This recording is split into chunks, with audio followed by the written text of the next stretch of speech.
What is up, ladies and gentlemen? I see we have Shambler and Vilius already in the chat.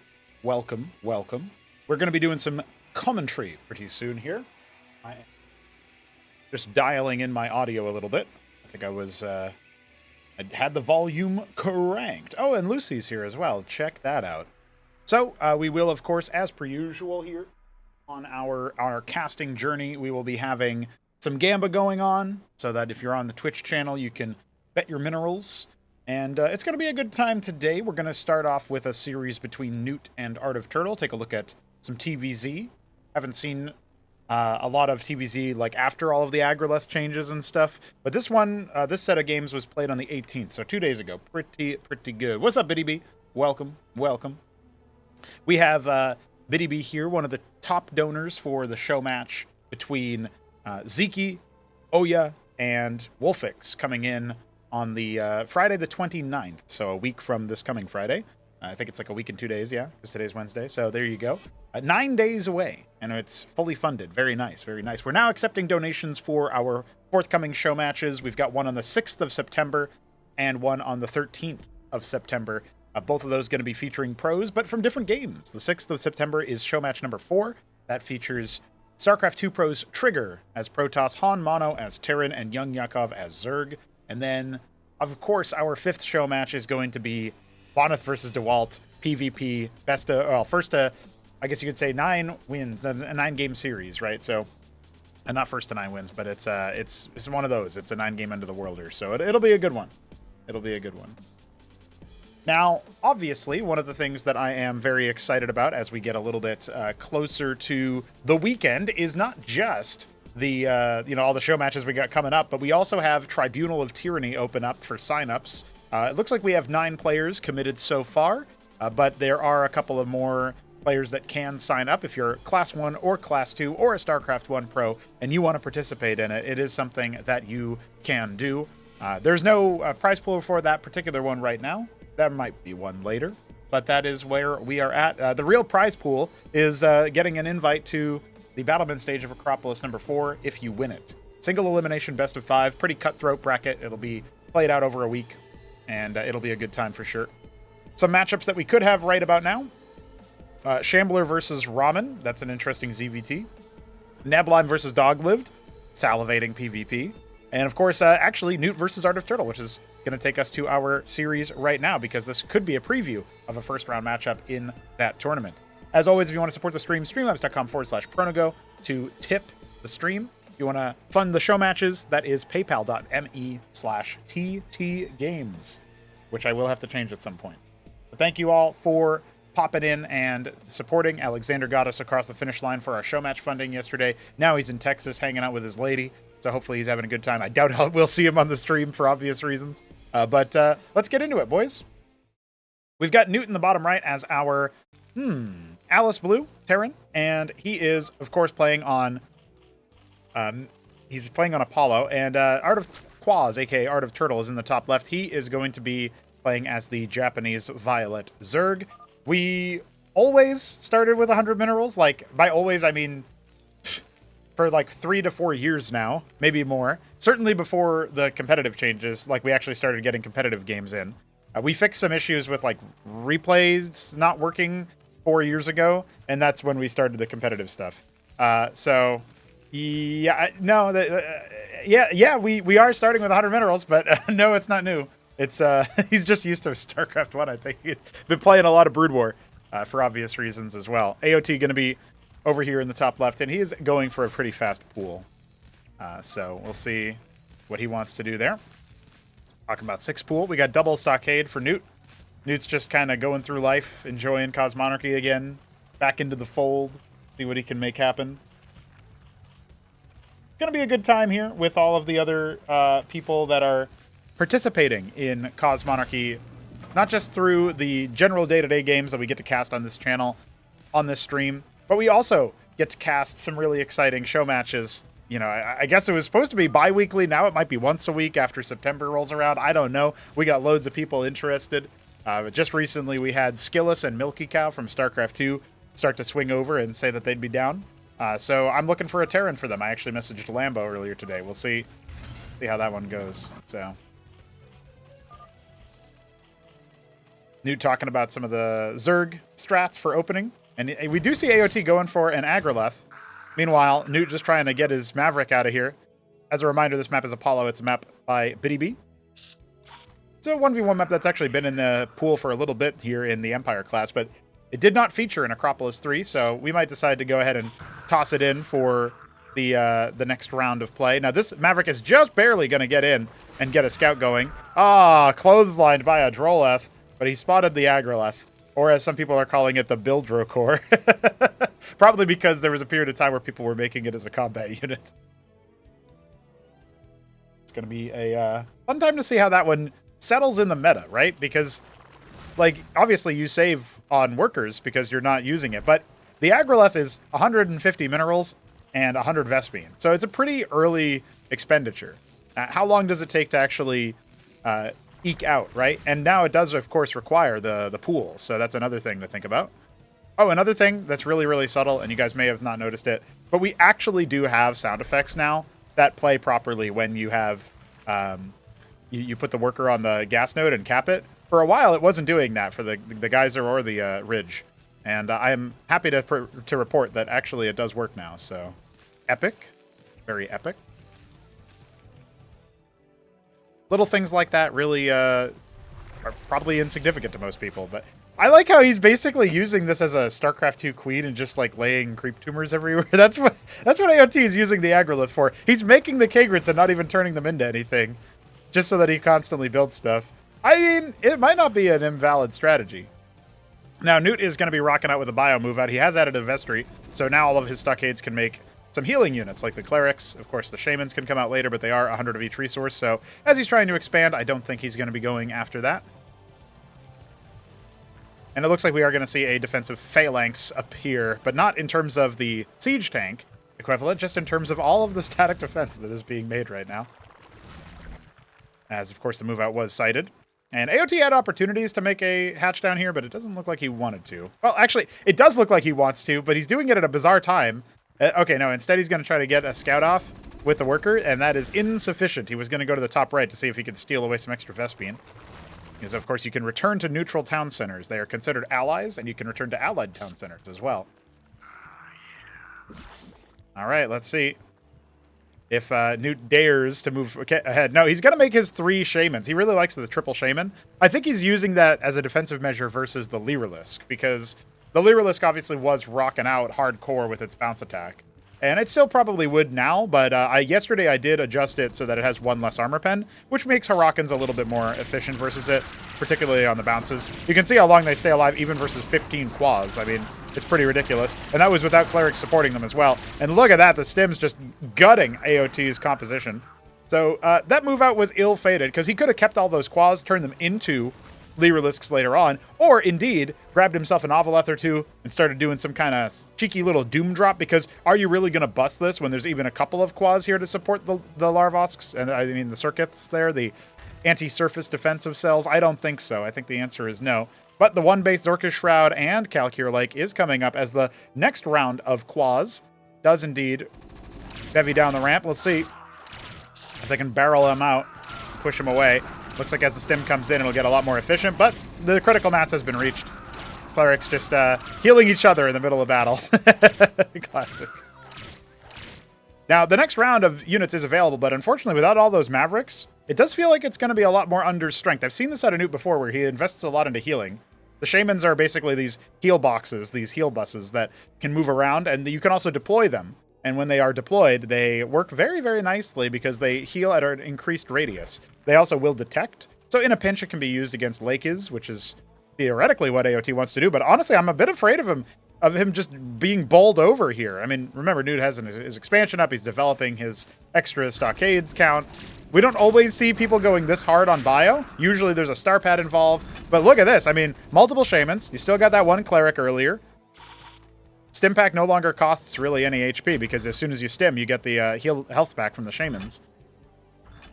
So Newt's playing the positional game and kind of choking AOT out, denying the expansion for a very long time.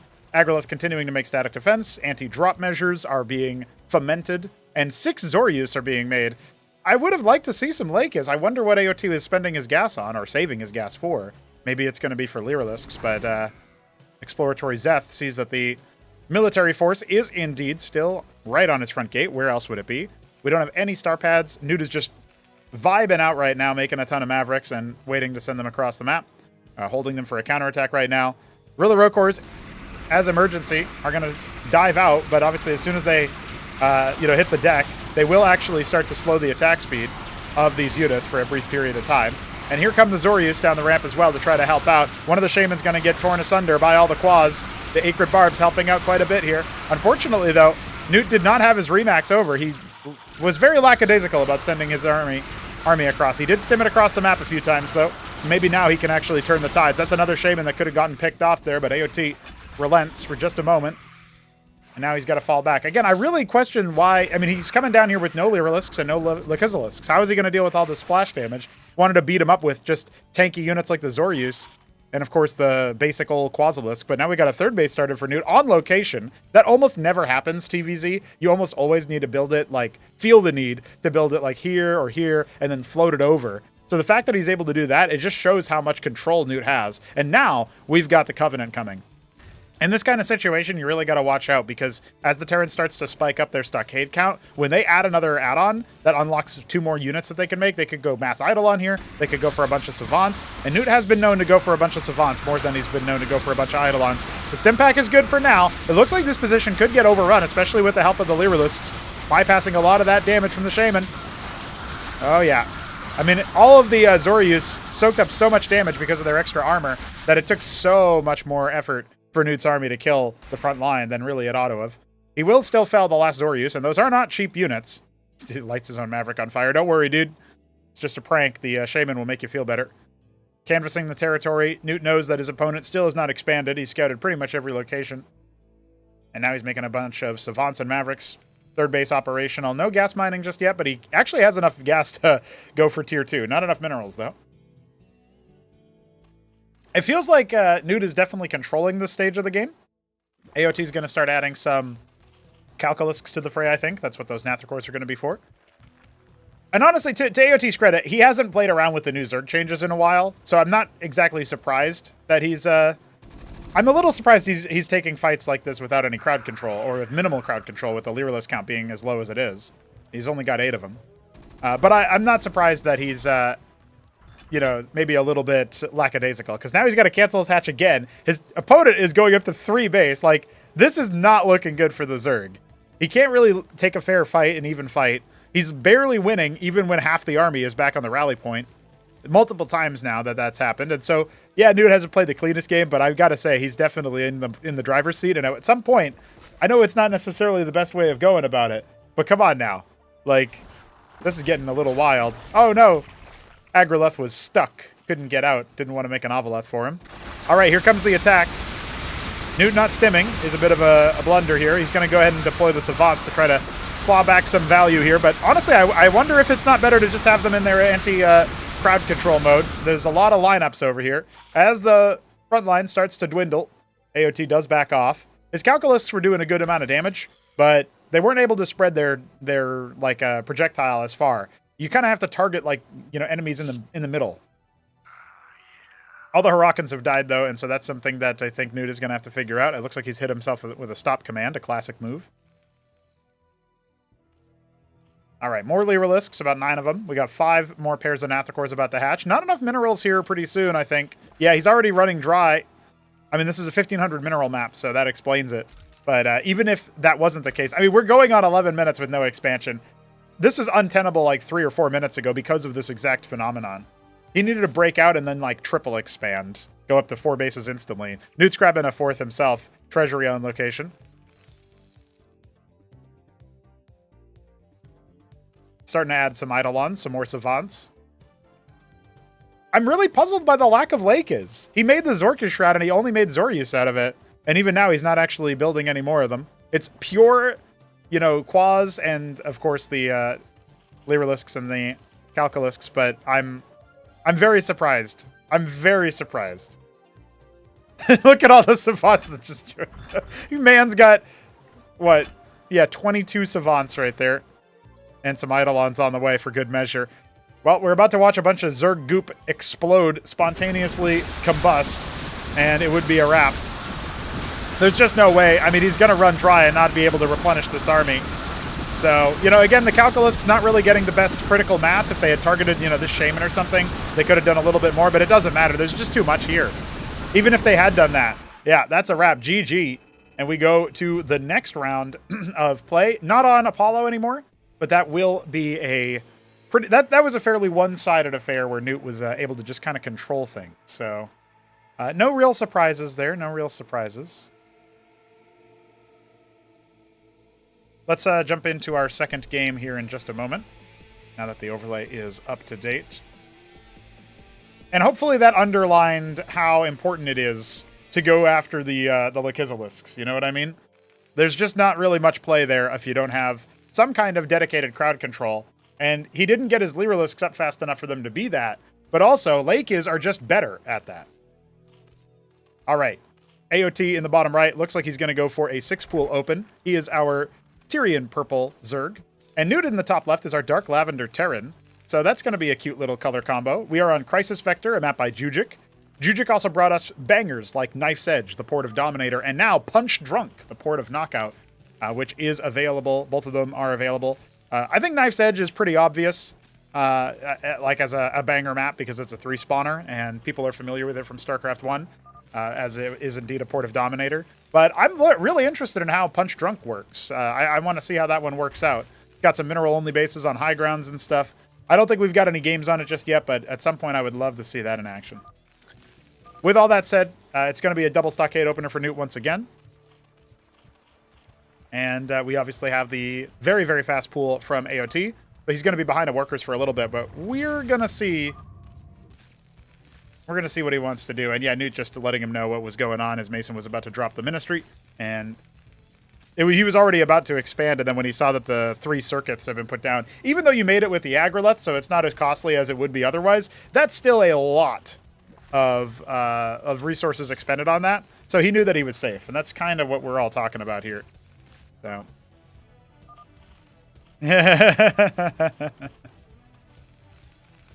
Yeah, I think that's one of the actual hidden costs of the Agrolith. It's 150 minerals, 100 gas. That could be early military. That could be a Larvosk, like by itself almost. So these are the considerations, right? Like normally 50 minerals for a Kagrant, and then 50 minerals for the Larvosk morph and 125 gas for it. So that you're really only, like you're talking about a little bit more minerals than a Larvosk. I guess the same amount if you count the Droleth. And then obviously a little bit less Vespene. But that's it. Like, this is a situation where AOT is expending basically a Larvosk in terms of resources. And then he's, you know, very much behind because it's just giving him a little bit of a cheaper, you know... I guess not just a little bit. It is giving him an advantage. It's just then you are vulnerable to those kinds of early containment. And even after that, it feels like there was play there. You know, he could have dropped his Zorkis and then made some Lakis. I think if he had that... he would have been in a good spot. But he's going to go fast cap on the Eskigan. Okay, I think he's going to be doing a Bactylisk rush on one base or something.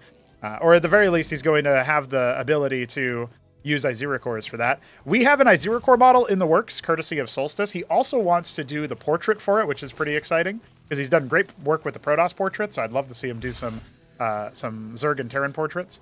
But once we have that, man, Zerg is going to look a lot more sane. Zerg is going to look a lot better. I think it's just an incontrovertible opinion there that when the Iziricor is made to look not like it is, we'll be good to go. Need to get some new screenshots so we get all the new unit graphics in action. Again, I would love to eventually replace the Maverick graphic because he does have a problem with symmetry. When he's moving to the left, his gun just flips in his hand, teleports, telepathic. And, you know, some Terrans can teleport, like the Hypnagogue, but that's like late-game specialist Terran. You know what I mean? Looks like he's preemptively adding a whole metric ton of extra static defense yet again. An interesting choice. Plenty of quads coming out. We got the ski back coming. So I guess I was right about the rush there. And the Ministry's down before he even has an opportunity to see the circuits, because he kind of knows maybe AOT is going to do that again. And his army is across the map to apply a little bit of containment pressure. Now, the Bactylisks are going to hit way harder this time, way faster. Maybe that's not true. He's making around a Droleth. He's going to try to saturate his mineral line here. I was going to say it's going to hit really fast, but the ski back is going to finish, and there's not going to be any Hydras to turn into anything, and he doesn't have the minerals for it. So, I don't know. There's something about that that doesn't quite seem correct to me. Only 2 Shamans on the way. A Mason on the way as well. It looks like he wants to say... Yeah, when he said he had an idea to make it even harder to bust, he meant it. He's going to bring the Mason down and build a Cestus, probably. And that could honestly be a really big problem for Mr. AOT if you think about it. He's got the Bactylisks, but if the Cestus goes down, that's extra armor for every unit in the area. And there it is. Oh, man. Newt understands. There's some things that I see Newt do, and it just makes sense. I don't think he knows he's up against Bactyl. He didn't scout in to see what the enemy's base was, but definitely a neat tactic there. So we do have some clerics coming in after the fact. We got the shamans that are not moving across the map. So very limited healing over here. But we are going to have the Cestus finish up before the Bactyls even finish themselves. So I don't know, man. We're looking at a situation where it is going to be pretty difficult for him to bust it. And as the Mason will die, which feels like maybe he should have stimmed the Maverick instead. But the Bactyls are now revealed. What does he want to do with that? Well, he's currently not even reacting to this. He's busy macroing at home, queuing up some more units. His army also isn't moving from his natural rally point. So 6 Skithricors? Okay. I guess AOT was going to basically try to play this out like, the closest thing to a Mutalisk is probably the Skith in the early game for StarCraft 1 to Cosmonarchy comparisons. So he wants to see if he can do some heckling and harassing. I mean, Newt does often leave units on rally, which I've criticized a few times based on the fact that, his army will get wiped and then he'll reset it and, win the subsequent fight, and then it'll just rinse and repeat. He still is getting ahead, nominally, during such a process. But in this case, it could actually help him out to have these Mavericks lying around. We saw how long it took him to send his next wave, so I think these guys will actually be sitting pretty, and they'll be able to try to repost those Skiths, which are actually making a daring cross across the map so that they can go in and pressure the main. So this is actually best case scenario here, I think, for AOT. That's like realistic, because I don't think Newt's going to dispatch his army anytime soon. And so his Masons are going to be under duress. A couple of them will end up going down. There's a little bit of a problem here, and that's that the Masons obviously have a little bit more durability, but they're stacking up. That's a juicy shot. But the Shaman's here to try to heal them up, and one Skith already going down makes this push a lot harder to make it happen in terms of the harassment. So far, it looks like he's dropped 6 Masons. 1 for each Skith. Not great cost efficiency so far. And now he's kind of caught in between, so he's going to have to fly out as best he can. One of them will go down. So keeping 4 alive is, it's not as good as otherwise. And he's got Bactyls in the Ovaleth. He wants to try to drop those. I missed that opportunity to mention that. So Bactyl drops are always a little bit puzzling to me, because usually people want to drop something in the mineral line. And Bactyls have their damage really heavily neutered if they end up in a situation where they drop really right and close to something, because their bounces need range in order to proc. They won't bounce if they're in melee range, and if they're in short range, they only bounce once, where they can bounce 2, sometimes 3 times at good engagement. Instead, it looks like he wants to try to set up for a flank. 5 Bactyls and 4 Skiths to try to flank this position, and he's got a bunch of Iziricors and more Bactyls morphing. I guess this could theoretically work, but he does need to be a little bit cautious here. He's going to give up an Iziricor for free, and I guess you could say an Iziricor and a half. Skiths are going to try to block some of this, aggro some of this, while the rest of the army moves down the ramp. It's not the most organized attack, and Newt is also not responding the best, considering he could have just closed the distance on those guys and isolated it completely. But he wants to rally back to the Cestus. It's only giving a couple of the units the aura that it needs. Okay, now we're starting to talk a little bit more for Newt, but at this point he has ended up losing a lot of his bio. His DPS not able to overcome that position. And that's with a lot of the Bactylisks not even fighting from the top rope. So both parties could have done this a little bit better, but I do think that AOT is going to be happy to actually get him out of there. And that was an expensive loss for Newt, who isn't going to be able to remax nearly as much, nearly as quickly as somebody like AOT. Although I say that, he's only making 3 larvae per 14 seconds. This is a very larva-poor economy right now for AOT. Newt going to go ahead and take 12 o'clock pretty soon here, and he's already pre-deployed his Savants, and he's going to drop another Cestus, this time in his own natural instead of his opponent's natural. And we don't have an immediate expand from AOT. Instead, he's going to try to use the Apex tier strain from tier 1, and he's going to go for the Tethzora, I think, which could be a very, very efficient unit to use here. I think if you get them close enough, they'll definitely mulch things like Mavericks. The Savants won't be able to overtake them, because the Tethzora have that lifesteal passive, but also the passive where they take damage and they retaliate in close range with just a spike that deals splash. Tethzora drops into the mineral line could be pretty nasty for that reason, but only if there's static defense to actually attack them. It looks like a couple Zethicors are going to get dropped in for a scout and maybe a distraction. This is a very immobile force over here, and it doesn't actually look like Newt wants to take 12 o'clock just yet, because he is definitely spending a little bit more time macroing up and making sure that his stuff over here in the main base is safe. His Mavericks have been garrisoning it. He'll respond to it just because he got hit by one thing, but yeah, I think he knows what's going on. Now this way of attacking out doesn't feel as good to me, precisely because you're far away from the Cestus, but the Shaman count is pretty high. We're going to see that in action here in just a moment, purely because the Bacthylists are not focusing down individual targets, and they need to pull away from those Savants. They're going to get destroyed if they don't. The auto gun reigning supreme right now, turning that weapon into a chain gun. And now you can see, like, as they pull away from the Shamans, they're a lot more vulnerable. But at this point, there's not really anything else. I feel like AOT could have played that fight very differently had he just disengaged once the bullets started flying. He's actually just going to call GG right there, which I guess is because he was very much all in. He did not make a second base. He never expanded after he broke the contain. He wanted to try to beat him right then and there, but that was not the purview. That was not on the table. Maybe if he had taken the fight a little bit differently. I feel like Newt was kind of wild for actually moving out there. That felt really strange to me, and dangerous, in fact. But Newt is going to take game 2. So we're going to go ahead and reset the Gamba here and hop into our third game. It looks like all of these were on different maps, so this one is going to be on Demaloon.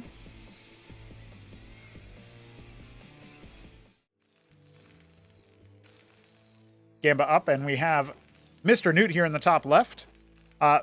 This color is a wild one because it's like a brownish. I'm going to say Cordovan. There you go, Cordovan Terran. And AOT in the bottom right has Arterian Purple Zerg. We are on Demaloon, a port of Overwatch. This was a really, really good map for one of the hypest PVZs I've seen, Bonoth versus Zeke, in recent history. Maybe we'll get another good one between these two players. I feel like that last game was better from AOT. He got some counter damage. He did some cool moves. But again, he's really going heavy on the one base play. And it looks like he wants to try hatch first to circumvent that, which, you know what, I respect. I respect it. He's doing theory. He's figuring things out. Double stockade now coming down from Newt. See what he can make happen.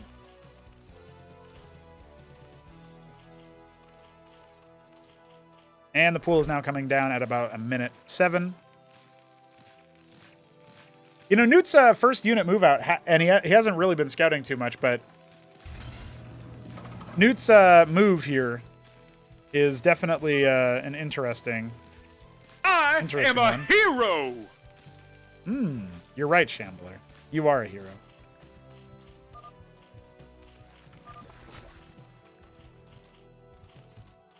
Yeah, he was playing. Yeah, they're talking about the replays. Yeah, and he will actually stem a Maverick across. He has been doing this, admittedly. So he will end up spotting the hatch for the sort of hatch open. I do feel like this is an interesting setup here because obviously there shouldn't be an Agroleth. Do not make the build record, please. Please at AOT. Make some units instead, yeah. Because I think he can make this happen. Like, he can entrench his position here. And then what are you going to do? Oh, you're going to have to cancel that. Cancel it, AOT, no! Oh, okay, thank goodness. Not quite able to escape. Oh, he's making the Agrolith. No! Oh, man. He's going to be so far behind, I feel like. I don't think you can hatch first into Agrolith. There's something about that seems like... No, I don't know about that one. He's trying to bypass. The Rilla Road Course don't provide collision. No. Will they make it to the Kagra? Oh, one of them didn't. Oh, clotheslined. All right, straight into static D. Now, behind all of that, Newt wasn't going too heavy in the military department. He's just a pretty basic opener here with the 3 stockades and into the vestry. So he's a little bit delayed on his military move out, and AOT is going to be inquisitive. So this isn't necessarily an economic play in the early game, but it is really good for taking the territory, right? So I think this kind of play does have legs, and maybe the Agroleth can be a part of it. I just feel like the answer to that is no. It's so hard. It's so hard for me to imagine this work.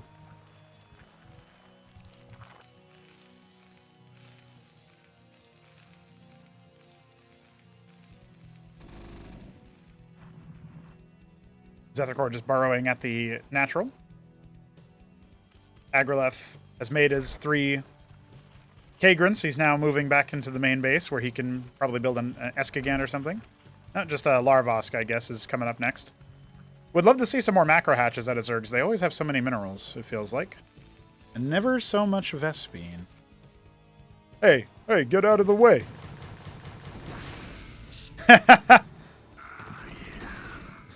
Maybe he could have run into the main base instead there, but either way, Ministry going to go down. You know, delayed it for a little bit. Nothing too crazy. You can't actually delay with a burrowed unit, though. They start the building, and the unit is forcibly uprooted. That was just counterplay to the fact that if you laid your unit there, if you laid your unit there, you could just block building placement forever. Maybe we could actually reinstitute burrowed units blocking building because you can step on them to reveal them. And so that, maybe that's actually fine. I don't know. I'll think about that. I don't know if we're really missing much. All right, here's the stim. He's actually going to try to bust this position. The quads can get involved here and pick off the healing very easily. Triple circuit feels like a little bit too much. And it might work out. Remember, the Haraka, the Haraka not quite able to get the fire off. That would have been a big difference there. So 2 circuits pop, and most of the units are gone. The healing is definitely going overtime here for Newt. Well, this might actually be too much. Yeah, look at that. All of them are dead. What has he got? Newt gonna charge in and... the no GG. The insta-leave. AOT not happy about that one. That's interesting. I didn't think about the bust with the shamans. The shamans adding the healing does make a really big difference there. That's interesting. That's interesting. Okay. We got to watch out for that kind of thing. Again, I feel like the Agroleth set Newt behind, or set AOT behind quite a bit. But I could be wrong about that. I don't really know exactly what the math is on when it starts changing things up. But it's, let's just say it could be a little bit better. Starting up the prediction as we get into our 4th game between these two. Newt in the top left is our yellow Terran, and in the bottom left, AOT is our Tyrian purple Zerg. This time around, we are looking at Dyadic Shore. This is a map that I haven't seen too much of lately, but pretty good. Pretty good. I love that we can talk, like, casually talk about StarCraft 1 pros playing... AOT is a little tilted, I think. Casually talk about StarCraft 1 pros playing Cosmonarchy and interacting with our community. It's very cool. Very cool. I believe we have 2 more matches to cast between these two. This one and another, if I'm not mistaken. Yep, we do. Map on Frosted Forest.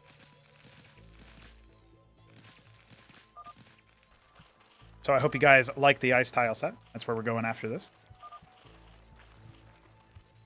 I'm actually wondering a little bit about what the map pool will be for the Tribunal of Tyranny coming up pretty soon.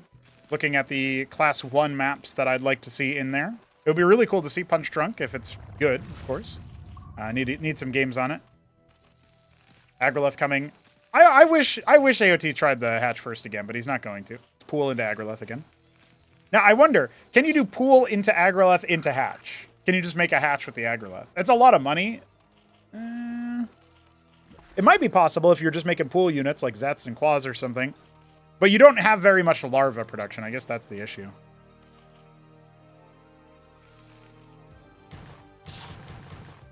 Good old Mav trying to stim across the map. Already lost most of his health. Agroleth will take a little bit to kill. He gets 1 shot off. He's only got 1 more stim in him before he's not able to do it anymore. And look at that, actually. AOT trying the same tactic I was thinking about as the Maverick gets mauled. 3rd stockade coming down. Very similar build order for Newt every game.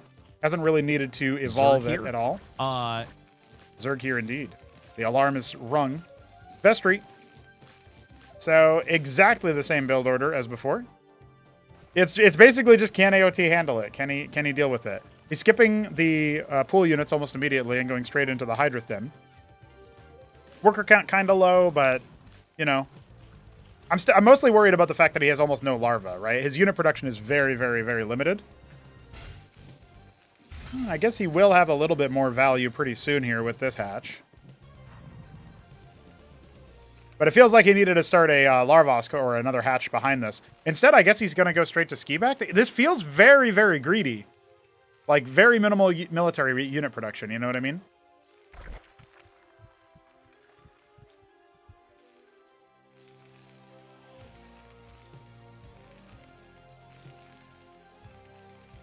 We know we're going to get that Shaman push again. Static defense being put up, but pretty close to the hatch.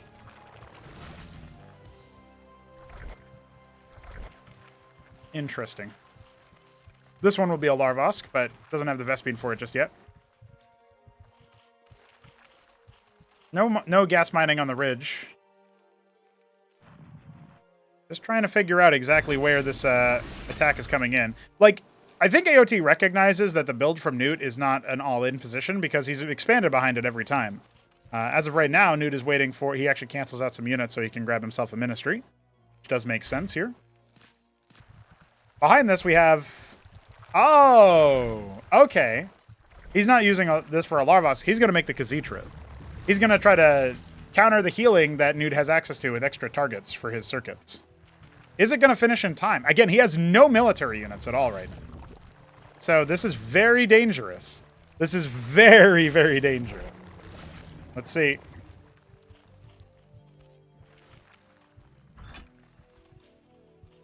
A lot of gas mining being done now as he makes a couple of Quas and Hydras. Yeah, don't you just run by this? I don't know. Like, if you're going to try to do it. Yeah, this one had no hope. Also feels like maybe a little bit less units than the last time anyway, but... Oh boy, Zeke just showed up.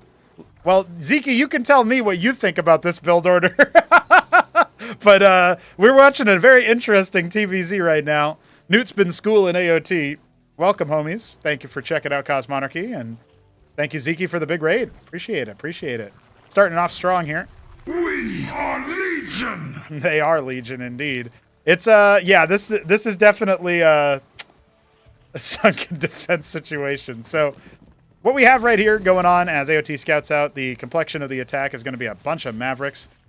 Basically, this bad boy over here, the Khazitra, gives you this yellow overlay. Anytime you see a unit with the yellow overlay, we're going to be talking about double attack, basically. It can attack 2 extra targets for half damage. So it's like giving you 100% more damage against crowds. Very, very good there. Very, very good.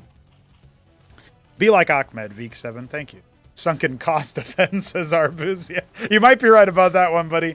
Now, behind this, what does Newt choose to do? Because the world is kind of his oyster right now. He's got his 5 stockades, his star pad making an Anseal for detection and for shielding and for scouting. And it does look like he's earmarked for a 3rd base, which I think is a valid strategy here when you walk into an Omega defense.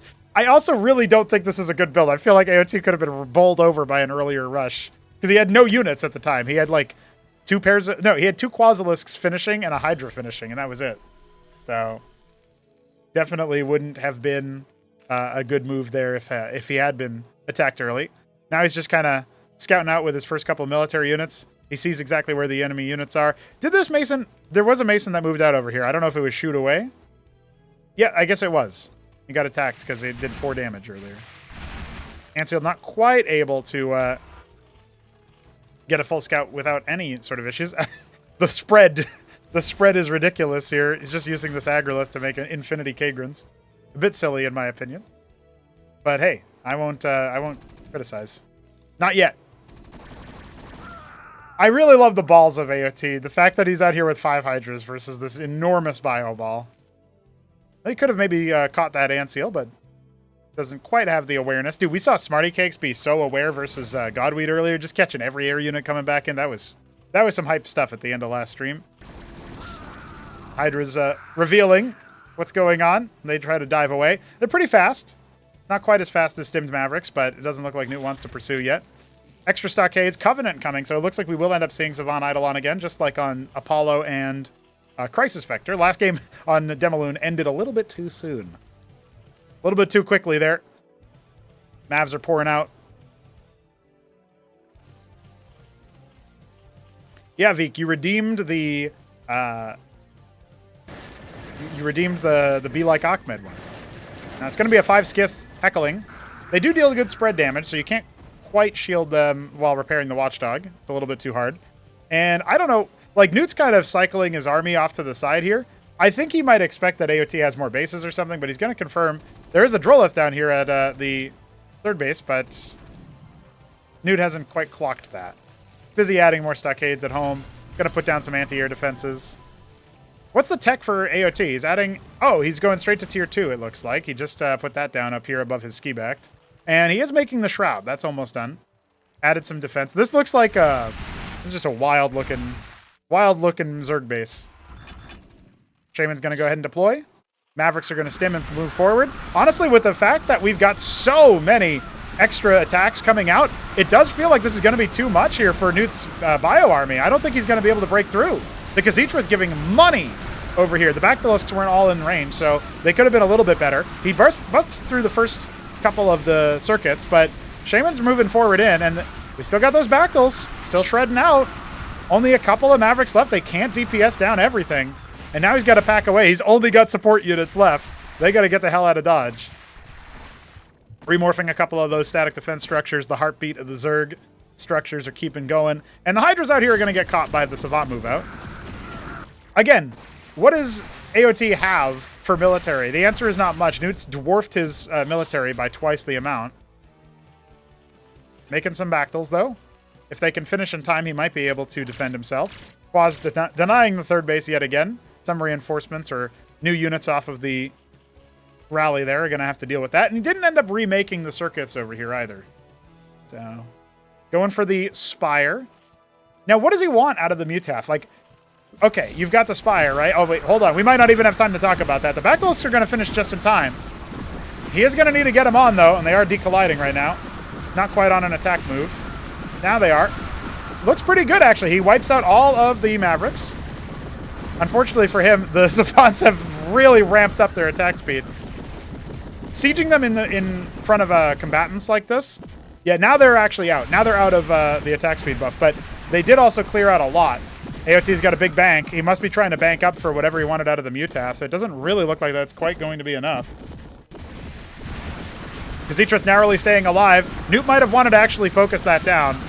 The last of the Savants in the front lines are going to be dealt with. There's one in the back, but he can just cycle away now. He's relieved the pressure. The Khazitra stays alive. Huge for AOT in this situation. And Newt wants to see what more he can do. The Hydras are going to finish as the Aziricors are continuing to tank. Focus fire on individual Savants would really help out here. But even with the spread, it's still doing all right. The last of the supportive units are going to get busted.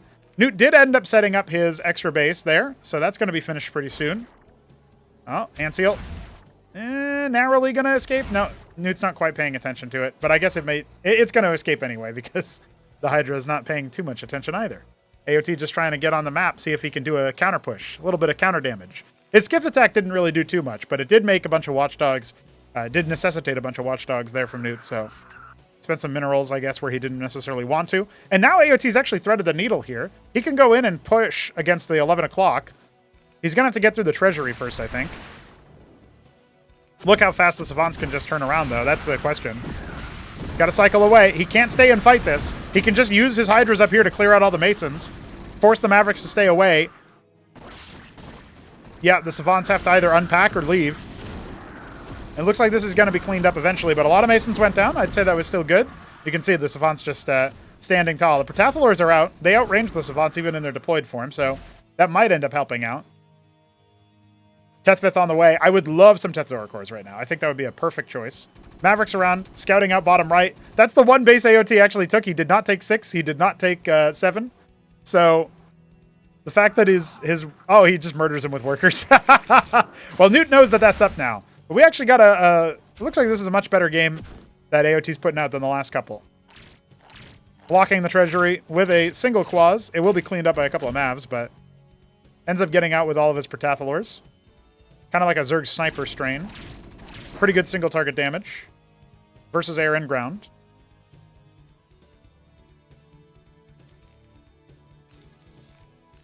Trying to resaturate that natural base. The mains have already run dry for just about all of the patches for both of our players. This is a 1500 map. So you don't have the same 2k minerals that you sometimes do. When minerals run out, they deplete. So they give you less money. Sort of like geysers did in StarCraft 1. Geysers simply never deplete, so you always have gas.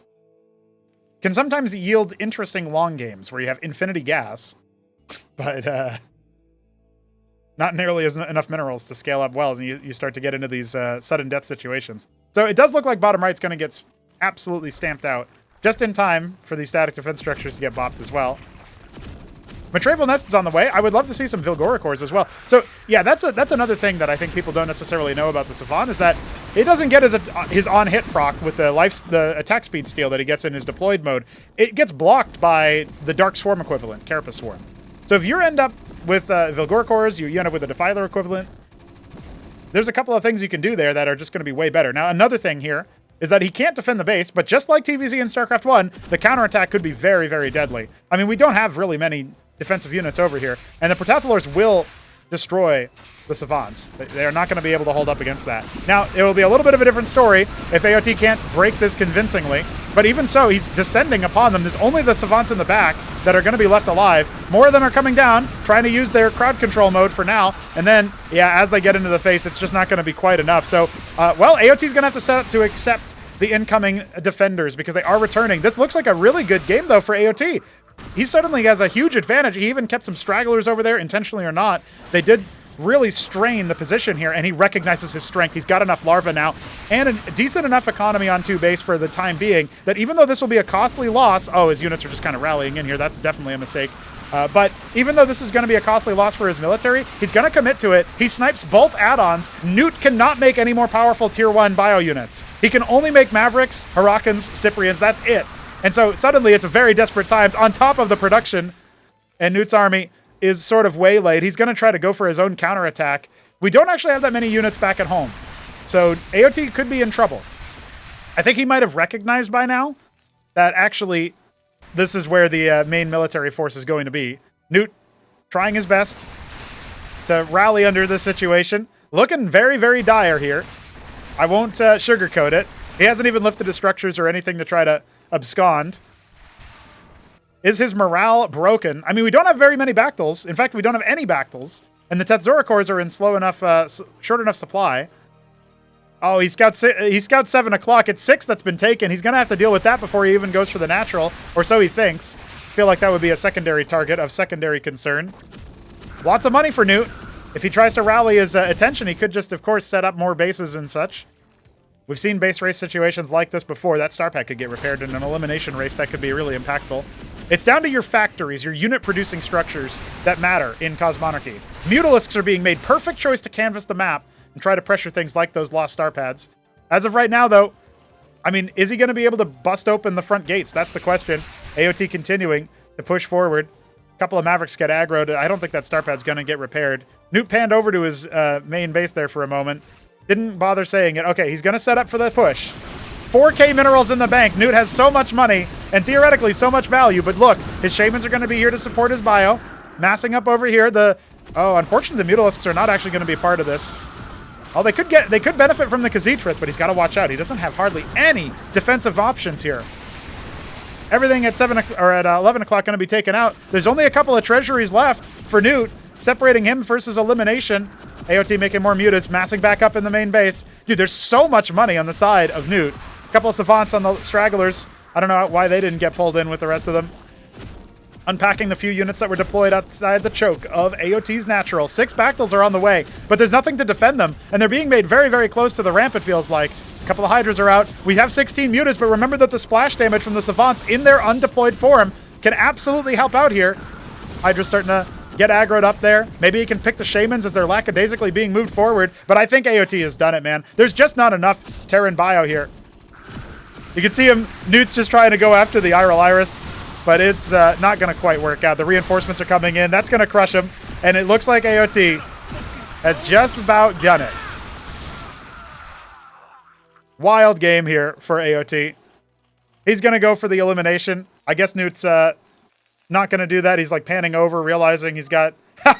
yeah, no GG from him either. Beautiful. Beautiful. One player doesn't GG, then the next guy doesn't GG. That's just the way it goes. AOT posts a Zerg dub. We love that. We love that in a good Cosmonarchy match. Clan No GG might have some new members. Actually, AOT's part of Clan No GG, so that makes sense. But Newt might end up joining up. All right, lads, we got one more TVZ here. Oh, wait, actually, this doesn't look like it is Newt at all. This appears to be Top Robin playing AOT. So we'll have to change up our record here, our players. So brief pause as I update the overlay. Top Robin, one of our best Terran players. Happy to see him on the field. Him and Newt had a struggle bus against Cannoli earlier, but it was on a map that I think they weren't quite familiar with.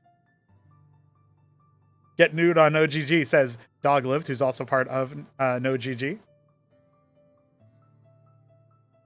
Right, Top Ramen versus Art of Turtle.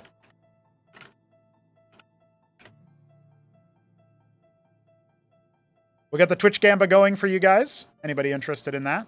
Feel free to. We're popping into this next match, this last TVZ match from the pile of TVZs that I had lying around. We got more replays casting after this, don't worry. Top Robin in the top right, he is our Snow Terran player. And AOT in the bottom left is our Tyrian Purple Zerg player. Snow is the color, not the player. But I'm sure Snow will eventually play Cosmonarchy. I mean, people thought I was crazy when I said eventually DeWalt and Boneth would play, but they're already booked for a show match in September, so we'll see you on the 13th for that. And then on the 6th, we got some StarCraft 2 pros that have decided to try their hand at it. Trigger, Young Yakov, and Han Mono. Han Mono is our first South Korean pro player to play in this particular game, so that's going to be very exciting to see a South Korean competitor. I was beaming with pride when I added the SK flag to not just Liquipedia, but also to the overlay. I should be playing Brood War, but I don't want to right now. Now, isn't that the best testimony? Some people just like Cosmonarchy. What can I say? What can I say? He's got the Chicagoland. Shout out to the Chicagoland. I think that's Araniac. I never know how to pronounce that person's username, but that guy. I'm pretty sure he's hosting a bunch of tournaments as well. I can't remember if he's involved in Chicagoland specifically. Maybe somebody in chat knows, but shout out to him. The Chat Star League is indeed coming in hot. Looking forward to it. I know that the Chicagoland, I think it's this weekend, right? Isn't it like in a few days that it's really kicking up into high gear? So AOT not prepping for that. He's prepping for Cosmonarchy, okay? He's signed up for a Cosmo tournament this weekend. That Mason might not actually make it into Scout, but AOT does drop the ball a little bit. Sees the Agrolith. Ramen has been playing a little bit of Zerg just to test out some of the builds. You know, we got Shopkeeper Dog who moonlights as Protoss when he wants to avoid TVT. And then Top Ramen moonlights as Zerg, not to avoid TVT, but just to try it out, just to see what's going on here, you know? So I think that's pretty neat, pretty cheeky. And there it is. The Agrolith going to be used to make the hatch instead of a worker, like a harvester, a Droleth. So that's already pretty interesting. Catches him with the bio move, and it's pure Mav. His Vestry is going to come up here pretty soon, but it is a little bit... It's kind of like... It feels later than the Stockade, the 3 Stockade build from Newt, but it also feels earlier because it's before the 3rd Stockade. You know what I mean? So already a little bit of a different approach from Top Ramen. Nuances, of course, but still. If we catch any TVPs later on, you guys will see that Terran doesn't need the Stockade, the barracks equivalent, to make the Fulcrum, the factory equivalent. So you can make mech straight up. If you want to just open mech, you can do so. Now, as the hatch pops, the bio will finish. There is... Okay, there's 2 pairs of Quas. I can't believe he used the Agrolith for a Kagran, because he will just... Ramen doesn't know this, I think. Has Ramen even noticed?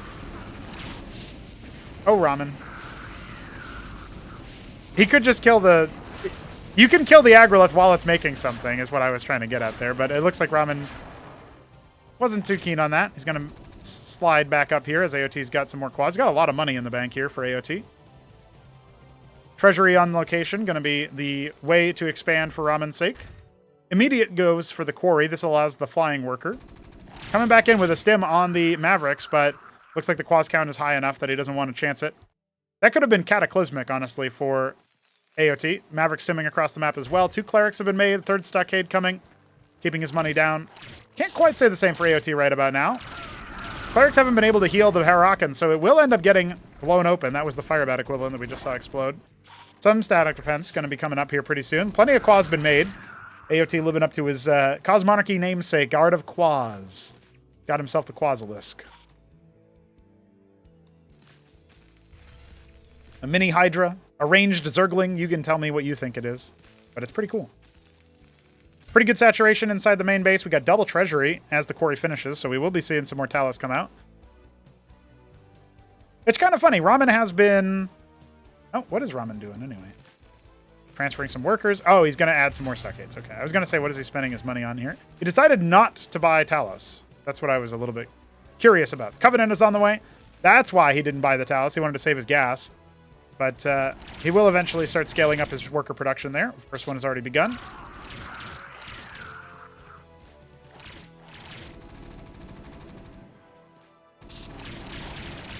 He's going to go for the dive with the stim pack. He should be able to overpower the Quas count. They both disengaged at around the same time. Stim lasts for about 5 seconds, so you try to math that out. Get an instinct for it. Hydrith is finished. Instant ski back. So he's upgrading the Hydra Den immediately. Heart of Turtle knows what he wants here. It's going to be a while. Like the one thing that I'm a little bit worried here is that we got a Shaman coming. That will help detect if he spots some burrowed units. But Ramen just tripled his production, or doubled his production, I should say. So I guess it's kind of a tripling when you count that this stockade wasn't up for a while. But I'm going to say doubled. It was pretty good as a move for him to do. He can really start scaling up his bio. And this is without necessarily investing a lot into eco. So he's going to be a little bit weak in the mid game, I think, with this kind of opener. But AOT doesn't immediately have the tools to fight back against this. Now, he is making some Hydras. It's going to be some time before he can really do much there. Huracan doesn't get focused down. That would have been a good choice. But unless it gets fully healed, it's not going to have too much life, too many legs against something like the quad Circuith defense. Hydra's going to be messing up over here. Yeah. It does feel like it's good that AOT's making more Quas. Even though they haven't been doing great in terms of military performance here, I really do believe that the Quas are necessary just to add a little bit of chaff, just to add a little bit of vigor to your army, because otherwise you will just get bowled over, it feels like. You can just make beeline over here with stimmed Mavs. First Bactylus is out. He can try to fight around it. You can see him immediately go after the Shaman and the Savant. But he can shoot through the front chaff. I would wait for the other Bactyls if I was in AOT's shoes, because he is losing his front line. Yeah, and now he's kind of in a weird spot. Now, he did trade down a lot of the Mavericks, and again, that's a lot of your DPS. Savants in small numbers don't really turn the fight on their own. He's got 2 of them here. One of them hiding behind the Shaman a little bit. Goes after the Cleric. Not a bad shout. He'll even bounce a couple more units out on the way. So it does feel like Ramen has to cycle back. What's he been making back here? A 2nd treasury in the main base. Well, I guess 3rd and 4th treasuries coming on. One of them at the 3rd base. Call that one the 2 o'clock, I guess. We might just cheat and say that's 3. Since 2 o'clock is more so the natural, I feel like. But 3rd base over there at 2.5. Calcure Lake, 5 Skithra cores. So AOT really spreading across the tech tree right now. But he is slower to expand. Ramen, known as a bit of more of a macro-oriented Terran player anyway. Doesn't surprise me he's prioritizing that.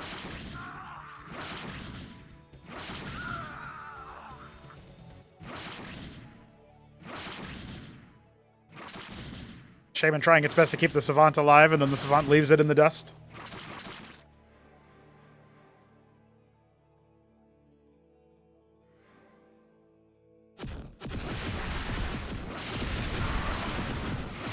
So I feel like with this engagement, the Izira cores are not long for this world. And then you don't have that much that can save the Bactylisk. So AOT may be being a little bit too aggressive with his army movement. We do have a really good Savant count right about now, 10 of them. They're pretty pricey units individually, but they can certainly change it up. Oh, the cycling there wasn't quite good, felt like, for that one poor Bactylisk on the front. Waiting for some Hydras to come in, see if he can reinforce. He's lost 2 Bactyls already. Now, the Savants are just in their crowd control mode right now. So good splits from AOT can help them out. And it looks like that's exactly what he's done. You can see the Savants trying to focus down the Skiths. And now with those 2 Savant kills, I think you cycle back. I don't think you keep fighting here. Just because of all the healing in the back, those Savants are going to stack up a ridiculous amount. But it looks like he's willing to trade down some of the Hydras a little bit less cost efficiently. I was a bit nervous there, but it looks like he had enough. So AOT knowing better. Not actually that much back at home. More Savants are going to come out, but AOT can push the issue, thin the herd of Harakans with his Hydras. When you get lit on fire like that, it rends armor, but it also deals a little bit of damage, and it will stick to you as long as you're taking damage. So disengaging is a good tactic. In fact, a lot of the Terran Bio army is about disengaging. When the Savants cycle up too much, that was a really big kill there. Big pick on one of the Savants. We saw how impactful it was when he thinned the herd and he was able to sustain through, basically, shoulder the losses. A lot of Hydras coming in. Honestly, I don't hate this. The Mass Hydra strat, he's going to make a bunch of Basilisks on his doorstep, and 4 Iziricors are being made. We got more Stockades doubling down here. Is Top Ramen. And again, he's investing so much money into these Taluses, including making more treasuries to make more Taluses. Unfortunately, a couple of Hydras, looks like they were offered up to the sacrificial gods, but... Oh, 3 more where that came from. You know, I criticized Ramen's rallies earlier. I got to criticize AOTs as well, but maybe he could use those as a distraction. Yeah, he's actually, coincidentally, he'll pick a couple of Talos on the process. It's kind of silly, but maybe he can do something with that. The Iziricors aren't here yet, but they are coming, so those are tanky boys. And he's even going to be able to pick a couple Savants here, it looks like. Very nice. AOT setting up for a couple back and forth matches here. Well, his Iziricors just kind of run in. They don't really do too much damage there with their bounce attacks, but now the Savants are in their crowd control mode, and all of AOT's forces were clumped up. That was what I was worried about when he lost all those Iziricors, is without frontline to sort of absorb some of the damage there, the Savants can just eventually get to a number where they can beat you if you're clumped up like that. Finally, a third base coming down for AOT. I don't think that he's gotten enough. He morphed this into a Bactalisk? Dude, that is wild.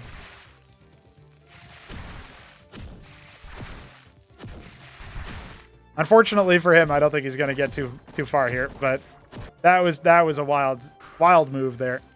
Mason's helping out, capping the ridge.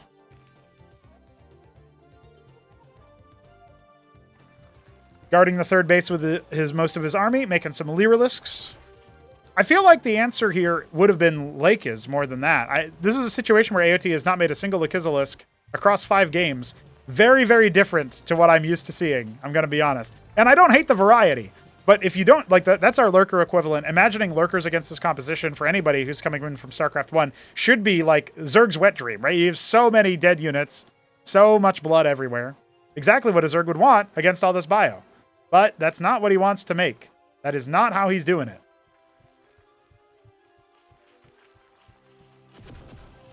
Let's see. He's set up for a bit of a surround here, but he's got nothing coming in from his natural. He needs to split versus all the Savants. They're focusing all their fire on that top flank, and this feels like it's way too much even before the deployments come in. In fact, I would almost argue that the deployments weren't necessary, and just like that, he's hit it with all the Savants, man. Like, if you don't have your Lakis to put down a lot of damage into one location, and you can't overpower the healing that they get from the Shamans, you are in a tough spot. Like, you need a critical mass of Lyrilisks, or you need a better engagement than that. And he's probably feeling like, well, he did the best he can because he had the Savant. And he had all of the power there. Hey, thanks, Andrew Clayton. Appreciate the sub. Savants are still OP. Now, that's a GG if I ever saw one. All right, Top Ramen will take AOT down. I did feel like the Zerg made some really good moves in that match. Unfortunately, we didn't quite get there in time for the Zerg victory again. That was a Ramen dub. We'll take it. We'll take it. All right, what should we cast next is the question. All those Zerg versus Terrans are taken care of. There are some more at a lower level we could take a look at, actually, if we wanted to. I kind of want to cast these 2 matches that are ZVP. We're going to stick with Art of Turtle for a little bit here. We're going to play some AOT versus Doglive. And that'll be some PVZ instead of TVZ, so go ahead and get the overlay set up, and we'll get into that game, that series. We got 2 games there. I'm told that they're on the cooler side. And you know me, I like some cool stuff. Looks like this is back at the point before the Agrolith required the pool, so I'm sure we're going to see some Agroleth action here. Oh, and these are both on the new Genesis Y. That's interesting. All right, ladies and gentlemen. Dog lived in the top right as our Dark Lavender Protoss, and AOT in the bottom right as our Tyrian Purple Zerg. It's light versus dark here.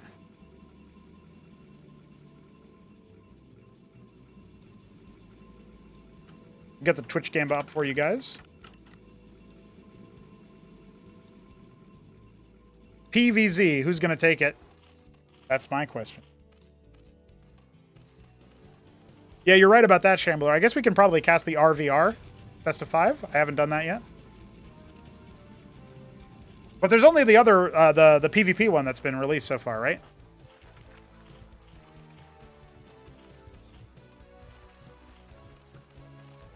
I might have time for the best of 5. We'll see. Depends on how long these games go. I feel like the chances are high, though. So AOT going to be scouting with a Droleth. We actually have not seen him do much scouting so far, which is kind of interesting.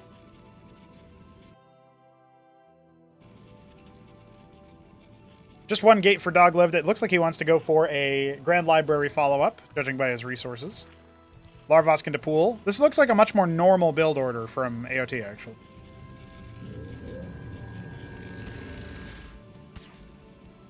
A Hierophant first. And maybe trying to bully the Worker Scout away from scouting the next structure. I guess he could just one gate expand, but no, I don't think he's going to. There's the Grand Library as predicted. I want to see some Protoss try one gate expand. I actually think it could really work out well versus Zerg. And maybe versus Terran, although people keep telling me that that's a pipe dream because Terran can do some pressure moves.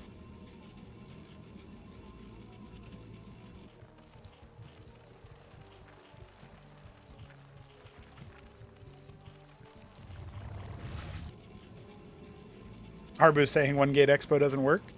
I don't know, man. I've seen pretty good players do it. Although, we actually are in a bit of a lull of activity from our top Zerg players, right? We don't have Krankendow and Hamster playing regularly.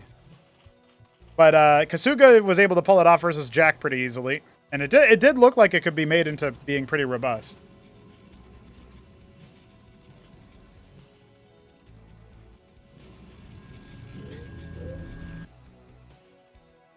How gas-starved are you, Arbuz, when you're going for like a tech rush build or something? I'm wondering if one gate expand could lead to like light saturation on the geyser and ridge, and then from there you go into something more impressive. Oh, you might have to cancel that. Yeah, a little bit like no 400 minerals down the drain. Dog lived. Aw, man, no cancel on that one. Like no way. There's no way AOT was like, yeah, I'm gonna come up here and make you cancel that.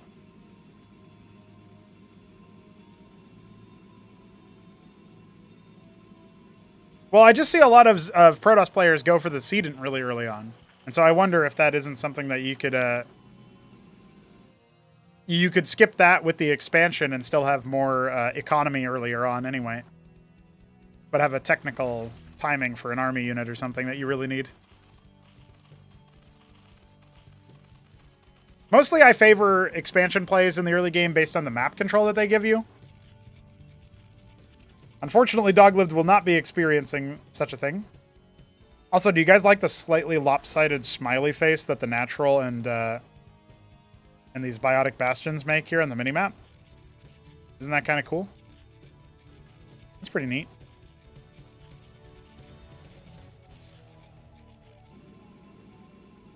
Calculate coming up for AOT. He's got a very sizable advantage in this game based on that cancel on the... Well, the lack of cancel, actually, on the Nexus. Would have been a slight advantage to force the cancel anyway.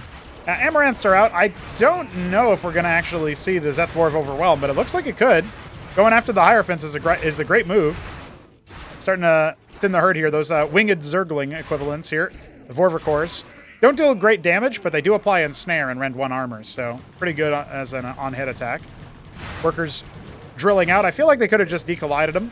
Sedin is about to finish up, and... well, the second Nexus is done as well. Still has a couple of Zeths burrowed in here. Now, will Doglived find them? Oh, he's so close. AOT's watching for it. Yeah, there he is. All right, so he cleans that up. The Amaranths, by the way, give you shield steal. So when they attack, they give themselves shields, so I should say so. When they attack, dealing damage will restore their shields. It's pretty good there.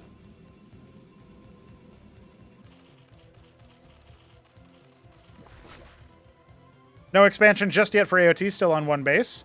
So I will say that Doglift has legs here. He still has 6 workers to the better. And it's going to be some time before AOT can have anywhere close to the same economy. But he is messing up a reasonable ground force, and I don't actually believe... I don't believe Doglift is going to be able to overpower this with the technical army that he's got. He's got an Atreus waddling down. That's pretty good damage. Not very fast, though, and we've already seen Zeth Vorv, and that's pretty spooky. Now, we actually don't have any Vorvs coming, so AOT being a little bit lackluster on the Vorv production, but his ground army is still powerful enough that I really do think that Doglift needs to respect that. He's got a little bit of oversaturation going on inside his main base, and he's going to start setting up extra static D. I think it makes sense to worry about this, right? If you're in the Protoss's perspective and you just rebuffed the attack, but you lost some workers, and you obviously lost 400 minerals for the Nexus, and then you come down here and you scout no base, like... I would like to make sure that there wasn't some kind of cheeky pocket base strat happening somewhere, you know, scout some of it for hidden bases. But I do think that AOT, like, it's a menacing sight because you know your opponent is on one base like Tech with a heavy military push. That's what you would presume, anyway. Seeing what AOT has, he's only got 3 larvae per 14 seconds, so not a great ratio there at this stage in the game. Usually you're up to 5. But that's all right for now. He has that advantage he can kind of rest on for a little bit. And he's the one scouting the map, scouring it for any hidden base. We got the Unitary Union coming. That's going to be the Tier 3 of choice for Doglift. Love to see Asilience in the sort of mid-game table here for the fights. It's definitely something that I think is worthwhile.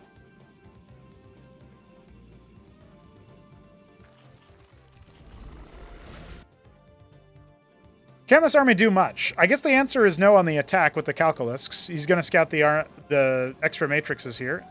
I guess they don't quite reach. Yeah, I think AOT thought better of that. Those are expensive units to just throw away. Going for his ski backed. Starting to saturate his natural. I think AOT actually needs to switch into gear and thinking about, like, you know, a tier 2 extra base transition here or something like that. So you can see him taking his 3rd base, which I think makes a lot of sense. Would love to see him take an extra base on top of that and try to scale up for, you know, to accept what Doglift is going to throw at him. Because there's been so much static defense, like the Bulwark, got the Matrixes.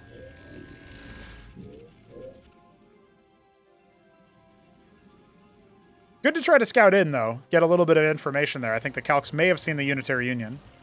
Should know what he's up against. A late Agrolith, a Khaz'it starting. And we are going to see the Tethvith Swamp come out. Rebounding on the worker count here for the Zerg. Going to be overtaking our Protoss player momentarily. And he's actually going to go after the gas harvesting here, which is pretty good. So that's 4 workers down. Unfortunately for Doglift, I feel like this is going to convince him that what he needs is more static defense, which is just going to slow him down a lot. Straight into some Asilience. Okay, that's exactly what I thought would happen. Pretty good for crushing the ground army here. And AOT is not... He's not actually policing the gate. I guess he's kind of watching for the ground exits. Although not this one. This is a new one on this map.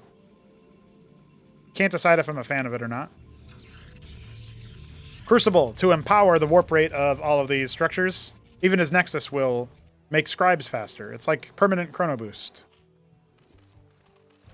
Except it's expensive.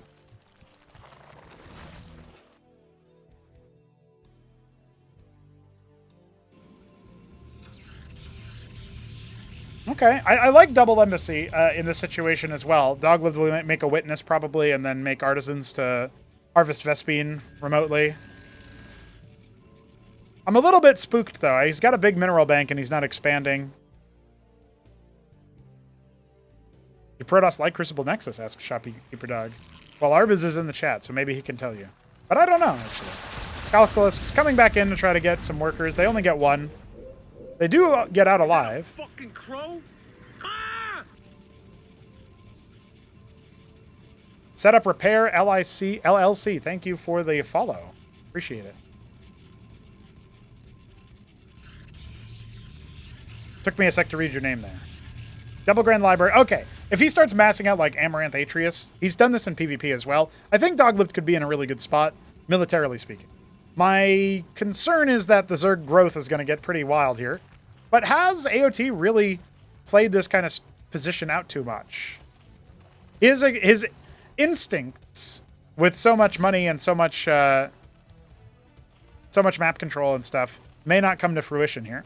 He's leaving a lot of military behind in the natural, but he has established a lot of Khazitra. So these are kind of like zone control points where he's going to get that damage multiplication that he needs. Bactylisks aren't here for it though. Armor penetration from the Hydra, or armor ignoring from the Hydra, could help out. Watch for the Heralds here. When they pop, the whole rest of the Protoss army is going to start attacking a lot faster for a short time. Looks like it's not quite able to be broken open. And the Calculusks dive back in for what looks to be 8 more dead workers. Really nice there from AOT. Punishing the attack. Was not adequately defended against. I think it might be worth, dare I say, going Stargate. At least one Stargate. I guess it doesn't really help you out because like the Zerg can make a ton of air. So only having a couple land effects might not be the best move, but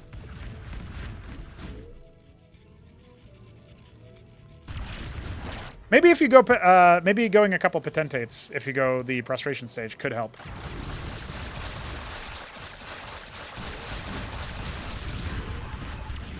He will actually catch some of these calcs.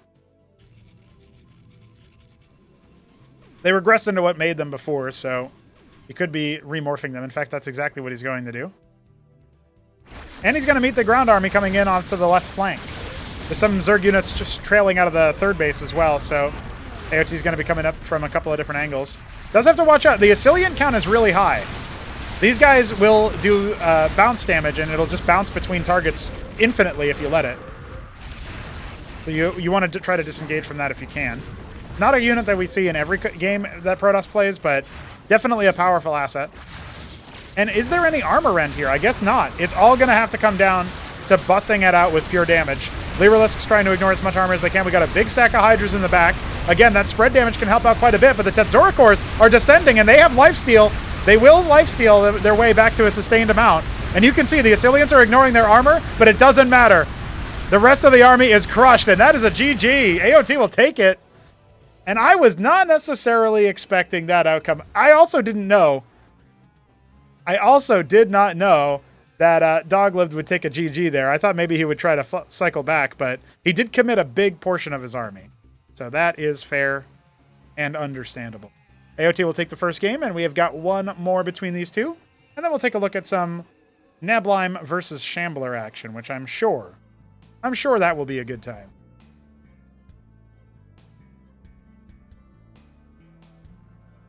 All right.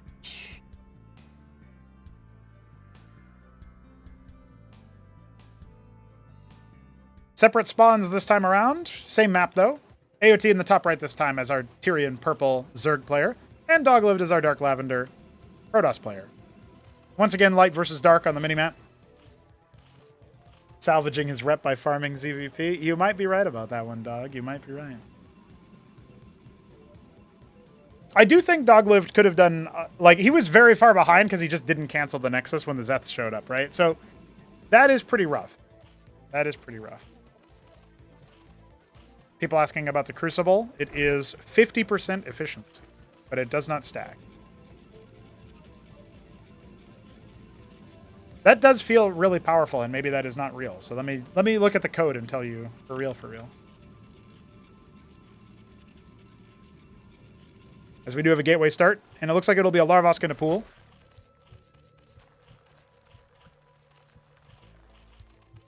No, yeah, it is. It's 150%. So 50% boost. Pretty powerful.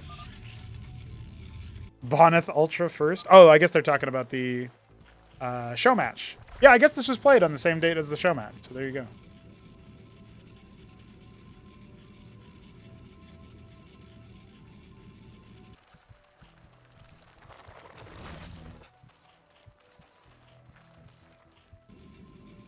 So a 2-gate start for Dogliv this time around. It kind of points to a more aggressive early game because the Grand Library needs a little bit more time to ramp up. So that's something that I'm thinking about.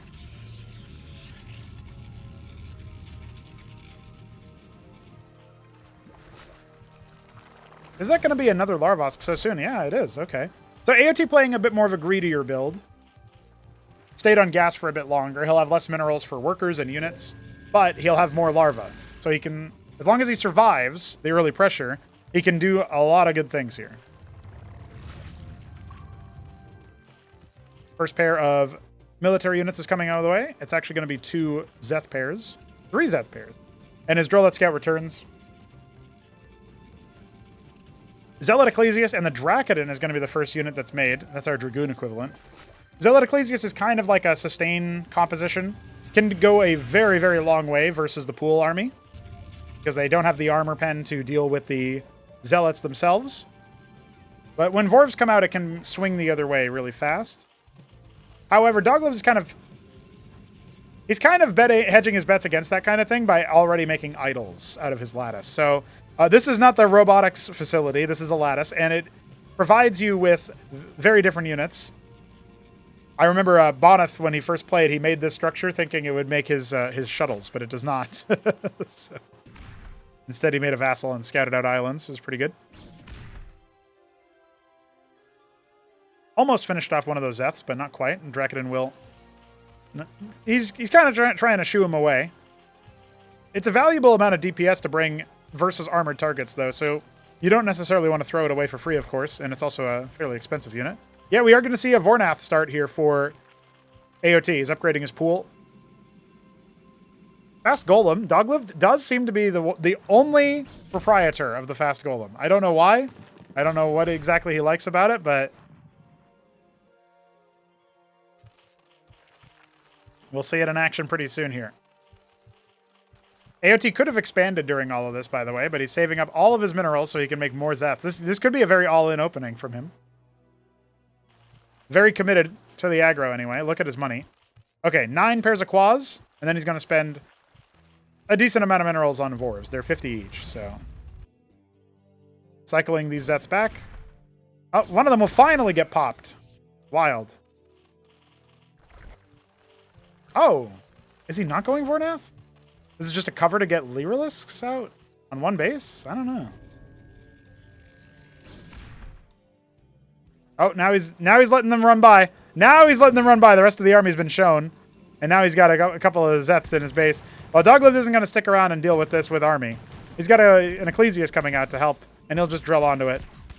AOT obliging by going into the mineral line there. Could have been running him through instead, but... not quite it. Back to mining.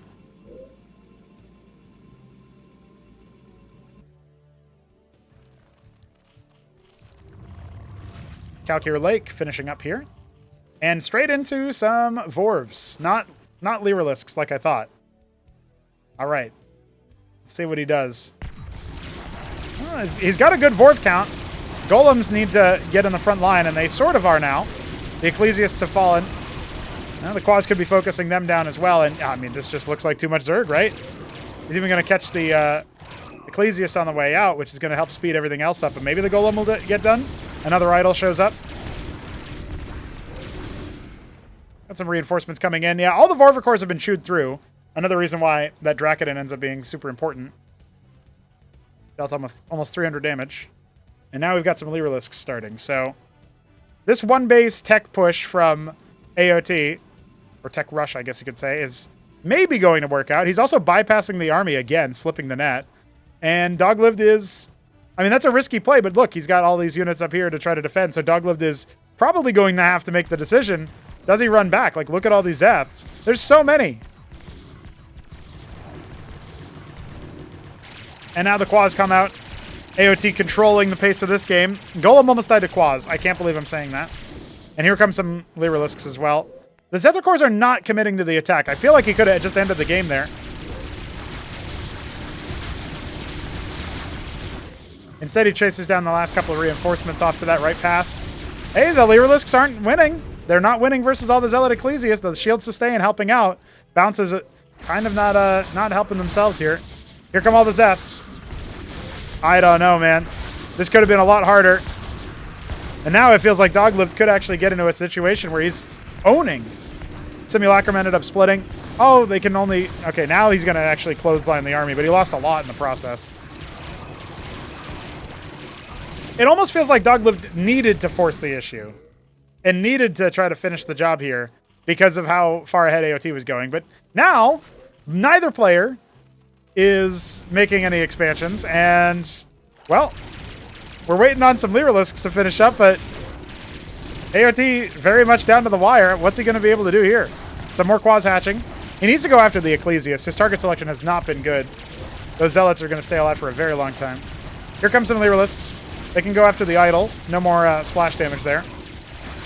And yeah, the healing will be dealt with. Only 2 workers have gone down so far. A lot of quads, of course, have, but you can deal with the Golem pretty easily here. Now he's going to try to go after the workers, but it's a little bit too late now. He could try to run in some more units, and it looks like that's exactly what he's going to do, but the Nexus has started.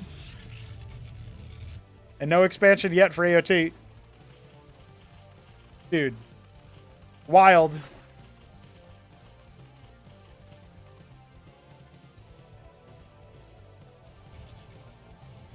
More units sort of slowly pushing in. Got 2 golems left.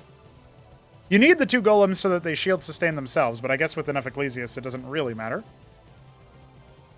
This match was played back when Lyrilisks had 2 armor pen, but now they only have 1.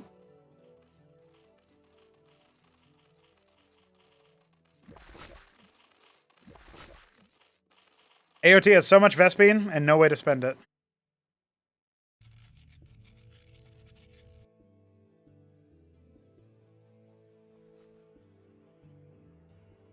Second version of Gen Y that we're on, Genesis Y, does indeed have 2K minerals. So AOT's not in the doldrums just yet, but it's getting pretty close. Grand Library. 2 of them, in fact, starting. Looks like the Sim will get butchered by the Lyrilisks, but scout out the complexion of the army. Doglove still feels somewhat powerful here.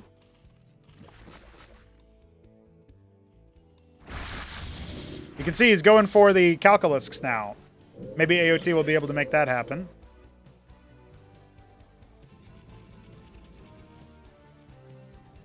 I love that Doglove is going after this shield sustain comp. I've seen this before. He just doesn't have that much damage. You know what I mean? Oh, he scouts out the drop. That's going to be a 12 Lyrilisk drop. That's very scary, actually. But now he knows that the drop has left the building, and so he can pressure again.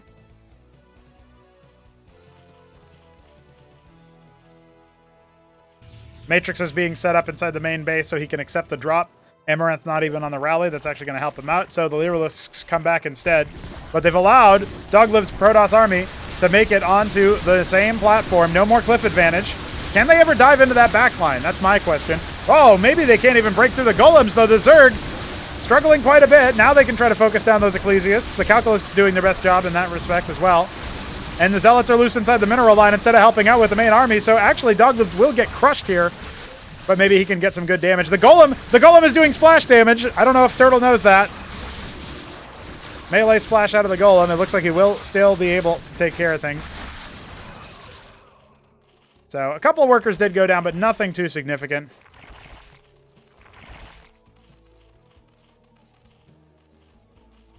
The drop is going to hit too late to actually do too much, I think. But that was a good army trade there in favor of AOT. The problem is, again, Doglift has his expansion up. Art of Turtle always seems to be... What was it? Hit 'em Up described him as playing Peruvian style. And he always seems to play like a wild man who doesn't believe in expanding. At least not at the same time as everybody else does. It's either immediately or way, way, way late. Like, we're going on 11 minutes, guys, and there's still not an extra hatch. The dog observing that he could be... Shopkeeper dog observing that he could be using more larvae here. First Matrix will get torn down. Now he can be loose on the workers. This could be an equalizer. Needs to get damage done. And this is kind of weird, because Doglift saw that the drop was there, but didn't actually defend himself again. Oh, he's actually body blocked him in! That's a lot of Lyrilisks going down. He's only got 3 Lyrilisks left and 2 Zeths, so static defense of the natural is going to be more than enough to hold this.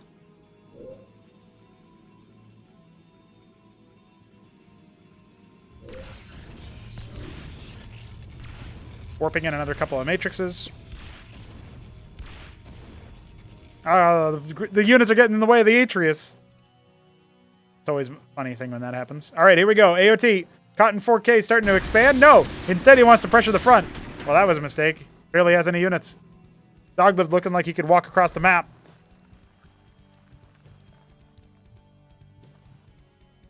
He got out with both Avaleth, so counter drop still a possibility.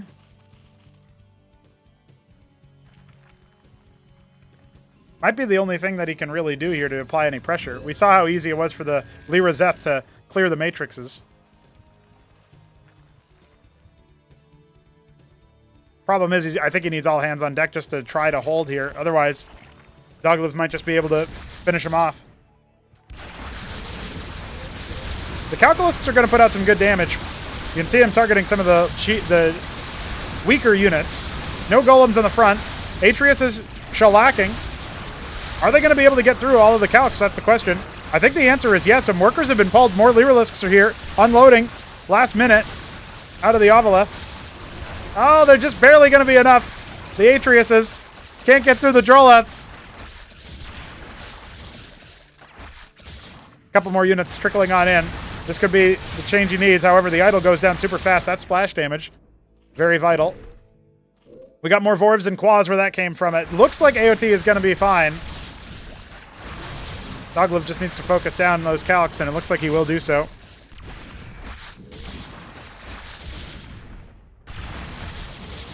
Fighting for his life, but the Vorvs are out, and that's a wrap for his army. These games are scrappy as hell, man. Thinking about a third base now.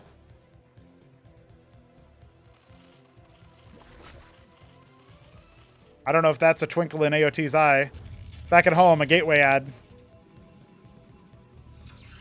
A lattice ad in the natural. A lot of minerals. Could definitely go for another Nexus. Second gate.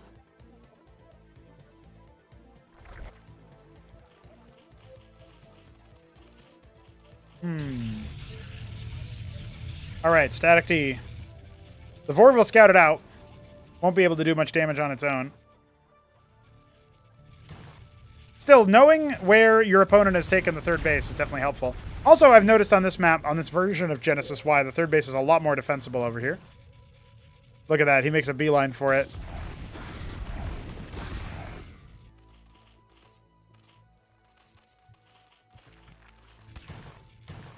Oh, no. Will we get it? Will we get it? Yeah! Good micro from AOT. That wasn't an automatic process, so...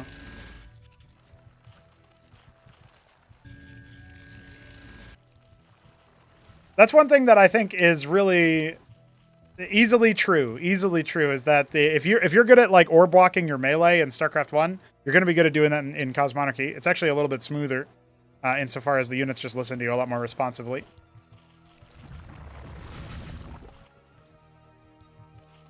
But you still got to babysit melee a little bit like that. Once again on his Khaz'trith. AOT making that his current arc. And he's adding a Zerkishra. We might actually see Lakis from him today, which would be impressive, which would be wild.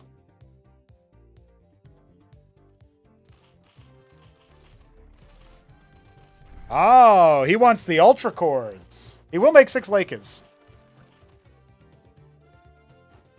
I think right about now, there's no tier 3 tech coming for Doglived, right? He's made an Ardent. You can go a Cantor in enough quantity and beat Ultra Core, but it is very, very risky. 12 Lyra drop earmarked for the third base. There are some Wardens here, but I fear what the result of that is going to be.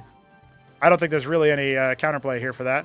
Now again, Doglived is up a base, so the worker count isn't too different between the players, but Doglived is definitely ahead economically. Could saturate some more. Gonna need to defend some more as well. Maybe he can get those units in play. The Lakers are burrowing in their prime position. Even got some high ground action there for the extra range. Well, you'll remind him he had all those units. Nexus now starting for the 4th base. He can pull the workers away. The Wardens can do a decent amount of damage here. And again, he's got more units. He's got some military lying around, right? Oh, he rallied them up already. So never mind. I don't think he's going to be able to kill the Nexus. It's a bold strategy, but I guess maybe if Doglev doesn't do anything about it, maybe the answer is yes. It's kind of wild. Scribe Scout's the 2 obvies. And now he's going to dive in, but that is a mistake, my man. You don't even have detection. First a Cantor is there. Crawled up earlier. More units coming out of the rallies.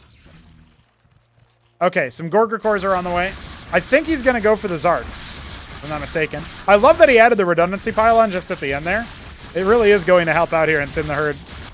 I can't believe he's trying to bust this, though. That is wild.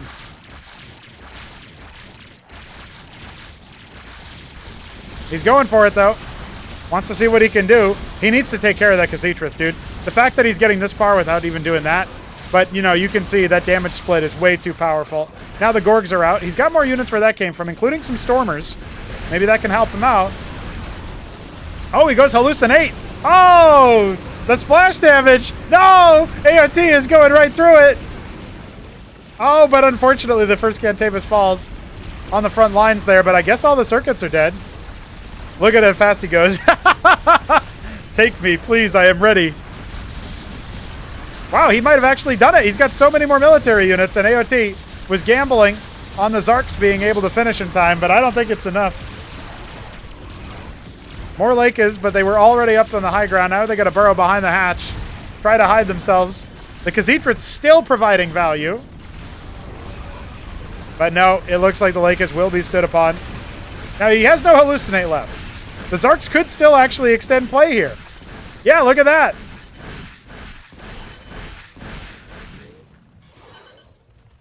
The 2.1, well, no, never mind.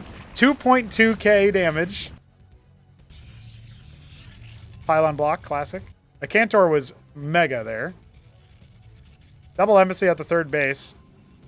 Pulling away from his natural. Now depleted in the mains. I was going to say for both players, but I wasn't so confident about AOT, but it is indeed true. AOT was on a lower worker count for a very long time. Now, by themselves, these Zarks are not going to be that scary.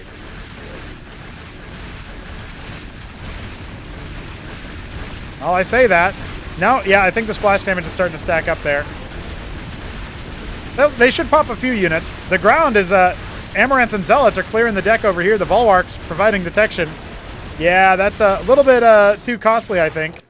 Once again, can't even take his 3rd base. AOT burrowing his lake is out of range of detection. That could actually help him out quite a bit.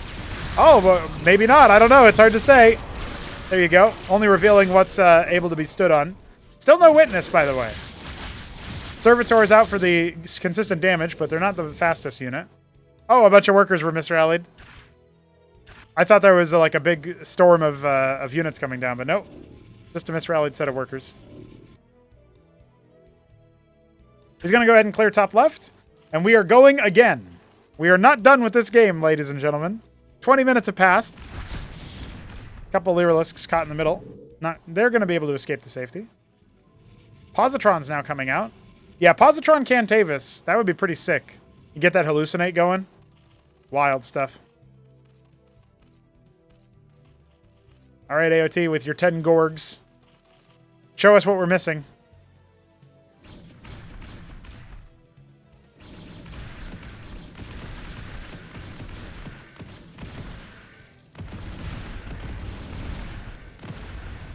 Not able to get his hatch up. All of the workers transferred over there get killed.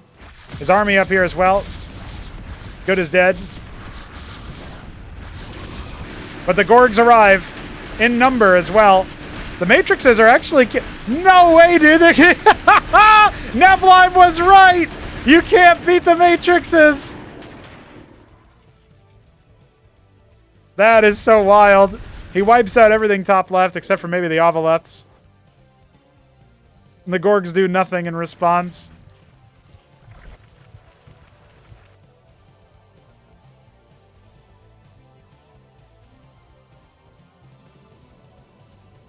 Well, he did stop mining, right? He denied mining for a little bit. And that is the main base that you want to be mining from right now. Not mining from this ridge either, by the way.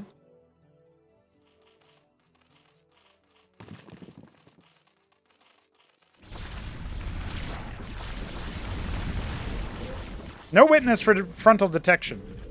But that many circuits makes you wish you had an Incantor again. 9 Gorgs rotating over. There's slightly less matrices down here, but still. And Doglived always has money in the bank. I don't know how he does it. But you can help me have money in the bank if you donate on streamlabs.com/Pronogo. Appreciate it.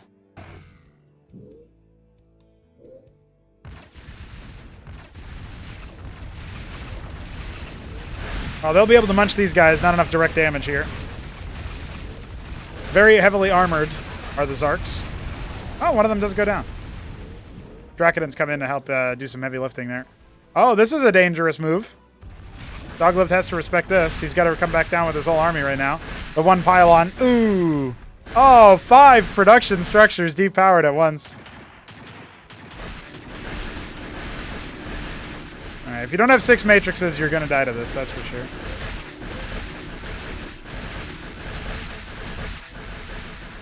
Look at the banks. Look at the money.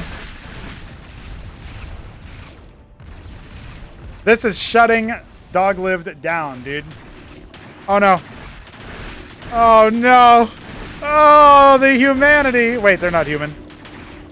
Well, he actually only lost, what, 13? That's not bad. I thought he would lose the whole stack. I'm going to be honest with you guys. I thought we were watching the game end before our very eyes there. A man be destroyed. His spirit crushed and morale broken. Instead, he makes another base. He has 3,000 minerals. Haha, classic canola. Thanks, Lucy. You got me.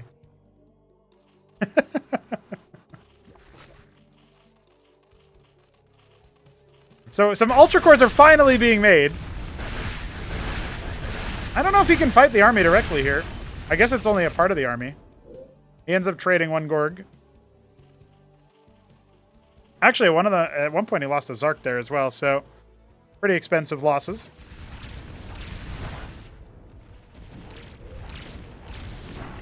Confirms nothing at top left, so he knows his opponent is as poor as him. And then he checks his bank balance. It's like, damn, I'm rich.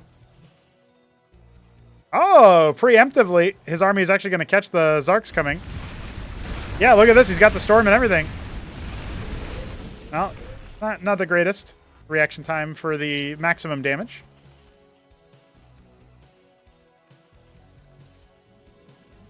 Still not making any units, by the way. Not really able to. All right. This is a weird fight for AOT to try to navigate here. He's going to dive onto the Cantavis. There's another one there. Oh, it could do well to hallucinate, but maybe the storm is better. Problem is that the Ultra Core is only now getting broken down. It looks like all of the Ultra Cores are dead. No, there's another one that was loose in the army earlier. Oh, man. He's been routed, dude. There's no hope. He never repowered his military. He's got 3K in the bank, and he can't spend it, boys. He can't spend it, lads.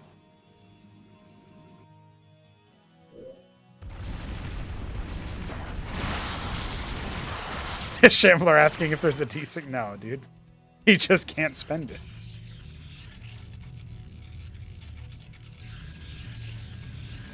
Oh, there he goes. Back at it again. I think that's the first military that he actually made in a very long time, guys.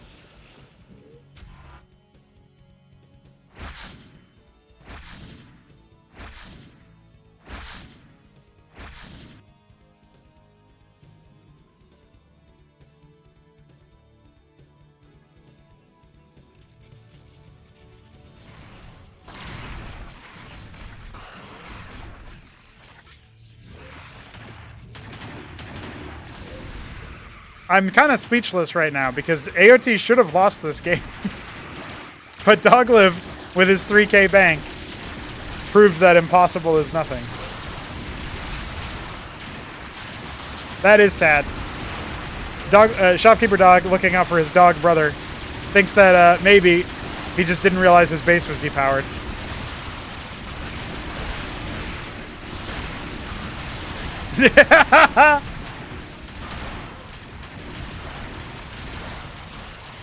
I'm gonna have to agree with Aquarist Gamer. He just needed more bases. I mean, more units. Unfortunately, his base was depowered for a solid minute and a half.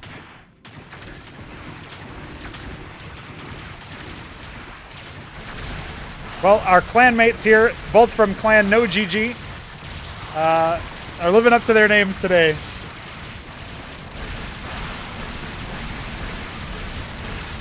Oh, he actually does call GG. What a nice lad.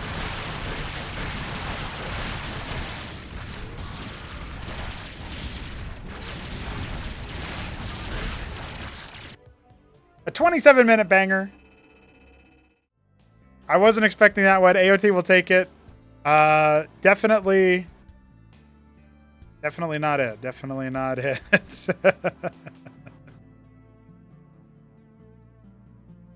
Well, Shambler, if I did that, people would actually wait to gamble until 2 minutes into the game, at which point I think it's not a fair gamble.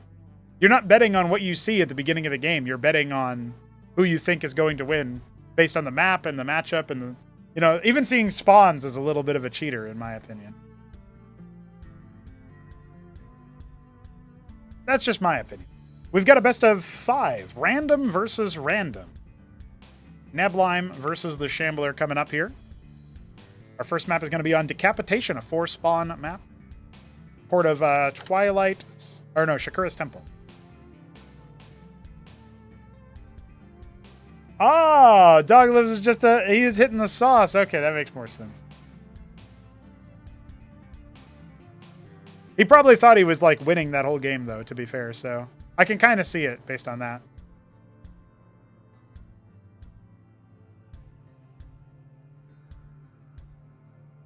I have Newt PVT game. Do I want to cast it? Yeah, Kasuga, you can upload it. Feel free. Feel free.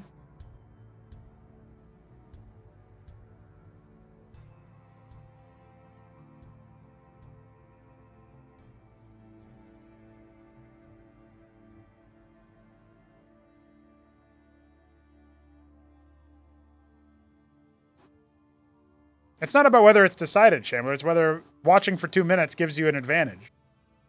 Just be good. Just be better, more reactive, more in it. That's what we need. All right, I'm going to set up our overlay here, and we are going to be watching our first match. It looks like it is a ZVT. That's interesting.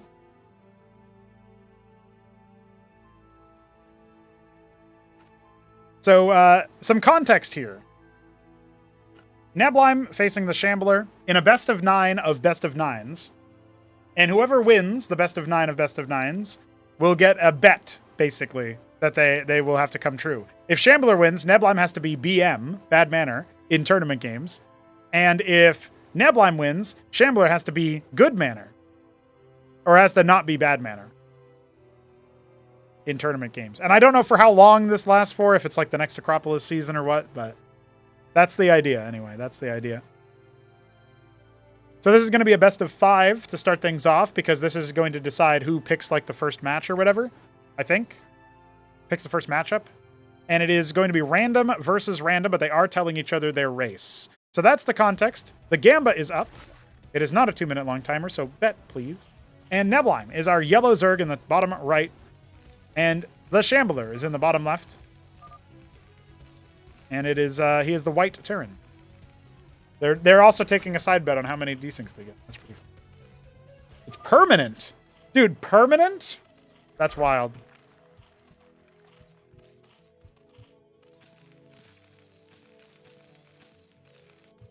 Shambler bet 20 games hash? Dude, it's like a 1 in 20 on an average round, so I don't know if that's true. Because they're not playing 100 games. Oh, they'd have to play 200 games if that was the ratio. Anyway, new ramp, he says? No, this has been here. All right, sorry. I was just trying to figure out the ratio, because so far I think they've played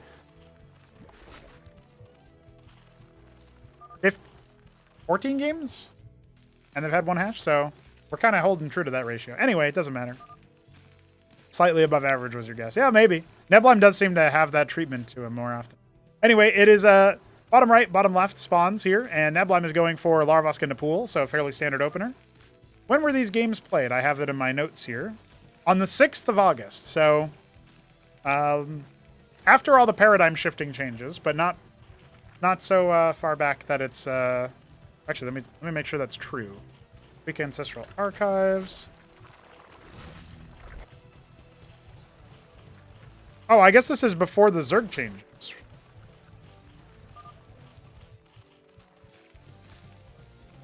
we got 3 Stockade for Mr. Shambler, and Neblime is on the old Zerg paradigm, I believe. I'm pretty sure that's what's happening here.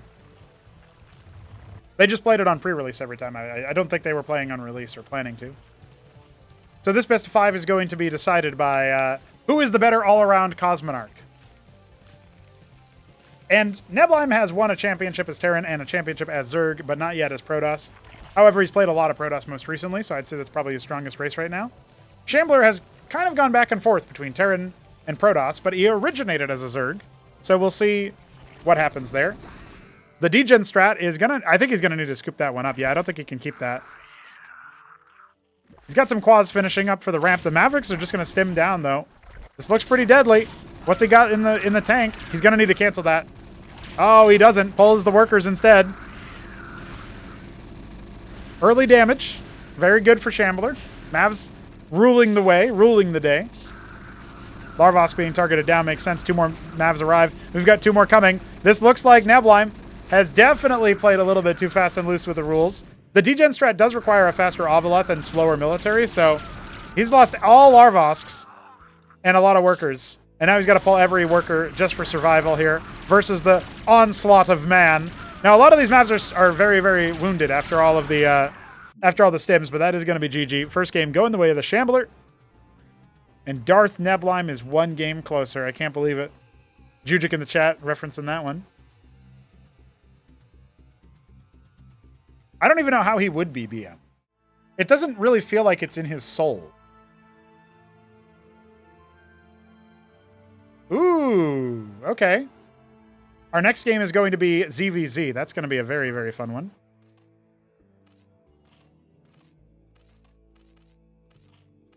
I guess Shambler definitely has more recent experience with ZVZ.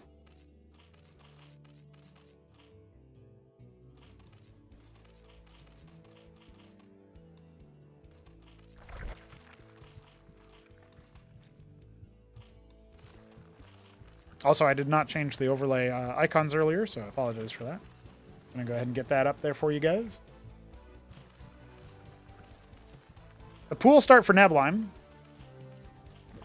It looks like it's going to be that 7 pool. And he's scouting. Shambler's scouting later, and his pool is going to be much later, actually. We'll see if Neblime can get some action done. This is Near Impact by Jujic. Last map was Decapitation, a port of Shakura's Temple by myself.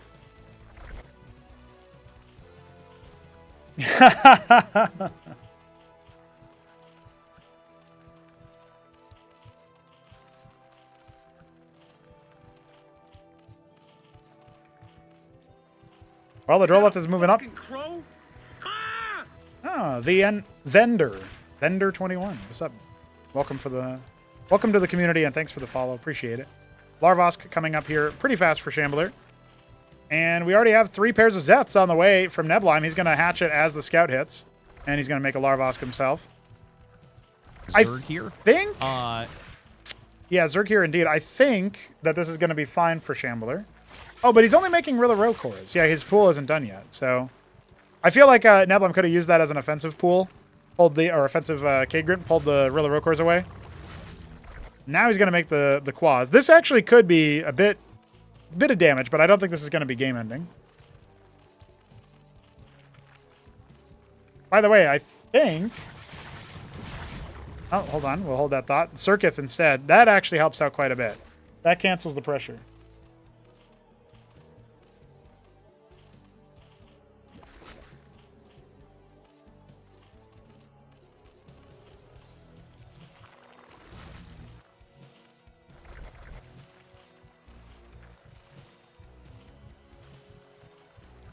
Well, right about now, Nebelheim looks like he's just developing his eco, but he's got a very, very low worker count. I guess you can say the same about Shambler. Pause, stamp out the offensive Zeth and start moving across. I love the idea of Nebelheim just kind of trailing this army and eventually going in for a bit of a counter stab. But the Circuit does protect a lot, right? You'd have to be like magically attacking like this spot right here. I don't think Nebelheim knows that.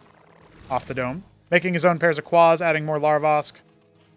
Not so on the worker count right now. Shambler definitely going to take a lead economically, but only briefly, before the superior larva of Nebelheim starts to take root. Zorka's Shroud pretty early on for Shambler. That delays his second Larvosk a bit, but it's coming up now. Just as Nebelheim starts his third.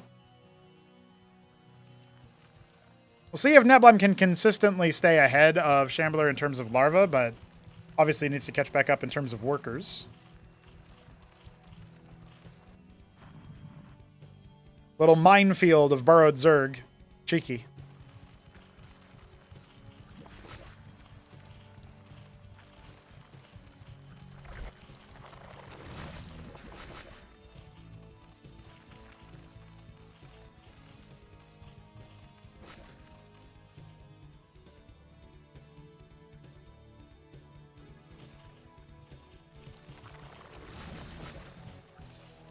With the Zorka Shroud finishing up and an Ovaleth coming, it looks like Shambler might be eagering to drop.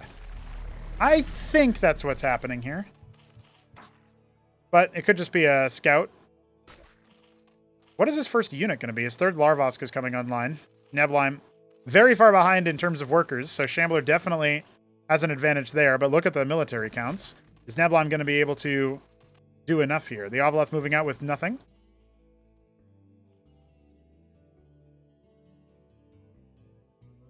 Kind of pocketing some Zeths. Some of the Quas will probably find this guy. No, maybe not. Oh my god, they're pathing right over it. The Shambler should be aware, more than aware, that there's an attack coming. He's not making any Lakes, though. That does kind of worry me here. I guess he's got a lot of workers, but Quas are really good at killing workers. I don't think he can stop Nebelheim from just sauntering up the ramp here. Expansion for both players.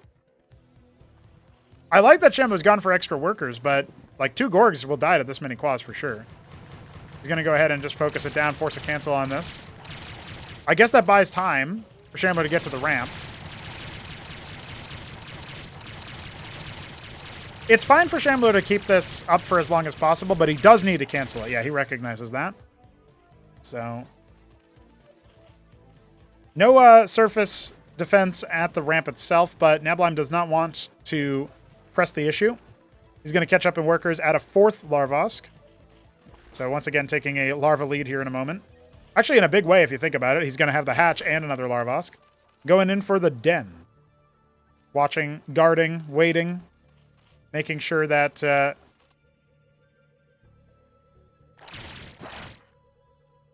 Shambler cannot take a base for free without being seen. The Gorgs might fly over here. I think that might have been spotted at some point. Or it's just time for anti-air defense, either way.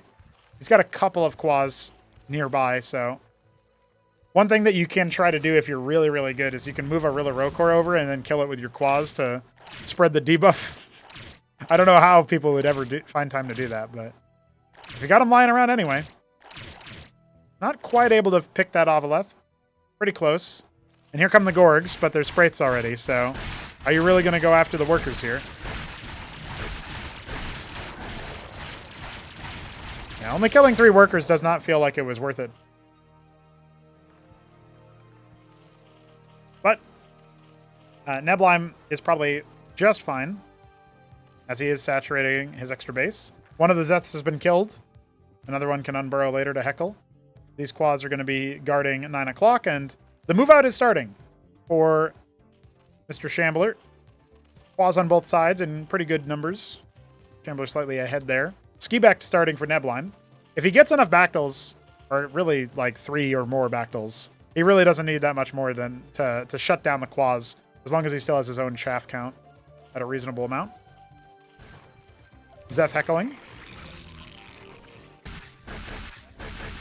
There are going to be some casualties here. It looks like the Larvask will not survive. Now, Shambler is only going to be even on Larva after that, but still pretty good to reset the Larva count. He's got... Oh, I guess not. Yeah, he's even, but it could very easily turn into an advantage for Neblime again on the Larva side. Neblime's talked a big game about like what Zergs need to do, so the fact that he has to play Zerg again, good to see. It'll be good to put him to the test, you know what I mean? Neblime often joins me for co-casts. He'll be joining me for the next show match as well. Oya, Zeke, and Wolfix will be duking it out. StarCraft 1 pros from the foreign scene. It'll be a good time as well. As mentioned, the fourth show match that we have, because that one is the third. The fourth one will be on the 6th of September, featuring StarCraft 2 pros Trigger, Han Mono, Young Yakov. And the fifth show match will be Boneth versus DeWalt. 9-game end of the World Series. Random quads in the middle of the map are going to spot the Gorgs, and of course these four did kill Adroleth, lazily sent up there, not escorted. We see the defensive Vanguard for Neblime. He's making a bunch of Skithra cores, which are going to help out versus the Gorgs, I think, but also can threaten on their own right. I love the Burrow. The Burrow is very, very good. Because that's going to bait Shambler in, and then he's going to lose all 8 Gorgs.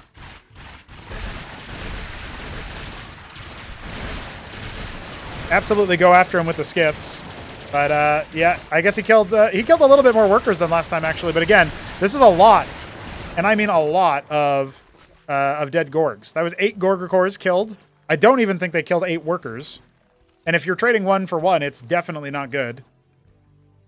It might be a little bit more acceptable versus Protoss or Terran. I guess Protoss is the most likely one that you would have in that situation. But you can't really justify that versus Zerg because they can remax their worker count super fast. Third base will not get up off the ground here. It's actually not even going to be put down. Oh, it is. That's a bold choice from Shambler. Yeah, he cancels it immediately. And now the Skits are going to fly in and see what they can do inside the natural, but the Spraith will zone them away for now.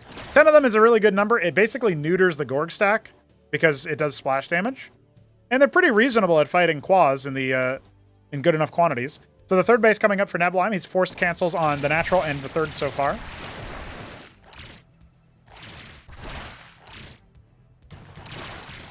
$11 not going to be taken anytime soon. In fact, Neblime kind of uppercutting. He wants to maybe see if he can eviscerate the quad stack over there. His backdolls are his secret weapon. Something of himself here for Shambler, but the Ovaleth allows the Skits to attack, and you just can't fight up.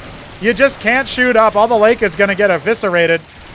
If you think about the resources that could have been put into the rest of the army by the Gorger cores that didn't get too much done, that might have been enough Quas to fight the Skiths or something like that, but now we're getting into 14 Skith territory. And you can't, like, kill Spraiths with that many, but you can do a lot of damage. And a lot of Lakes have been made again, but what are you going to do? How are you going to defend them versus the Skithra cores? They're two-shot volleying. You can try to burrow that, but that's not going to work out very well. They can even fight your Quas in this number. He's actually got 16 of them. I think Neblime doesn't even realize how powerful he is. Oh, 20 Skiths. I mean, I don't know if Shambler has anything that can deal with this. Again, this is before you could make the Calcure Lake a tier 1 and go for Lyrilisk. So you can't fault Shambler for that. He's going to go tier 2 now and hope that he can go for the Sikralisk strat. But the third base is up for Neblime, Gas in particular. He's just going to make some more Bactals.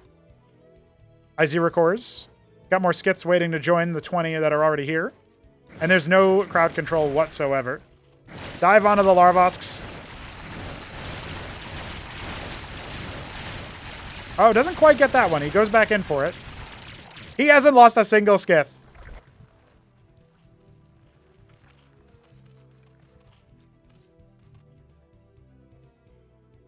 All right.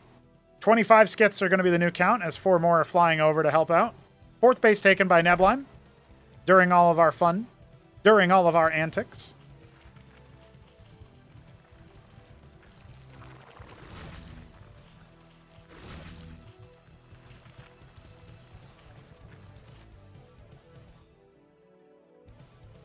Tier 2 is popped for Shambler.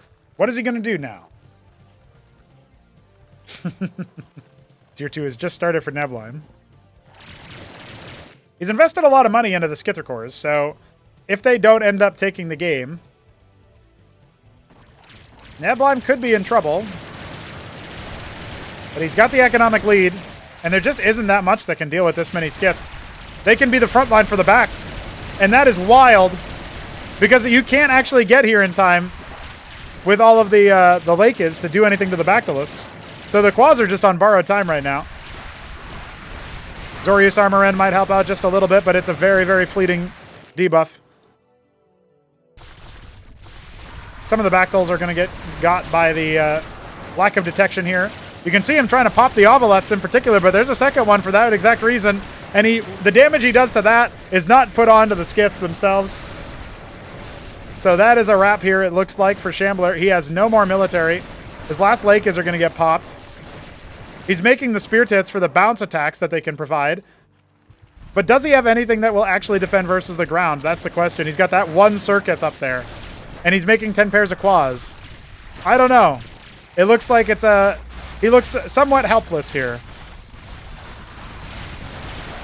Gonna dive in and try to his best to ignore that bounce damage. Here comes the Lakes, but they are gonna be mulched by the Skiths. Zerg here. The last of it for Shambler. He's making many more units, but I don't think it's gonna be done in time. Spire on both sides, by the way. The tech of choice. It'll finish faster for Shambler, but even though he's got 1,000 minerals, he's got hardly any Vespene, and they all of those units need Vespene. No longer mining at the main base. The natural, close to depletion on several patches. He's got 5 more Lakes, and we don't have any detection. There isn't any coming either, so Nebline could temporarily be pushed back from that. But he's setting up his own static defenses. He could just decide to stand on top of them if he cared to. Look at this. He's adding his 4th base saturation, 3rd base fully good. And he could just knock out the hatch here. Indeed he will.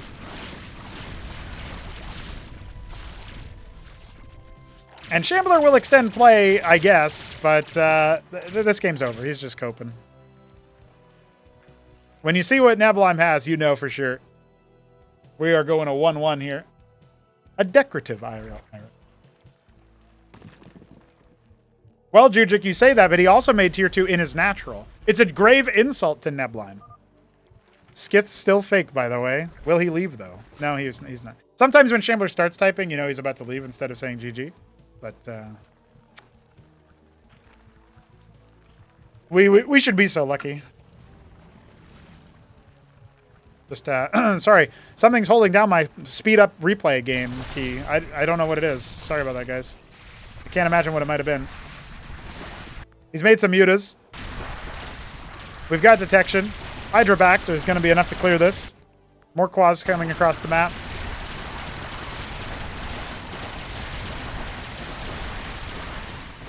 Yeah, it turns out Nebline didn't even really need tier 2 to finish this off. We could tell that from a very, very far distance away.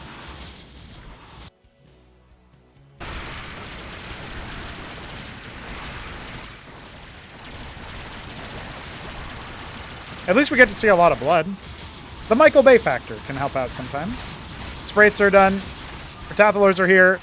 Why call a GG after wasting like 5 extra minutes of your opponent's time? No worries. Shambler loses a game.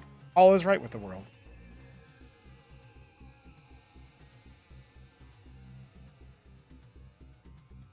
There's a lot of games where your strat sucks. I'm just shit.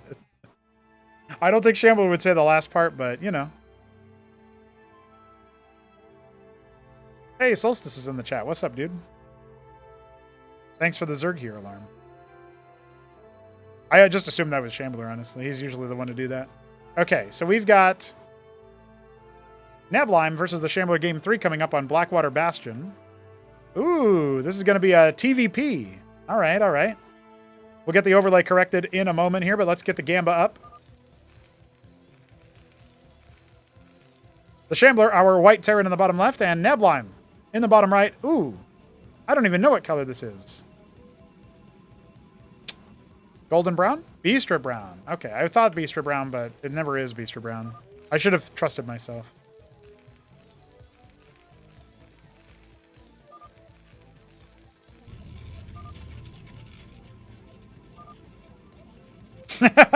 I wonder who New Guy is for Z.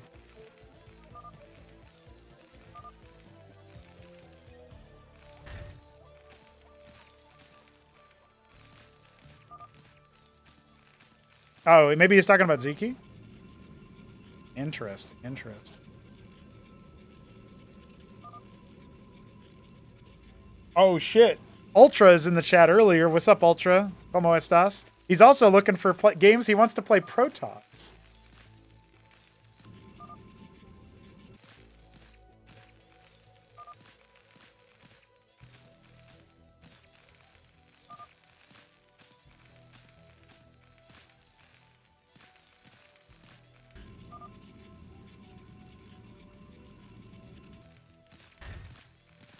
Two Fulcrum start here for the Shambler.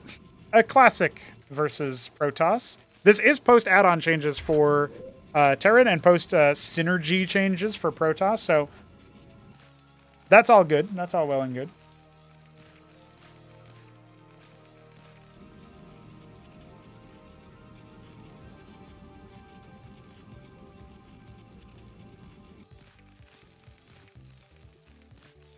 Dude, the fact that we have a StarCraft 2 Pro potentially going to take on a StarCraft 1 Pro in Cosmonarchy is pretty good. I was thinking about a show match format where once the StarCraft 2 guys get more familiar with the game, we could have them against some of the foreign StarCraft 1 guys. So it would be, you know, StarCraft 2 versus StarCraft 1 Pro players, but in a neutral battleground, a meeting of the minds in the middle, a middle ground, Cosmonarchy.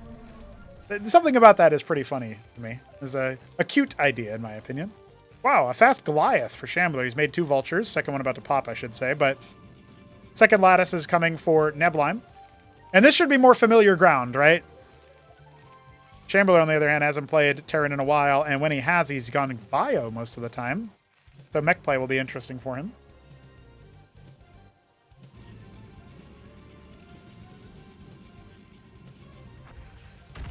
The Vassal almost caught. No, definitely caught by the Goliath. Good anti-air there. Interesting, interesting.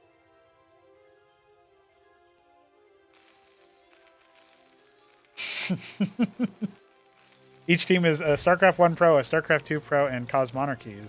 Pros, top-level pro player. Hell yeah, brother. What was it? Wasn't Lucy's like Twitter bio for a while? Professional Cosmonarchy player? That's some good shit right there. I remember having, like, a long time ago, I imagined a game where you had roles, and some of them were, like, RTS player roles, and some of them were FPS player roles. So there'd be, like, an RTS player that does, like, the Battlefield commander style stuff, and then the actual shooty guys. The units would be controlled by players kind of thing. I thought that was kind of cute as an idea. But I just imagined somebody saying, I'm looking for a team. I can play RTS. Not so good at FPS. And it's for the one game. A Vulture got caught with no mines laid, so Shambler bungling that one a little bit here. But Neblime, he is going to end up losing his Hierophant if he's not careful. Oh, how about everything if he's not careful? Oh, but the mine hits hoist Shambler up as well. Hold on, this might be an early game. Another mine hit connecting on the Goliaths. Whoa, Nelly. Trying to go after that one Goliath in the back. Well, maybe he can just go after them all. There's no more mines. Shambler not making any more military units, but he has a Vulture and a third Goliath. Maybe he can try repairing. I think that's exactly what he's doing. Going after the Masons, though. Neblime's savvy to it. He'll actually get the second Goliath as well, if I'm not mistaken, but his reinforcements are a little bit too far away. He'll pop a mine and get the hell out of Dodge, having split an extra 2 Sims in the process. Or maybe actually that's a full HP one, believe it or not. Anchor not going to be able to get off the ground. That's a good mine connection, but still, no cancel on that anchor is 125 minerals down the drain. Shambler under the pump. That's another mine hit, but it only stuns the Sim. And I guess a Mason, which goes down dutifully. Trying to use the Vulture before its mines go kaput. Still good damage spread there. It's not damage dealt to the Goliaths that are being repaired. Finally, another shot goes, but look, the Manifold boosting the armor pen. The Sims are splitting! The Sims are splitting out of control! And I think Shambler's been routed again. Match point for Neblime looming unless Shambler can make something happen. What kind of magical moves can this man do? He's laying all the mines he can. Looks like they will end up popping. Or at the very least arming. And now the Goliath with 4 repairmen on it. Desperate times, desperate measures. A drill onto the Sims. Not always what you want. Behind this, Nebulum has an expansion. He's got more units rallied. The Goliaths will extend play, but at what cost? More Masons being focused down. The Lifted Ministry, if that lands, maybe Shambler can do something here with making a lot of Masons to come back into the position, but reinforcements have come up the ramp, and Nebulum is showing no mercy. Look at that. Look at him go. Trying his best to isolate it, but the Goliaths have their auto guns.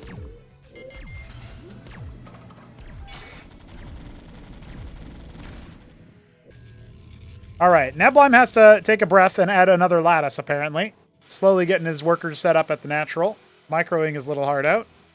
Has an 11 worker lead. So the comeback potential is pretty slim right now, it feels like.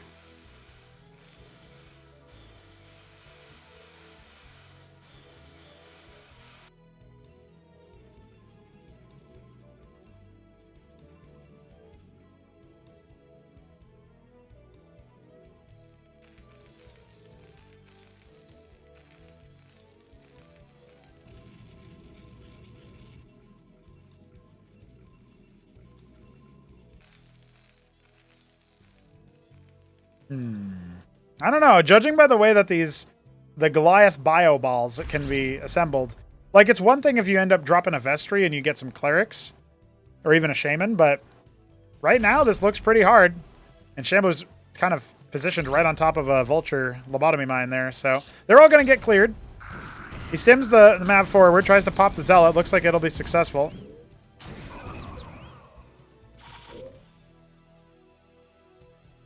Nebulum going to cycle back.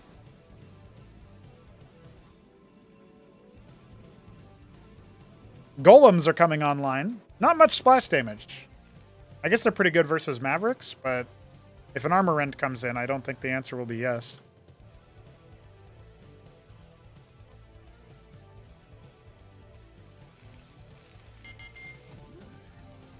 Still down by 14 workers. Shambler definitely in a lacking position. Nebulum looking for a third base before the Ministry lands at the natural. Farming some sims. Clearing some mines. Scouting the far corners, both players. The manifold count is kind of ridiculous right now. Cantavis have arrived. Watch out for the storms.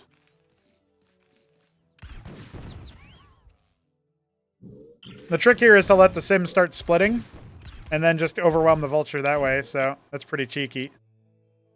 Now the vulture can't really do anything, and extra sims have been added, so more scouting for Nebulum. Random mine watching for a drop. A vassal will come in to see what's going on. Actually, seeing the Covenant is pretty big there, if he saw it. I believe he did.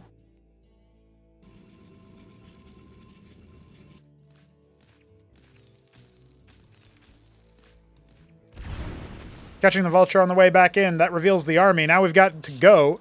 Cantavis can storm, and will. Try to dive forward and kill the Cantavis with the Mavericks. It's a good move from Shambler, but I feel like his army is under strength. Remember, the Manifolds boost armor pen, so these Goliaths are going to go down a lot faster than you'd think, and I think that will be the wipe that we all saw coming a couple minutes ago. Shambler tried his best to keep his morale high, but now he's rallying expensive Eidolons right into the battle, right into the front. He evacuates most of the Masons, but again, he's still down by so many workers.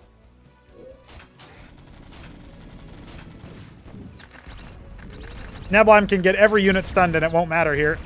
He's even stunned his enemy's Goliath as well. Goliath, worst unit in game.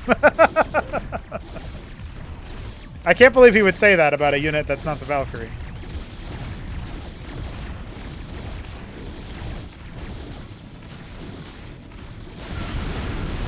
Oh no, sorry guys, I leaned on my plus button. Oh no, sorry guys, I did it again.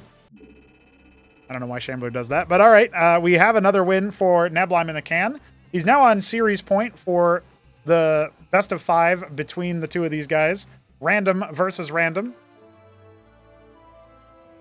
Shambler needs to extend play and then win again if he wants to be able to pick the first matchup.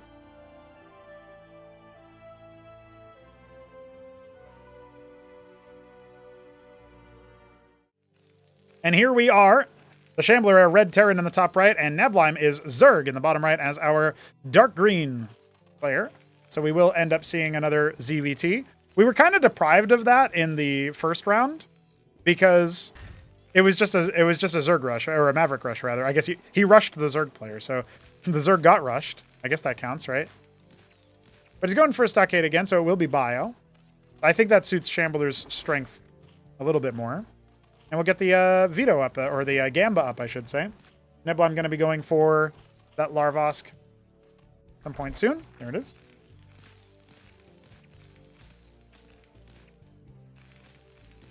Well, it tilts me, Shambler, and I'm supposed to be the one casting it, so don't waste my time, too.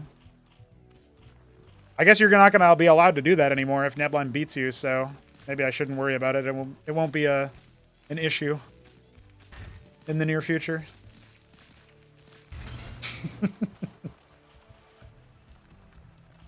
But Shambler did get a win under his belt already in the series, so we can't exactly count him out immediately. It is 100% BM to waste your opponent's time, absolutely. But Nebline gets to determine the lengths of which he will decide to categorize as BM, I think. This is an interesting build from him. He's actually going to go for a double Larvosk before Pool.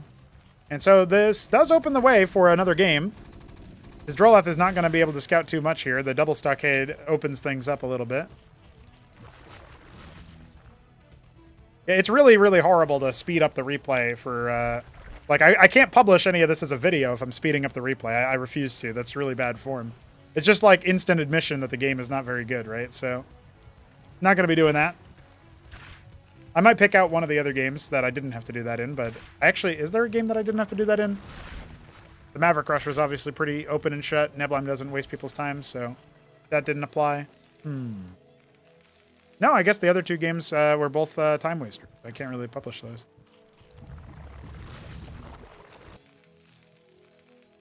The double Larvosk leads to a Circuith on the ramp. It is going to be hard to pierce this, but it's possible to just kind of stem through it, especially since these guys don't block your pathing. But they do some pretty good damage. So it does feel like it's really hard to get enough Mavericks out there in time. Mason returning home. A Star Pad is coming. I like that. Shambler's going to go ahead and try for a Trojan, I think. Go for a drop here.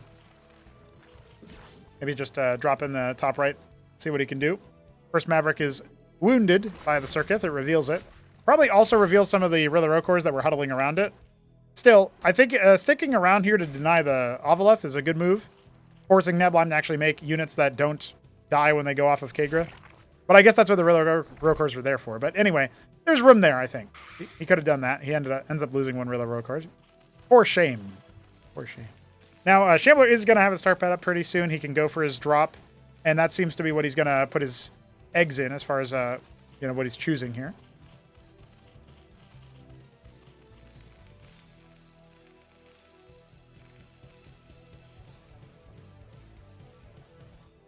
Yeah, I guess overall, I'm looking at this thinking Nebline comes out marginally ahead pretty soon. He's actually going to pop that Circuith and make a Larvosk with it. I love it. I don't actually see a lot of Zerg players do that.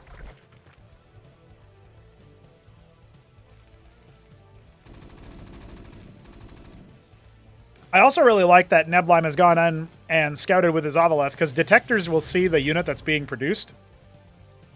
So he knows that the drop is coming now, and he can plan accordingly.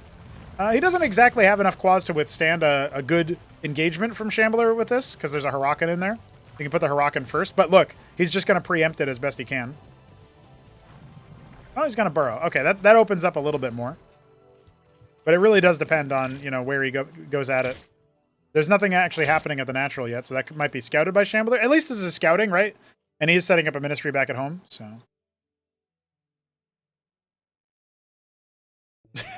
That was funny. All right, he gets the hatch down. Ministry on location. One thing about Neblime's build is it doesn't really give him any aggressive options in the early game. Kind of like going like Agreleth or whatever, right? He drops the Hurakan. I guess he's just going to pocket that and send it in, but there's already anti-surface. When you see this, I think you're actually pretty happy as the Terran. Your opponent went for several extra static defense structures. So you can try to figure out what your mid-game is going to be. But they have rebuffed your harassment, so there's no game-ending damage that can come from that. He has a second Trojan. Maybe the Doom Drop actually has some legs, though. Like, I do think Bio Doom Drop is really, really good. And not a lot of players exploit it too much. They use drops particularly for harassment to try to piece their opponent apart. And part of that is because the extra power that you can get from all this anti-surface defense is a little intimidating. That actually means that if you just pick a target and go for it, you can doom drop on top of these circuits and they'll die pretty quickly. You don't get as much worker damage that way, but you might be able to snipe the tech, snipe the production. Larvosks are very vulnerable. We are going to see a Covenant fairly quickly. Again, this is an era where you make one add-on, all of your structures can use the add-on for the units that they unlock.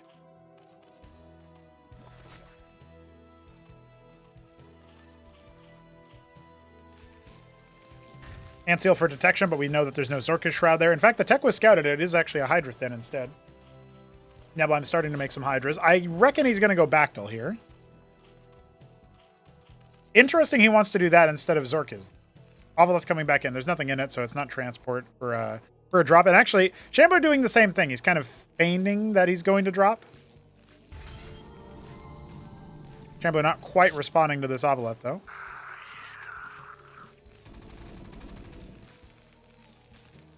Again, you come in here and you see, oh, there's another Trojan waiting.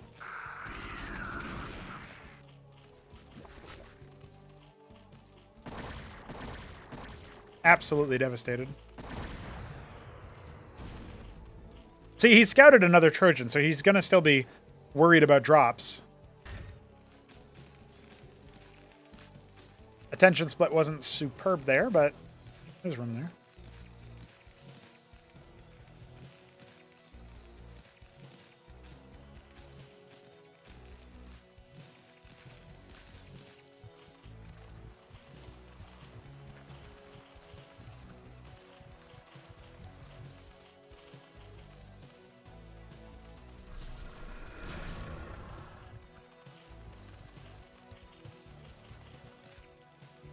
With the stockade up, I feel like... I mean, Shane was very committed to bio right now. Oh, he never... I wonder what happened here.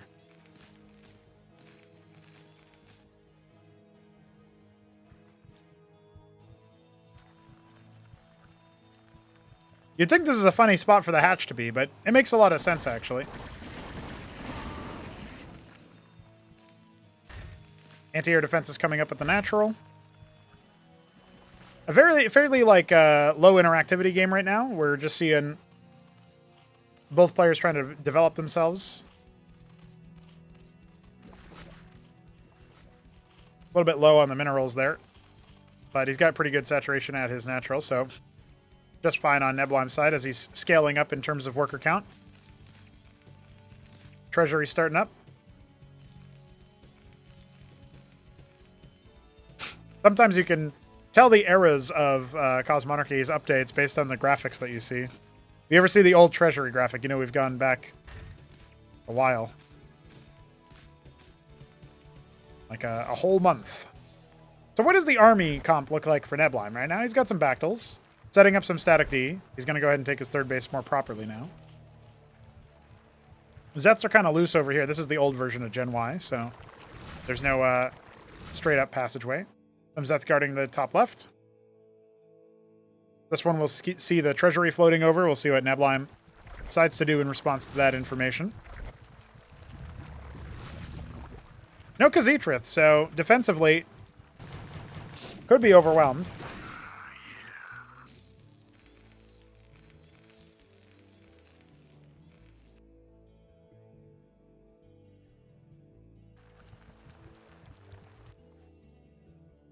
All right, to the bottom left, we have another expansion coming up for Nebulheim, and he's starting to droll up here. His army's been very unit light. A Droleth is going to get bopped on the way down the ramp there, thanks to the Ant Seal revealing it. And I'm a little bit worried about him on the survivability front because his unit count is very, very low. See if he wants to rectify that anytime soon. Interesting, Shimp was just going to leave the Maverick there, but I guess that makes sense. Oh, he does not want to lose the Ant Seal, though. If there's Lakers and he doesn't know that there isn't, that could be a really big problem. Bit of a Zeth-based counterattack, but it's going to come up here and see all of the Mavericks. They almost don't even get there in time because of the Eidolons, though. That's pretty funny. Okay, this is where the Khaz'Trith is. Now, this force multiplies the defensive front. When you see that kind of thing, Eidolons can help, but you mostly you want the Phalanx, I think. Now he'll clear bottom left and go for another base. Again, Nabline staying ahead of the curve when it comes to the expansion timings.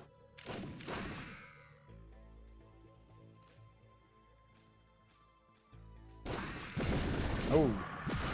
I don't know about Nabline moving out in this situation. It doesn't seem quite like what he wants to do. Like, this is an attackable position, but he's going to need a different angle of attack, I think, to do it. A different approach required. He's pouring out with a bunch of Zeths, but this is well guarded here by Shambler, setting up at his third base. More stockades being made closer to the front line. He's still never finished this one. I don't know what that's about. Nothing in the Avaleth, but he'll see the Watchdogs.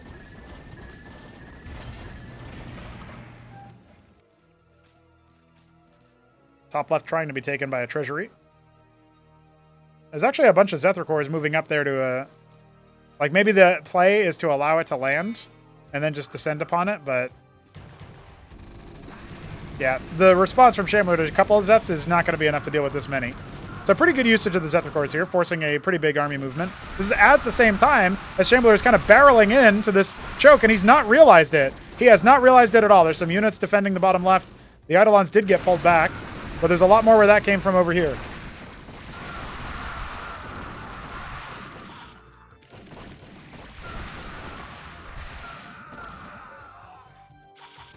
So he clears this out, lifts the treasury, keeps that alive, but he lost a lot of pressure on the other side of the map.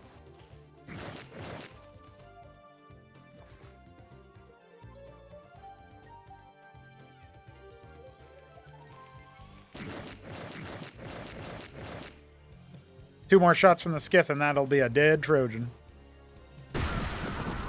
Trying to siege the ramp, but there are some Savants up there. No Avaleth here? I guess it might have gotten sniped earlier, yeah. Oh no, it's down here. Oh, the Trojan does end up dying. Nothing in it, though, so no transport issues there. Both players taking their fourth bases, but it's starting to get saturated for Nabline, and the fifth is on the way as well. The vaunted interior base. And Tier 2 is just finished for Nabline as he finishes up a bunch of workers, so that fourth will be saturated soon. This fifth base over here, 4 o'clock, gonna be his domain. Ah! Hey, thanks for the follow, Drawn111. 1111, actually. Do people just call you Drawn4?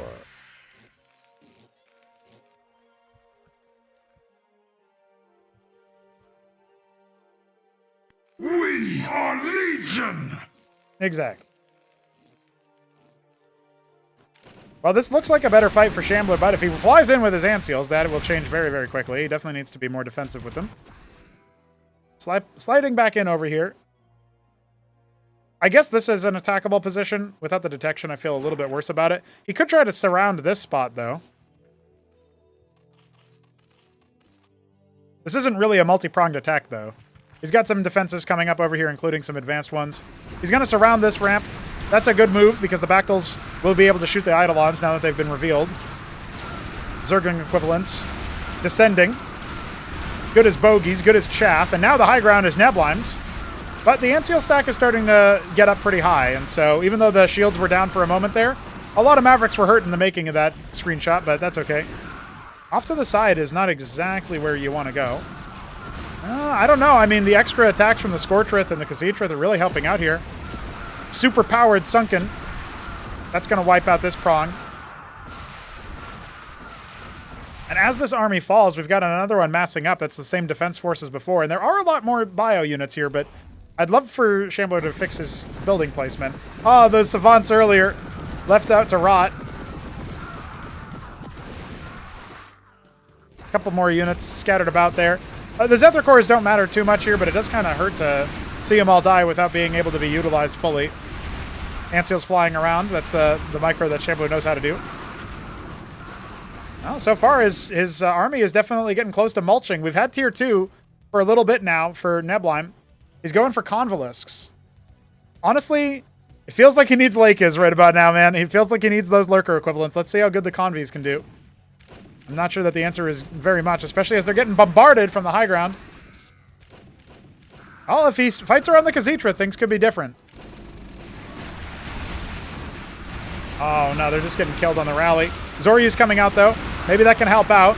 The debuff helping quite a bit right about now from all those brood spawn that are being created. The ant seals might eventually be overwhelmed. You can see him trying to move the Khazithrith over, but hey, it dies. It gets popped. Good play from Shambler to focus that one down, and I don't think there's enough here for Neblime. He's trying his best. Oh, all these defenses over here at 4 o'clock got popped as well. That base never really got off the ground, though. No real worker count to deal with. The Eidolon count is pretty high right about now. We got 31 of the guys sniping away. Did you ever think you'd see this many ghosts made versus Zerg? More units streaming on in. I think we're going to game 5. I mean, he's got more defenses coming up over here, and he's definitely had a better economy for longer in the game, but he just did not build the right composition against what Shambler was pulling forward. And now we've got healing units, you know, making things happen. He's going to do his best to just erect enough static defense and make it really, really difficult for his opponent to bust up. But I think once he starts losing more bases, it's going to be a real knockout blow. He's lost 4 o'clock. Bottom left is... Oh, their units off the rally are just getting blown up. Yeah, I think Neblime's gonna have to face facts pretty soon. We've been criticizing Fantasy GG timings, but I don't think Neblime's usually a purveyor of that.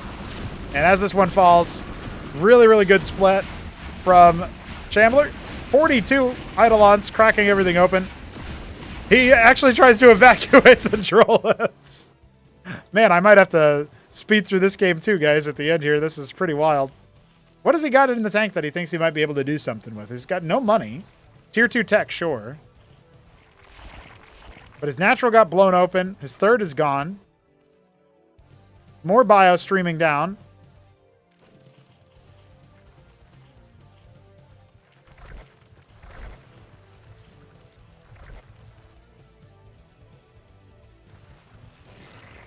Yeah, trying to mass up around the Khazithrith, it's just not going to go here.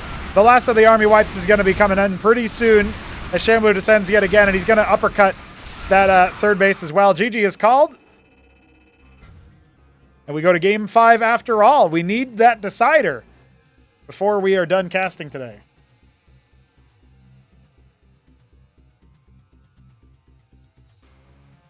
Hey, Shambler, take a break.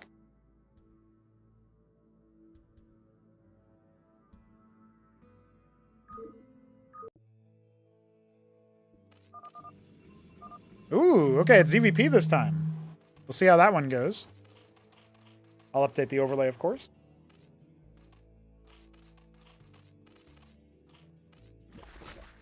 It all comes down to one more match to decide it. And this is just to kick off the best of 9s, guys. There's a lot of matches between these two. We'll get the last Gamba up. We've got the Shambler in the bottom left, our Tyrian purple Protoss player. And in the top right, Neblime is our midnight green Zerg player. This is Kingwa Valley. Interesting choice by Neblime. Shambler, I said take a break and I meant it, dude.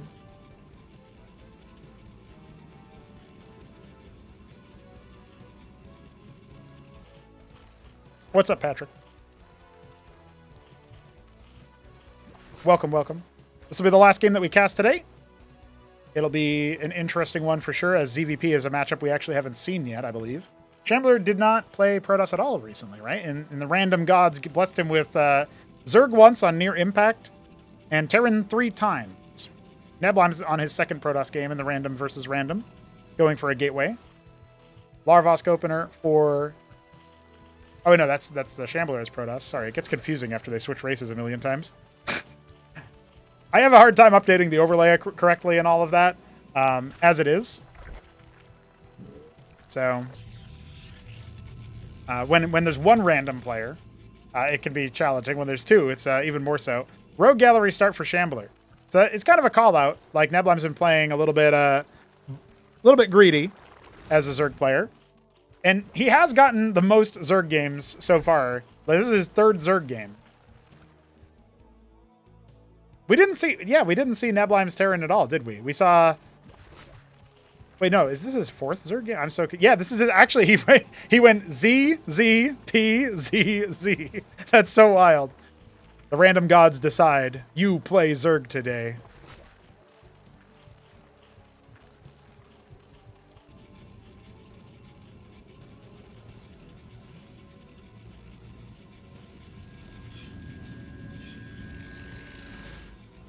Double rogue gallery, and the first unit out of the first one is a Kabbalist. We'll see how that one goes.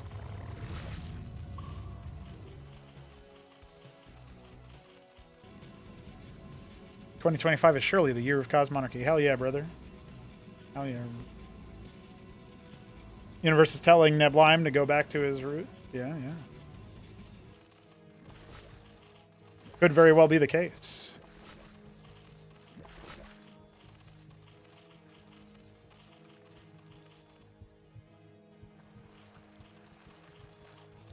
Well, I don't know. He started off playing Terran way, way, way back.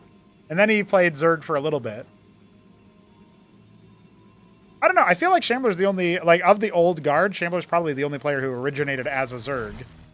I guess you'd probably grandfather in Hamster as old guard by now. If you count, like, old guard equals Ascension era, that would be it.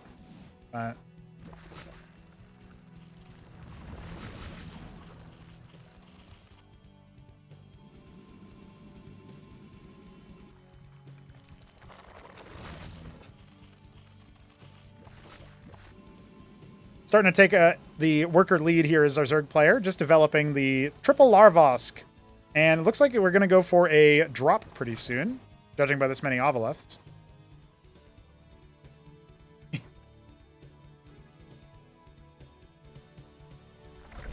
Yeah, the tutorial teaches you how to lose and improve. That's the funniest part about the tutorial, I think. It can be pretty challenging, that's for sure. We'll improve it over time so that it's a little bit more educational, because I do feel like sometimes people will get lost, more so than they'll feel enlightened. But it is teaching you how to lose. That is the purpose. Not just how to lose, but how to get better. Like, one thing that I think somebody recommended was... I was recommended to check out this opportunity to tell the player, diegetically, of course, to review the footage, aka watch the replay. So we'll see if that's something that we can do. Kabbalists are going to descend upon the Hatcheros, not their best usage necessarily, but he does force the cancel. Ovoleth is here to guard against an infiltration, and those Kabbalists are going to get nuked immediately. One of them very, very low, the other killed. And we still have a third one in there, about half HP. Hydra's then nearly finished. We got a fourth Larvos coming. There is loads of larva here.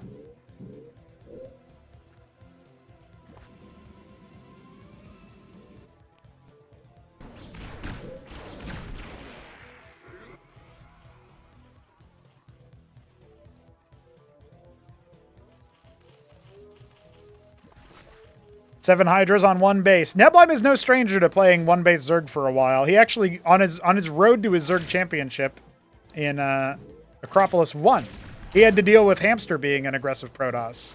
All of our old guard, all of our, whatever you'd call between old guard and, because what was it, Biddy B saying that oldest guard is pre-ascension? Yeah, our oldest guard and old guard. They've changed their races so many times. Like, 3 Crow played Zerg for one of the Ascensions to try to use, like, Kager drops. He almost beat Mystery Meat with it. It was really funny. Obviously, Mystery Meat played random. I think he was signing up as random one tournament, right?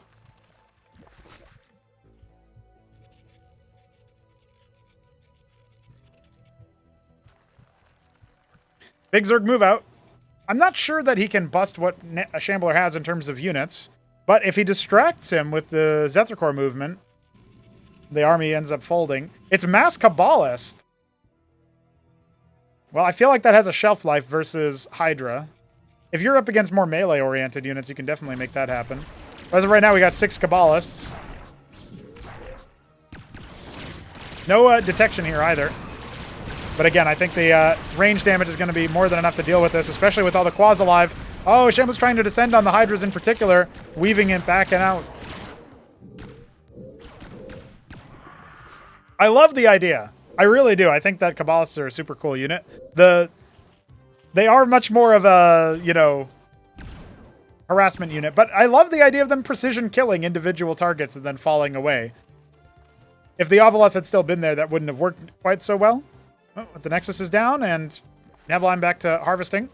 He's made a lot of Hydras. Remember, his larva count is ridiculous, dude. He's actually making 7 units per 14 seconds. So his production is out the wazoo right now. Khazitrat starting. force multiply his defenses. That can also be a detector as well. That is a detector. So if Shambler lets that get up, could be a problem. Oh, no. I think he's also, like, he's feeling the pressure, but the Hydra count is too high. Even if those Kabbalists were Draconids, he wouldn't be able to fight this. So, Nebelheim on the hunt. Turns around and puts some damage onto that Kabbalist. Good distraction so far. Yeah, he can thin the herd that way. Yeah, away from the Khaz'it, away from the reinforcement point. That's a little bit of a different story. But now that that is up, I don't think attacking is going to be an answer. So we're going to need to see Shambler go for a little bit of a different round here. I don't know what his next tier up is, but he's making an engram in the main. What's up with that? That's a lot of money to be putting down on not tech right now. His other core might get a kill, but probably not. Just deny a little bit. Oh, he does! Impressive.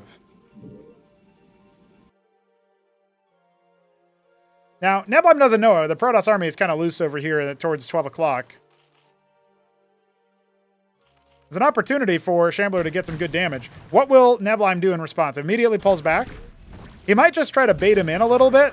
He's going to lose the Khaz'it for sure.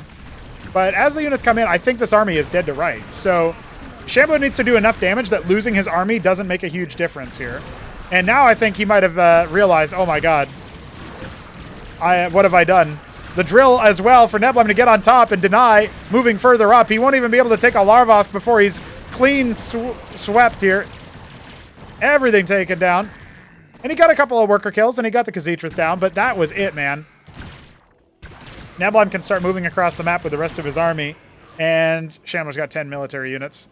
He's making 4 right now, but I don't think that's going to be quite enough. Especially if Nebulheim pulls the switch. He's going to expand, but I would love to see him just start making only military right now. Just a horde of Zeths or something. Flood him in. Frustration stage. Engram at the natural instead. It feels like that was an ill-advised move out. We'll see if that ends up bearing fruit for Nebulheim. The Ovaleth is going to reveal the Kabbalists. Still a big portion of what Nebulheim has to deal with right now. Oh, but they dive in, and that's it. That's a wrap on them. Most of the damage gone. Now he's got to cycle back a little bit. Again, if he had a flood of Zeths or something, he could do something more than what he's doing right now. The Vagrants are pretty good chaff. They'll even pop the Ovaleth on the way out. They move pretty reasonably. Oh, maybe not. Doesn't want to commit to it just yet. The flood of Zeths is now coming as the third base is on the right.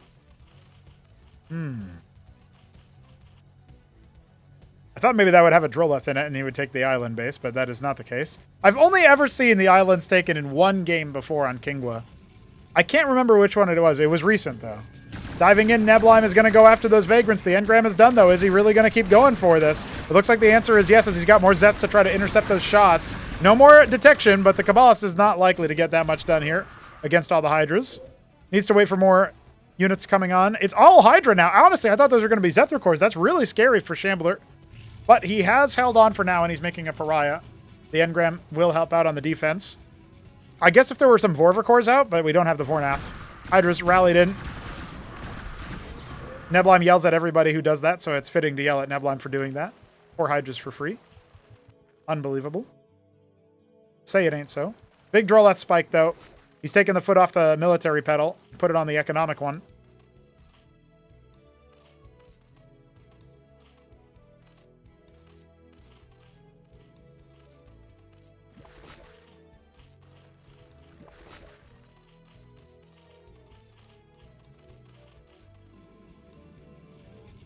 Maybe the Mind Tyrant can help him out here. He's got a second prostration stage in the main. He's adding more anti-Gorger core defense, but it's for a depleted base, so it feels a little bit unnecessary.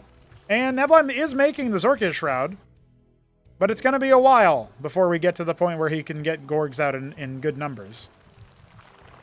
Love to see him take another base pretty soon as well. This is a 1500 mineral map, so your bases do deplete faster than you think. The new Sycophant is out. Tier 2 is coming for Nebulheim. Let's see what he can do here as he tries to bolster his pariah. Chosen as the Malefactor. I think it's kind of fitting that a lot of the really, really good units to choose for Malefactor are like profane units, you know? Vibrance, Architect, Pariah, a Cantor. Thematically, you know, it's kind of on point. Ooh. DeWalt just showed up with 123 homies. Thank you very much, sir. We're about to watch a very, very powerful fight here, it looks like, because the Shambler is trying to get the better of Nabline in a 5-game set, and we are about 12 minutes in. Zerg massing up. Tier 2 nearly completed for him. Let's see what he can do with it.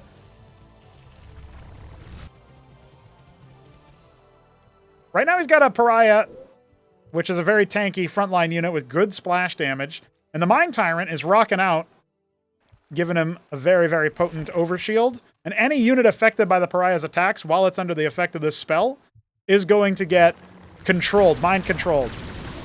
See it in action there for just a moment. There's some charlatans as well for cloning the damage. This Khazitra providing more projectiles for Nabline. Oh, and frontlining with the Spellcaster is never a good choice.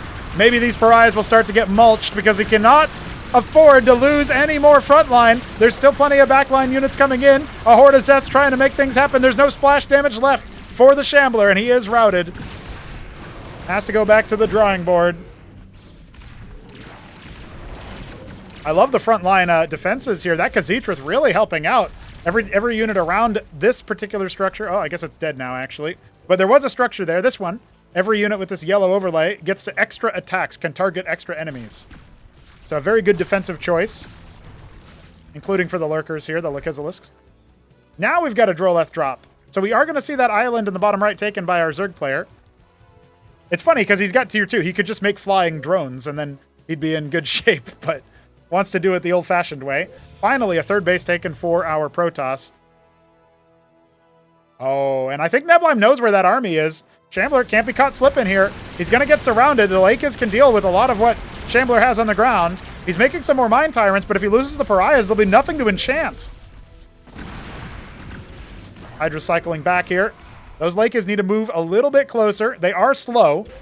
Oh, and Nabline cannot afford to lose too many of them. Now, worth pointing out, there's no detection here. So Shambler has to get on top of the burrowed units to reveal them, and that is his death sentence, it feels like. He might still be able to carve through, but the Pariahs are so damn low, and if those fall, there's only ranged units.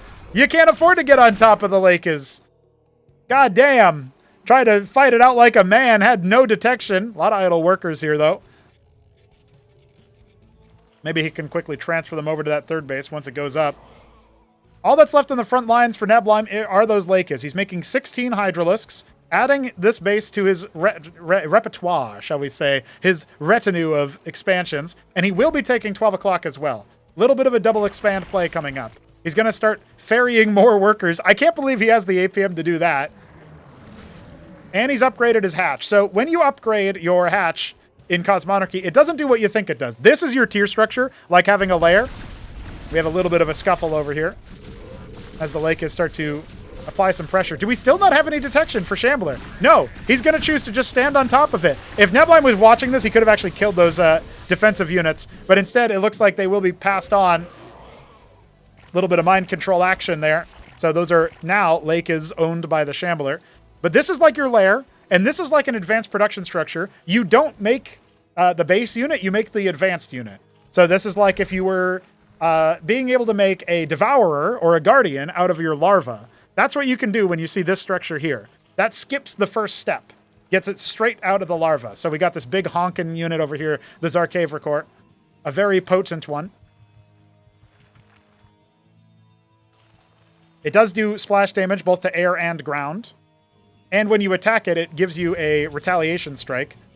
I love that Zerg have been turned into defensive emplacements now. That's really funny to me. Now, I guess the one downside here is that Shambler's going to be reminded about all of his workers. But I guess if the Zarks kill them, then it's like he didn't really lose anything, right? Because he didn't rally them there. Big misstep. He's actually pretty much saturated the space, too, which is unfortunate. He wouldn't even get that much value of sending them over. We've got an Ultra Core out. Unlike the Ultralisk, the Zerg Ultra Core for Cosmonarchy gives you a very, very durable unit that has life steal. And when it eats a corpse, it... oh my god, speaking of corpses, a lot of dead workers here. Well, no, you could just resaturate, Shambler. Look, you got all those units. But yeah, when it eats a corpse that attacks faster and moves faster, you can see that's what it's going to start doing now. That was that green overlay that appeared over it. Munching down. Oh, Nebline busy back at home, not really microing his army right now. Has to get it together because the pariahs are here and he can lose his whole army if he's not careful. Doesn't look like he has anything else to worry about on the mind control front, but he will clear that last pariah, and we still don't have detection. Shambler is finally building something that can build detection. The embassy, it's not a forge for upgrades, it's an embassy that makes you all kinds of units like your observer equivalent, the witness. Well, Nebline doesn't want to get too ahead of the schedule here. All these Mind Tyrants empowering many Protoss units, trying their best to stave off the Zerg and maybe turn them to heal. Many more Ultra Cores were made. If those started turning, changing over to Protoss control, that could be problematic. But any mind-controlled unit will take extra damage. So, like, these Lakes are easier to pop, for example. It's like they might as well have half health. They take way more damage. So, very, very potent there.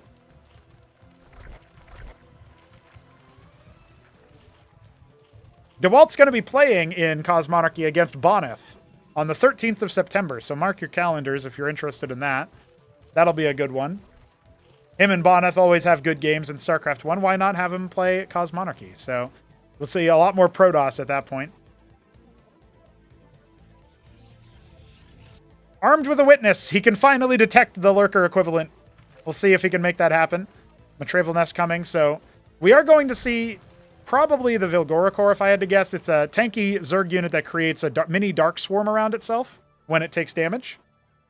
Very, very good for melee.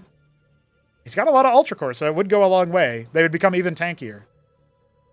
Pariahs wouldn't mind it, though, since I guess the Lakizalisk attack, the Lurker Spines, right? They hit pretty hard, even under Dark Swarm, so besides that, though, it would be pretty good.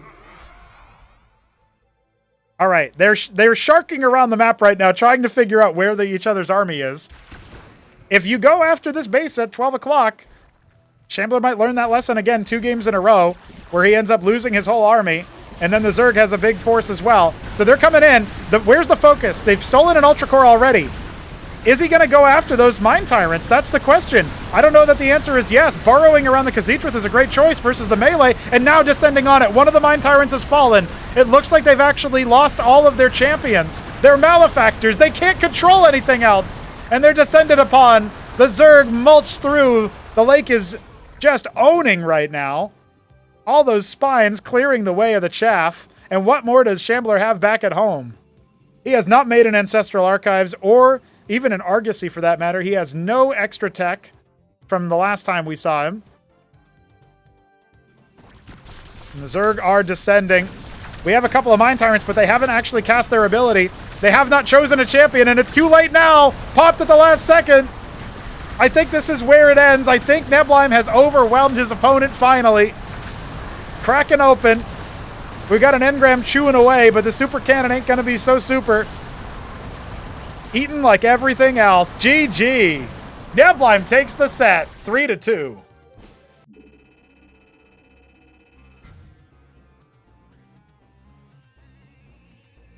Now that was a game of Cosmonarchy, ladies and gentlemen. A fitting way to end the series. Very nice. Very nice. Very nice. Shout out to DeWalt for the big raid. Appreciate that, of course. We are going to be going to a short break here in a moment.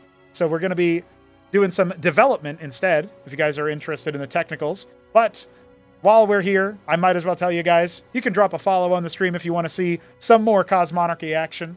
It's always a good time here. And just like that, we are good to go. Also, you can support the stream, streamlabs.com/pronego if you want to tip. Give a little bit towards Cosmonarchy. Like I said, we will be back in a moment, doing a little bit more work on the game itself. I'll say in 7 minutes. GG's, and see you next time.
Is that a fucking crow? Ah!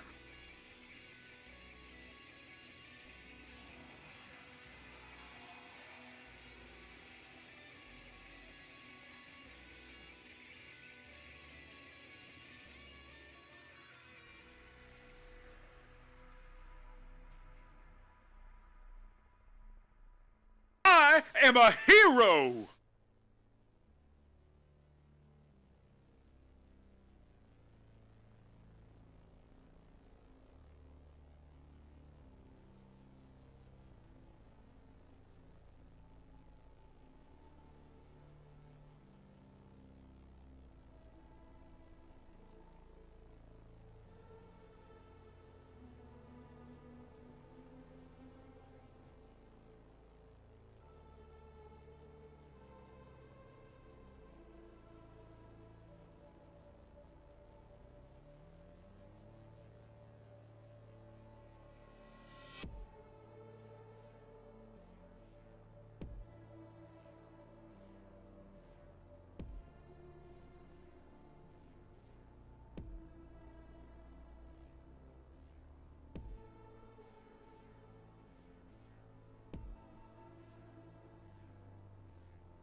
What is up, homies? almost time to get rolling here for the dev stream portion of what we're doing today.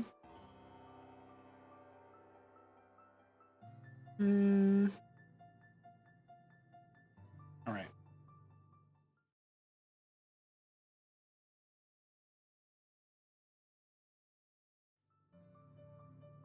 We are just about ready to get some work done on the Escosi, the 4th race for Cosmonarchy. But first, we have got to do a little bit of a bug fix. It was discovered that when you take your Gosvaleth and you make a layer equivalent really, really fast, since you can skip the first part there, you can mine from it, even before it is finished. So I've been trying to track down where in the code it lets you do that. It does not seem to be so easily found. So that's going to be my next goal here. Oh no, I spilled caffeine powder everywhere. A classic.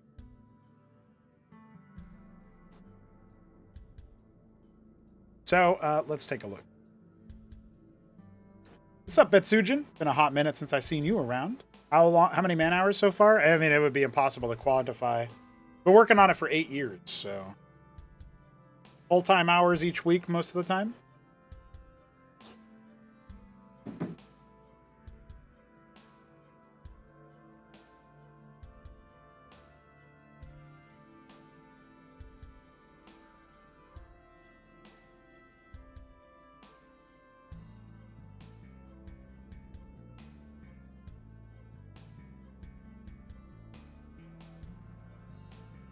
I think I took one vacation.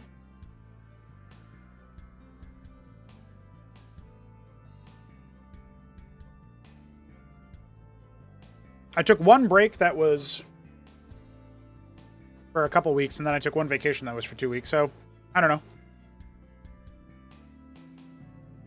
I guess we would do 40 times 52 times 8.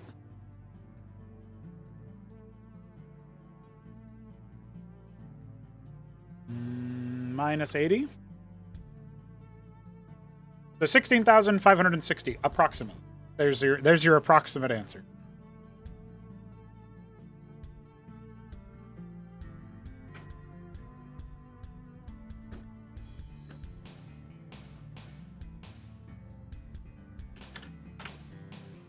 Okay, so let's see.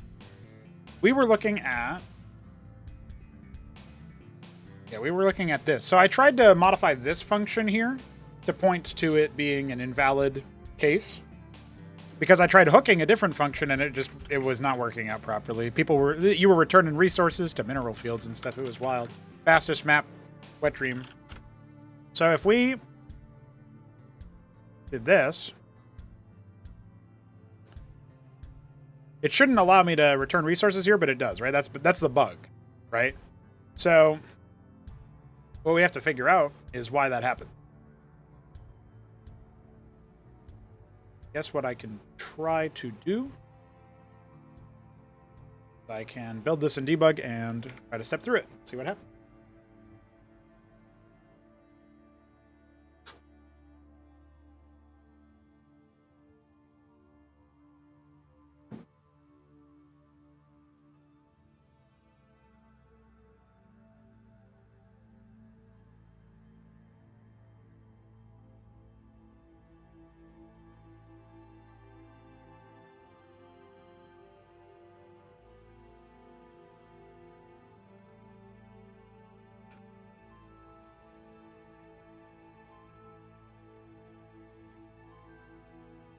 I think I tried to do this earlier too, though, so I'm not really sure about that one. Oh, I see. I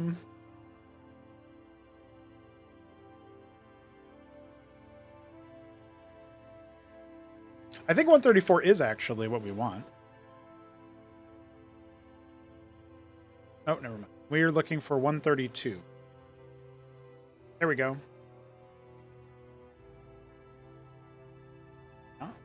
Turn to true. Good. That's the first conditional. Ah, okay. So this is the problem. Unit is morphing is apparently the issue here.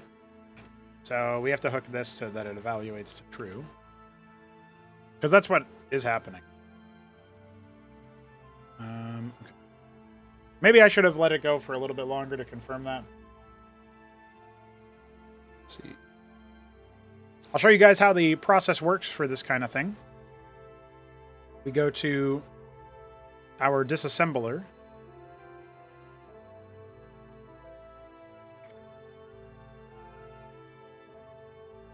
We take this function here, see unit, checking status. This is unit status completed, queued ID.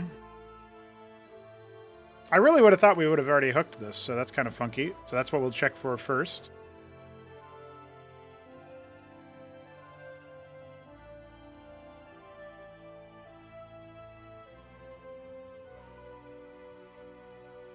Yep, it looks like we do have that.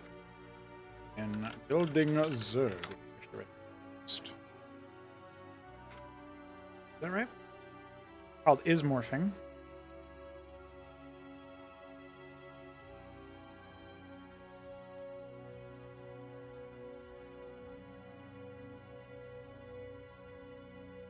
So why did this return false? That's the question.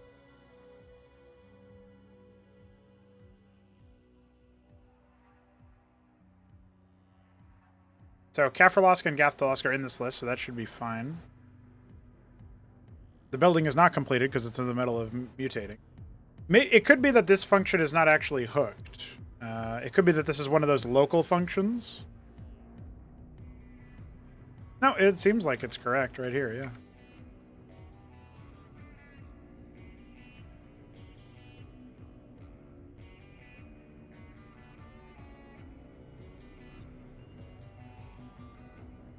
So because this is actually hooked, then how is this?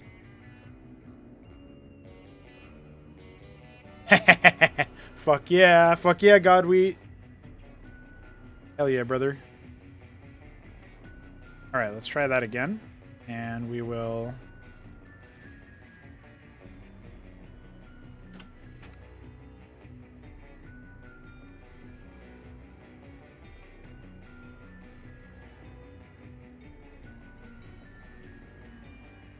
Oh. I changed one line, so it's like, sorry, that's not the same white space. I'm gonna break now.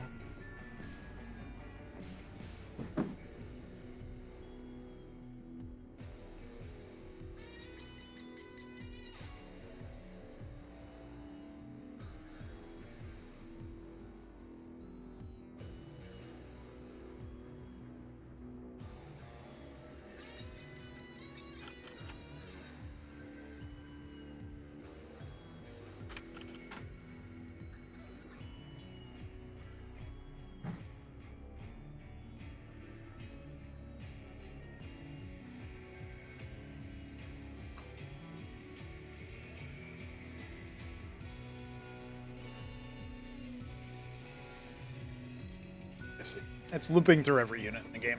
That's gonna take.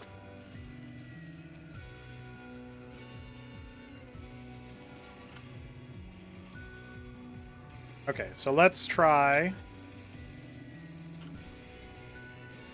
empty.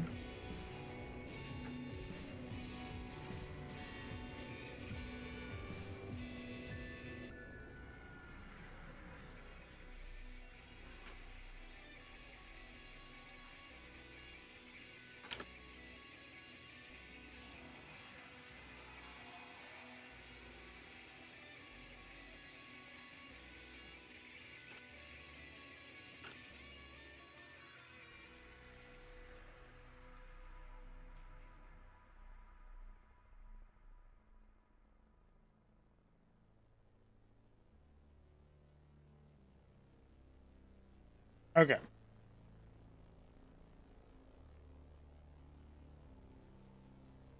So let's check this out. So now we step into turns true.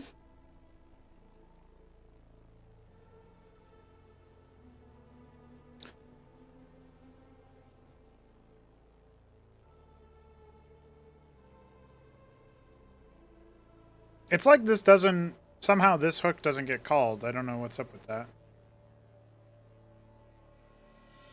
So that returns false. Okay. Alright. So we're going to try that again, that test again. But we're going to go to...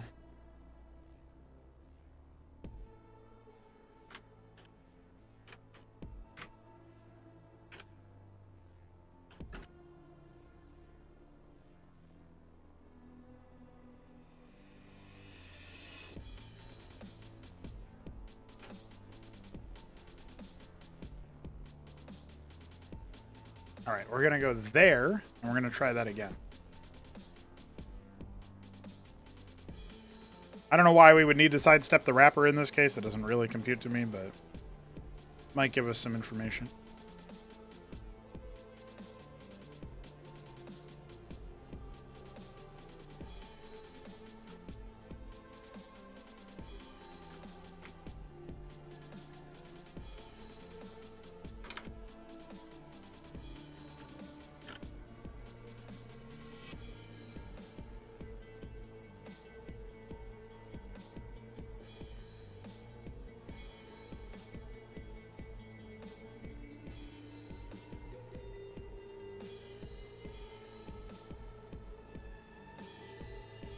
All right, we know that returns. Oh, we have to continue. There we go.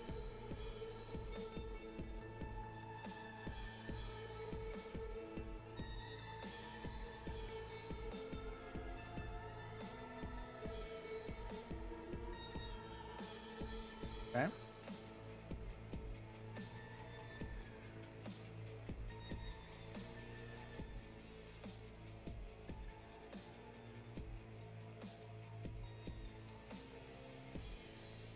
What is building ID? Oh, it's building queue slot.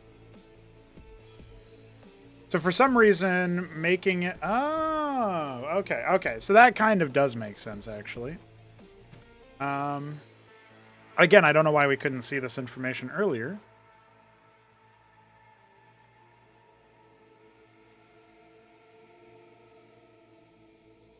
We're going to have to make this slightly more complicated.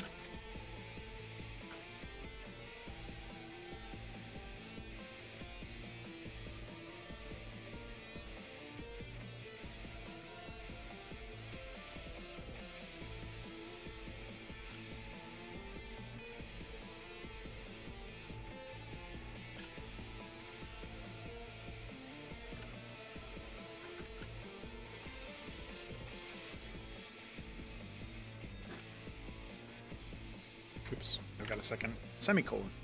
All right, I think this should fix the issue, but I also don't know if there's not some other issues with doing this.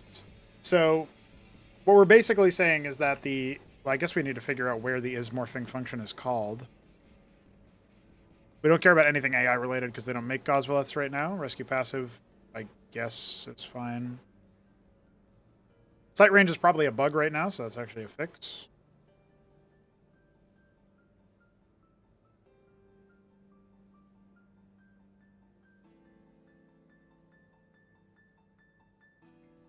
Get remaining build time. Do we have this hooked? I don't actually.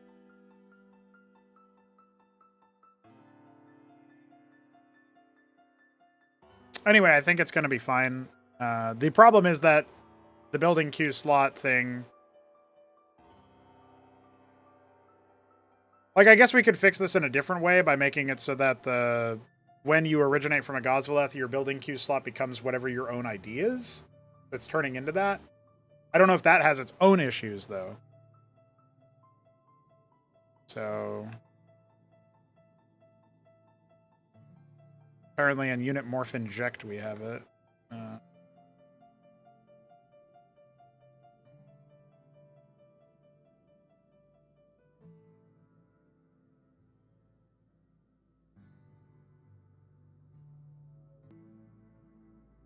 Oh no, it defaults to its own unit ID, so that's actually fine. That shouldn't create any issues.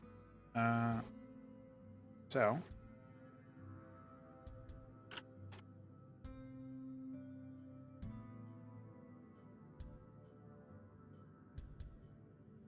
Does it work? It does not work. It's still bugged. Why is it still bugged? Now we have to go into the empty one and reset our testing environment.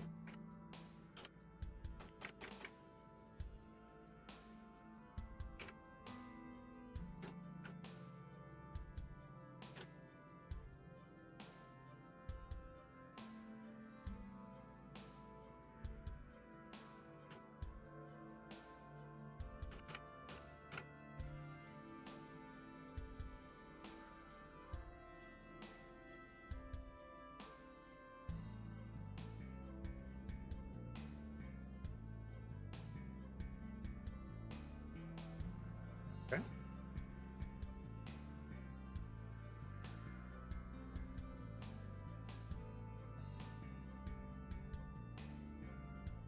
Ah, what's up, Mafias? Yeah, you might want to rewind. I guess you can't do that on Twitch, though. We're doing some debugging right about now. A little bit drier than the games, but you know how it goes sometimes.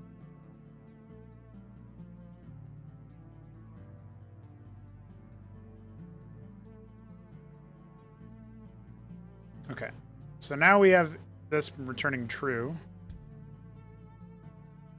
Although, I guess we could have just ordered this, thinking about it.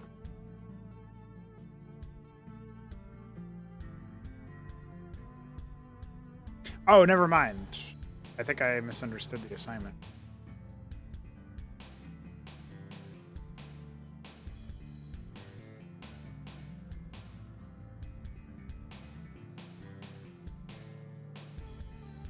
But I'm guessing this is probably going to return true somehow, even though it shouldn't. Yeah.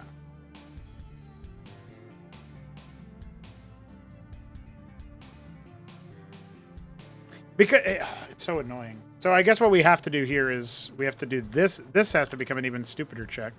So we have to do like depot. We have to do this check, and depot is completed or is invalid incomplete, or is valid incomplete, I guess. Yeah, this part actually doesn't need to be here. I guess we can undo all of it. I don't think we need.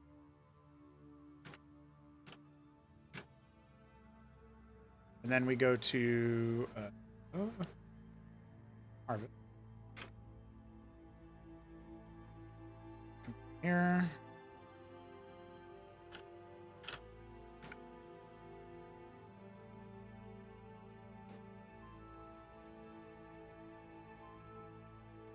Yep. I'm going to be moving pretty soon as well, so.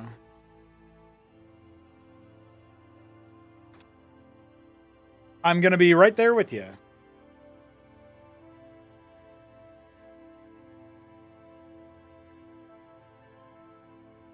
This stuff doesn't compile on Linux, to my knowledge, but the game does run on Linux just fine.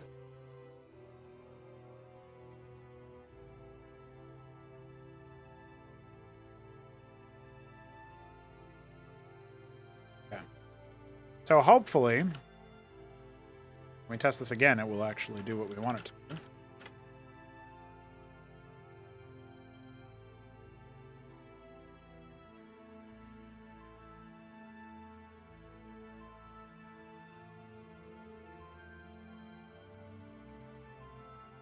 Yes!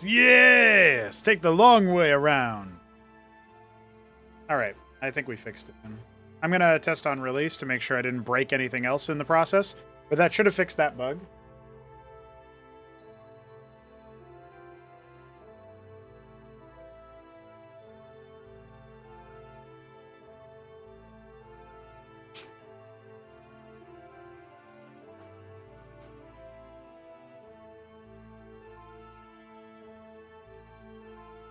I think we have a number of Linux gamers, though. I know Grass Eater is. I think Lucy used to be, but...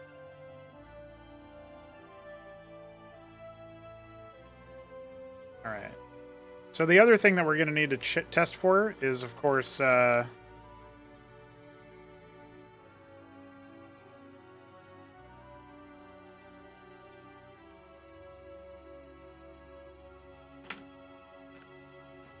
Oops.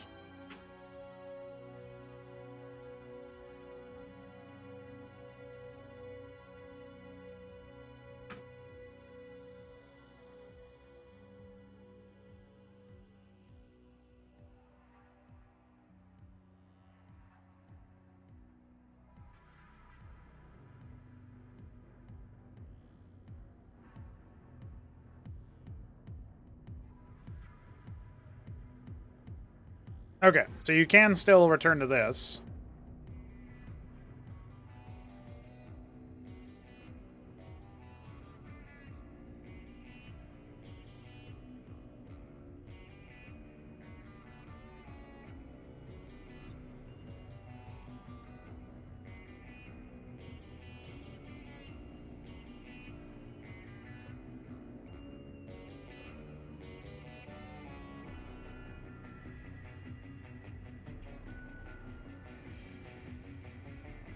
Well, these things are really difficult to track down, so I can't really say for sure that I fixed anything, but I did investigate some more stuff.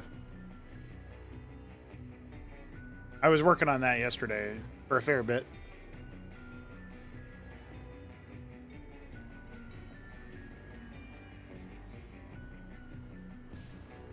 Okay, yeah. I think we fixed it. Go ahead and call it.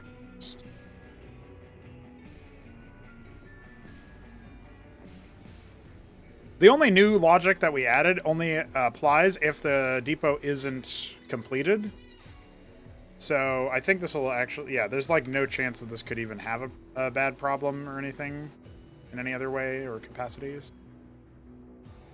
There you go. Easy claim.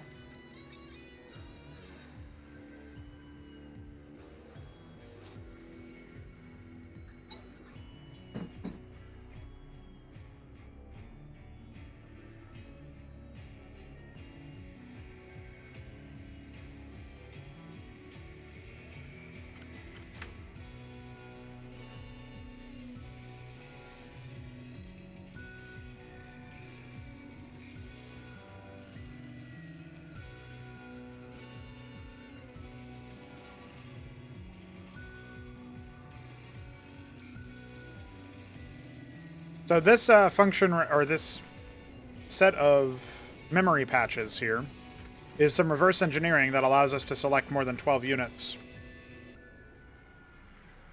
at a time. So the reason why I am looking at this function is because, or this file, is because a lot of the stuff in here, some of it was like conflicting with other code. The only result of that should have been that the old code didn't get used and the new code did, and this is the older code. This doesn't take priority. So any of these that say hooked, underneath them have to have their jump patch disabled or their memory patch disabled.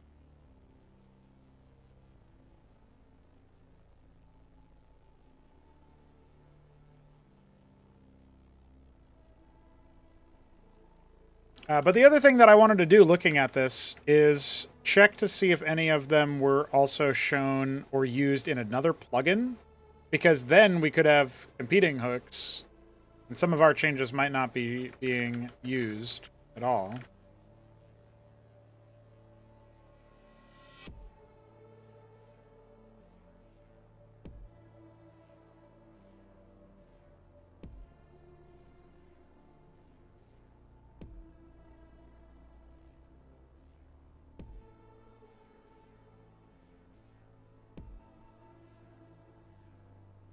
Okay.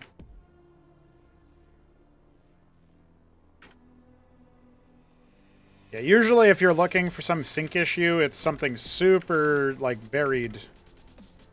Trying to figure out what it is can be a real problem. But we do have some pretty good, like, debug info that we've got in the game, so it's just a matter of time before we gather enough data that points conclusively in a given direction, and then we'll have it fixed. We definitely have improved the game's stability over time. We just haven't gotten all of them. All right, so for example, we're going to run a search in this function for this this function in that code base of the other plugin that I was talking about. I don't expect to see any hits for any of these because these are all related to like buttons and stuff. But it's good to be thorough.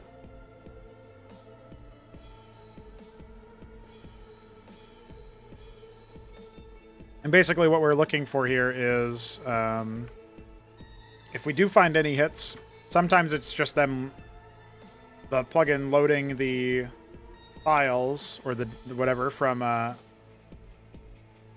like loading the original functions. But if it's ever trying to replace the original functions, that's when we're going to get an issue.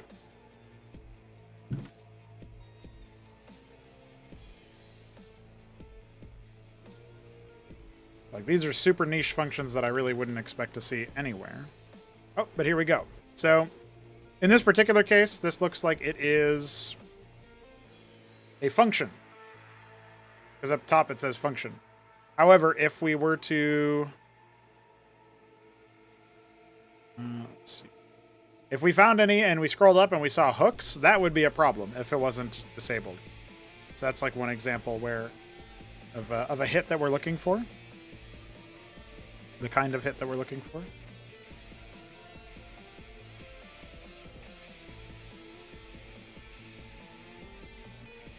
I wonder if there isn't a way...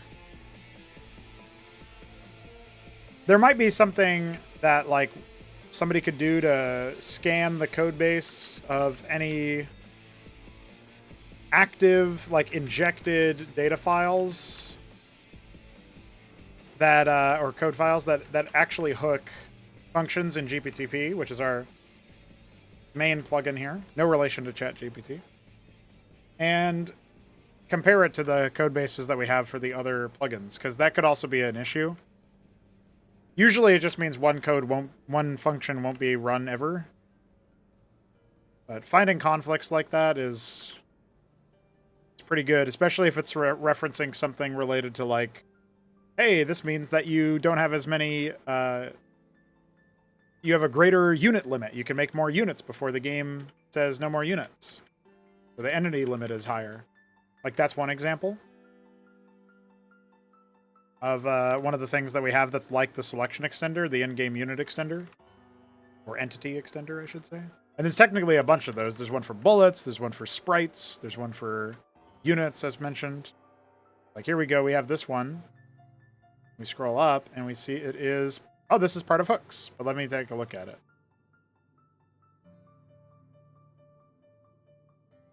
Huh. Now that's funny. I'm going to screenshot this and send it to DF.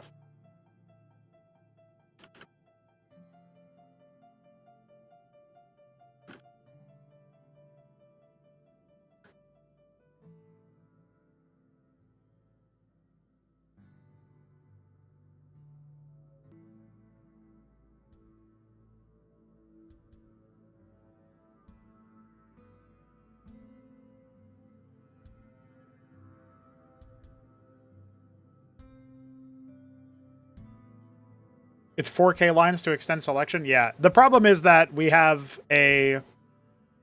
we don't have... Like, we have to memory patch individual addresses to use our new limits.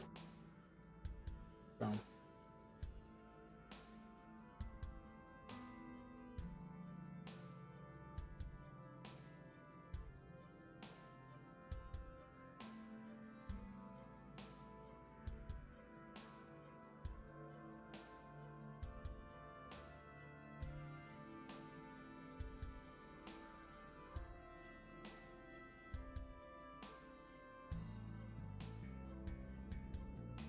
What's up, then? Vendor? Or do you say the ender? I guess it's the and then N, letter N-der.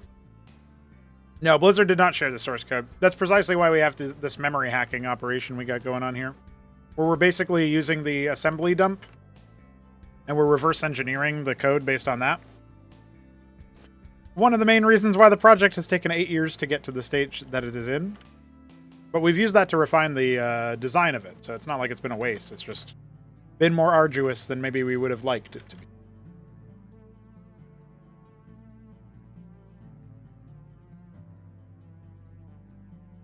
I'm going to double click on those, proverbially, not literally.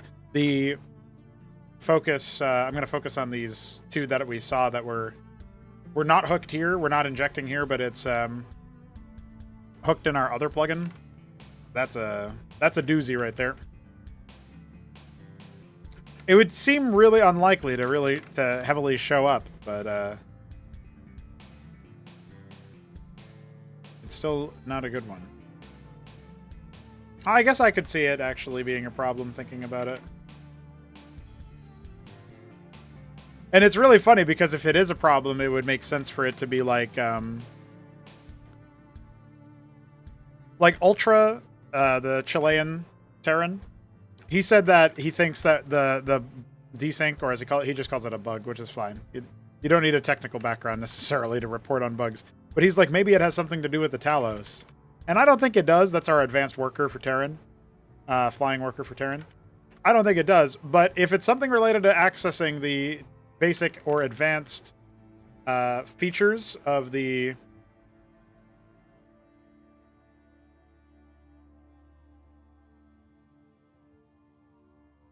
Hold on. Huh. We also have something called multi-select units, but I can't tell if it's doing anything. It doesn't look like it is, actually.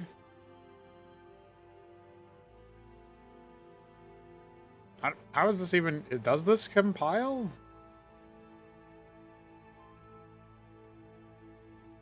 I don't think it does. What? I guess it must, because we compile this function all the time. I'm going to assume this is not injected.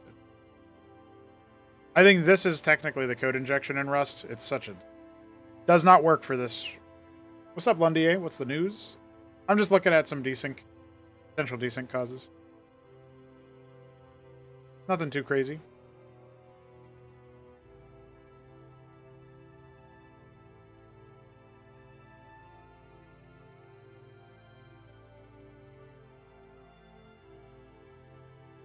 We disabled these two lines of code, then we mass commented everything here. Oh, okay, there is technically an end brace. So I guess this... We still shouldn't have this here, I don't think.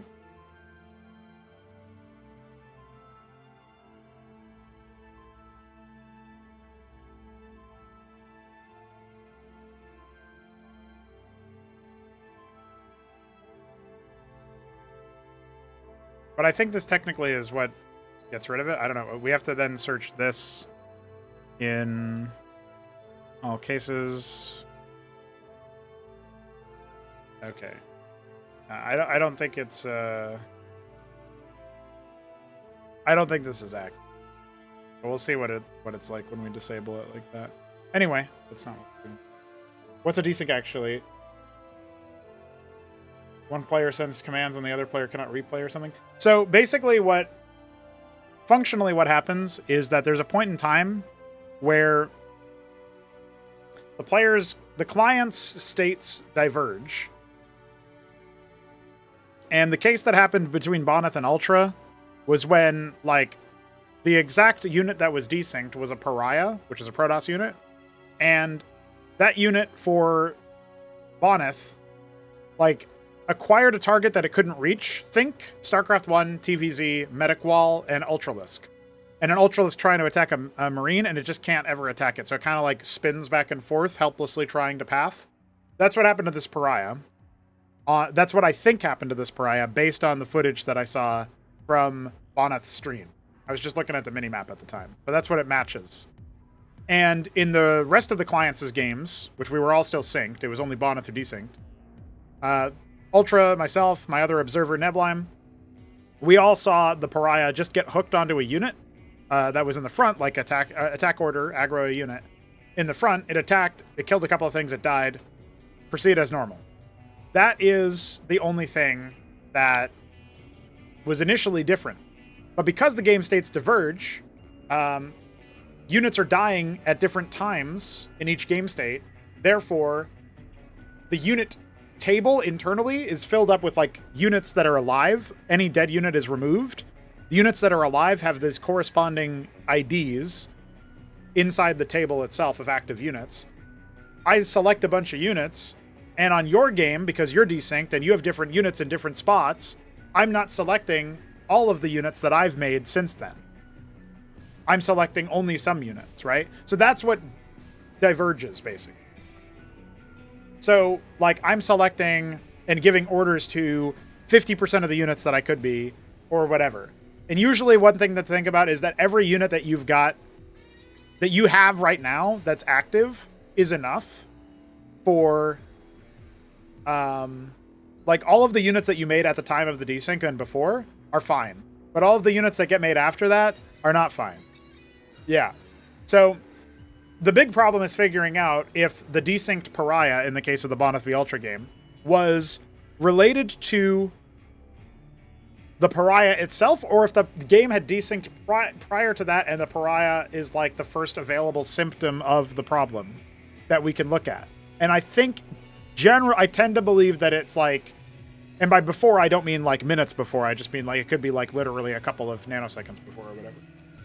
But bottom line is, it's a case where like we can't necessarily say that the case of the pariah gives us anything really to go off of. One thing that I can maybe say, it's not definitive, but I can maybe say I gotta drink water. I can maybe say that the pariah got a different attack target for Boneth compared to everybody else. Why that is, I can't tell you. I looked at the attack priority code for how you get an attack acquired. It looks like it's doing everything appropriately. I don't see any randomness that's not properly, using a synced random number between both players. That will also be synced to the replay. I didn't see anything like that that would be an issue. But that's like what I think happened that's different to that pariah. Without being able to, like, if Boneth was looking at that pariah, that desync, not that he had any way of knowing that was the thing or anything. I'm not blaming Boneth for this. I'm just saying, if his stream was on it, I would know a little bit more definitively, especially if he had like selected the unit. On Boneth's replay, his replay copy breaks like 2 minutes before the desync happened, which could be nothing. It could just be, oh, sometimes replays break. They do that in Starcraft 1. They do it to a little bit of a more frequent amount in Cosmonarchy by comparison, but something like that. Mind Tyrants were not involved. But, yeah, that's like one case where it's like, okay. Maybe there's something to do with that in the replay, or maybe it just broke. But it's a little suspicious. Because my copy of the replay played out like all of our realities. It didn't break. His copy of the replay didn't even play out like his reality. It broke before. So I'm not sure about that one.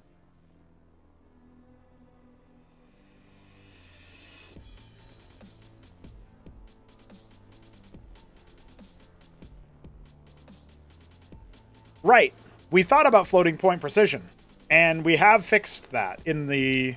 I forget where it's defined in this Visual Studio project, but Veek, my programming-minded codev, engine architect, you could call him, although he's working on it on a separate engine when he's not working on this, so that eventually we might free ourselves from the tyranny of the StarCraft 1 engine. But yeah, we have thought of that. It's a good question, and maybe fixing that did fix some desyncs. Because we used to have a lot more cases where like the last random number was different for different players, and that was like an indicator that something random wasn't being done properly. And we don't see those anymore. So maybe that's one of the things that got fixed. Like I said, we have fixed a lot of desync cases over the time. We just haven't caught them all. We still got ways to go for that.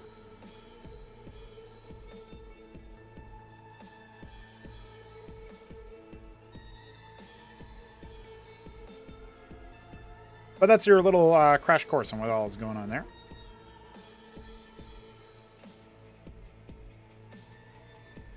Okay, this one's just a function, so we don't mind that.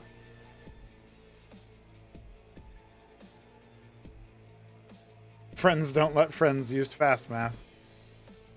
I'd have to ask Veek if we're using fast math, but I don't think we are. I haven't even heard of it. Which could be scary. It could mean that actually it's loose. Yeah, that's just a funk. We're fine with that.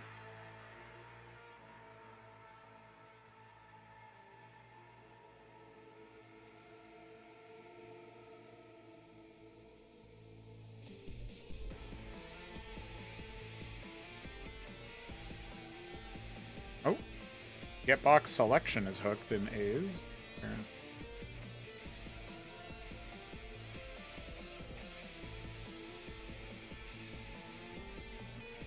Well, it says it is, but I don't...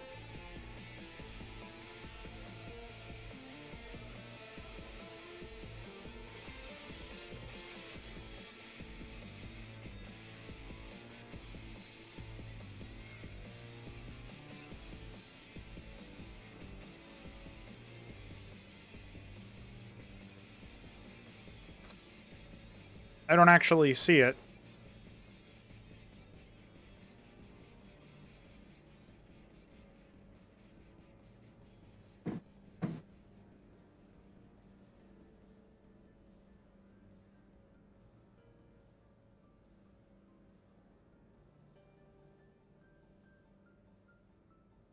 My investigation of this file has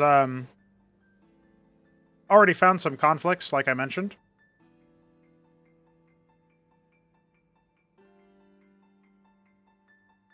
But most of them weren't related to anything that would be too critical, at least in my estimation. We have a function definition with no we have a declaration with no definition, so I don't know what that's about. I guess we'll see if I can't compile. I should start compiling stuff immediately after changing anything in here, though. Thinking about it.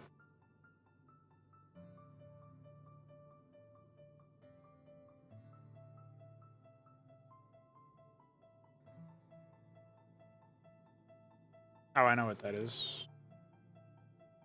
It's all the way down here.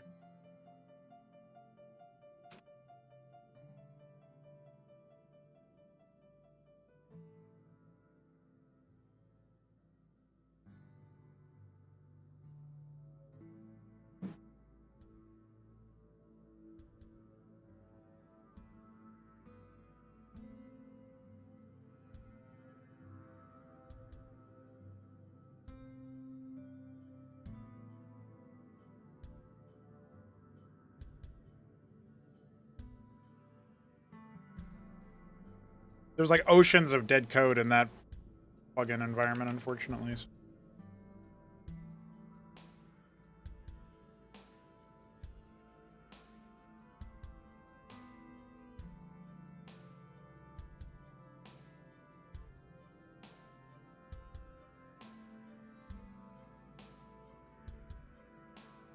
There was a point where we thought about writing all of the code in Rust, and I'm so glad that we decided not to. I don't think it really works for the use case that we were going for here. I'm impressed that the original author of this plugin made it work. He's a Swedish developer known as Neiv. N-E-I-V. I was deciding if there was an E at the end. Sometimes there is, sometimes there isn't.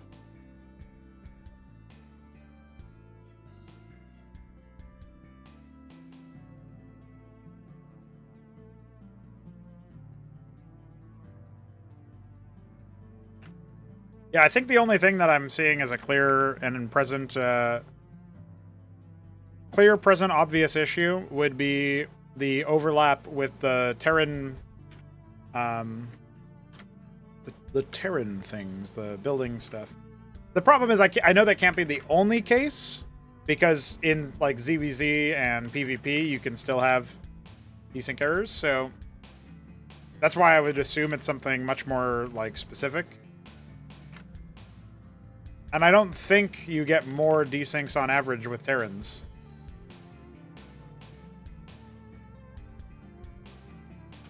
Yeah, you're right about that, Biddy B. Stand on the shoulders of silly people who have done exactly what we've done just earlier. our progenitors.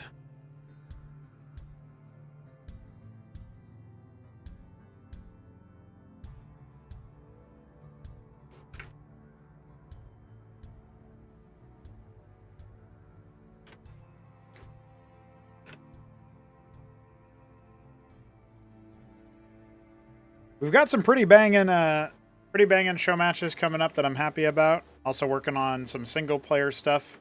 If you donate to our coffee page at $12 a month or more, you get to watch us make single player content and play test it early before anybody else. And so some people who are on the donor side are definitely going to get some action a little bit. I'm obsessed with the desync now. You and me both, buddy. No, reproduction has been really, really tricky. I mean, we reproduce it insofar as it happens in 1 in 20 games or whatever. But no, that's about it. That's all I can say.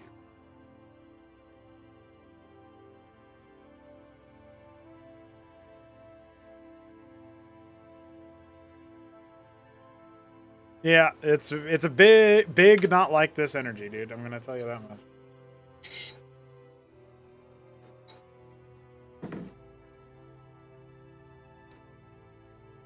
I would put it to you like this. The original architects of GPTP, which is the C++ plugin environment here that you see before you, didn't really ever make this environment with the idea that you'd be doing multiplayer stuff in it.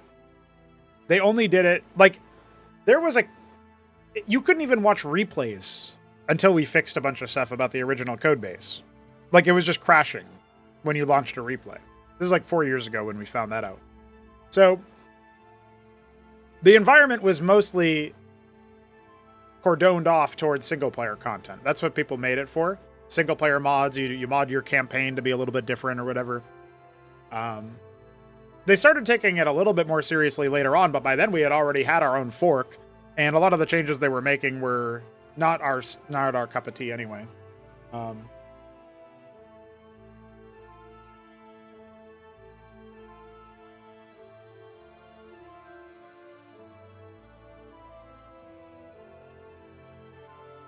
So yeah, it was definitely a bit wild. That's true.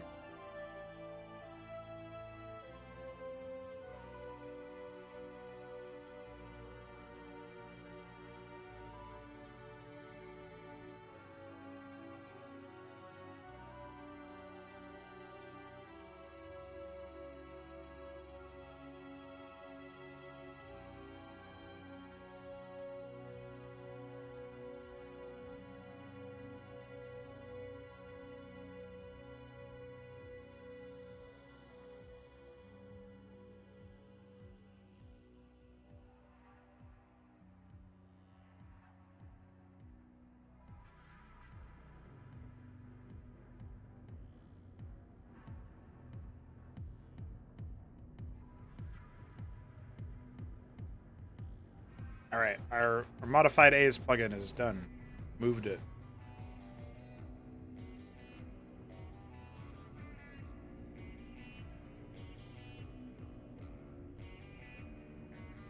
All right.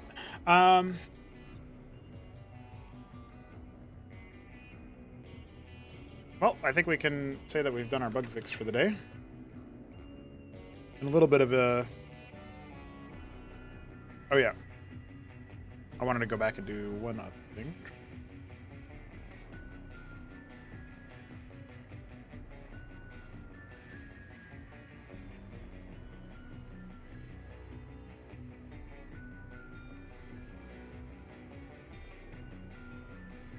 Of course, it's me. My fault.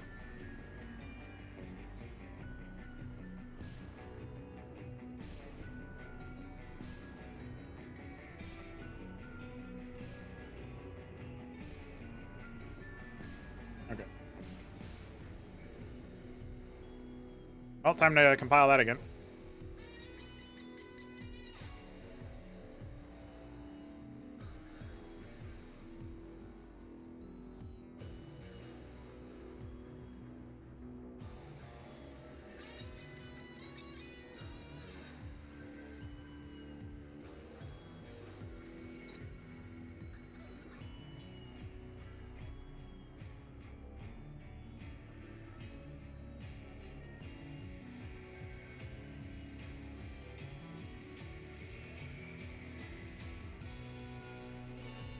I think based on load order, that might not have actually been a problem. But I guess no. If we didn't have any other hooks, then it would have been a problem. I don't know. That one's weird.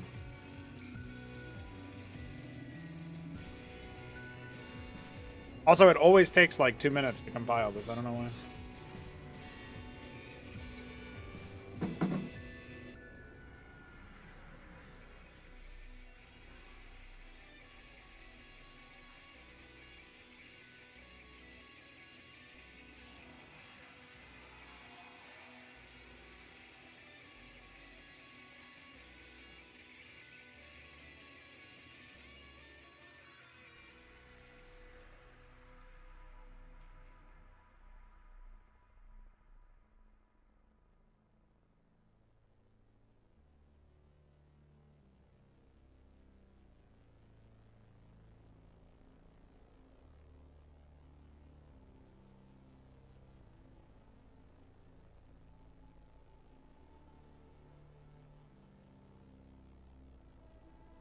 Oh.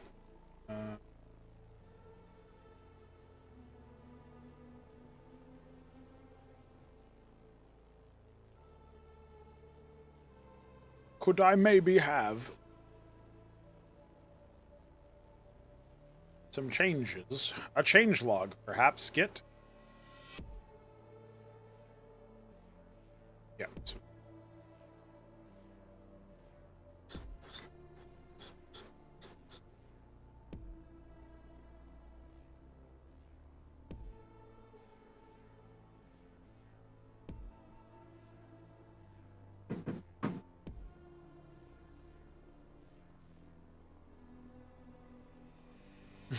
Maybe Solstice, maybe.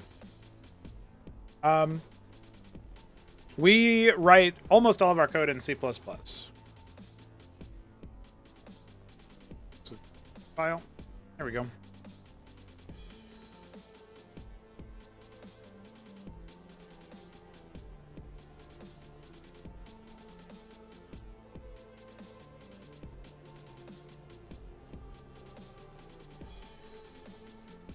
I'm looking through here because I've been told that Zerg AI can sometimes freeze the game, and so I'm thinking it was something I did in my code updates.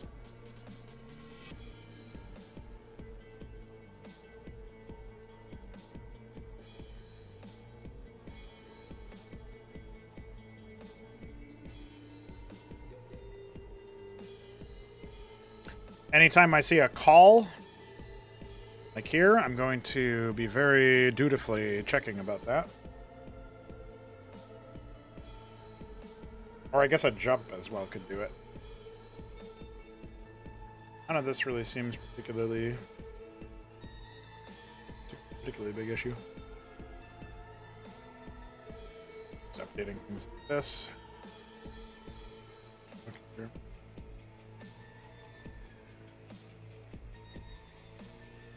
Hell yeah, dog lived. As soon as I'm done with this quick bug investigation, we're doing some Ascosi implementation for the tier 1 side of things.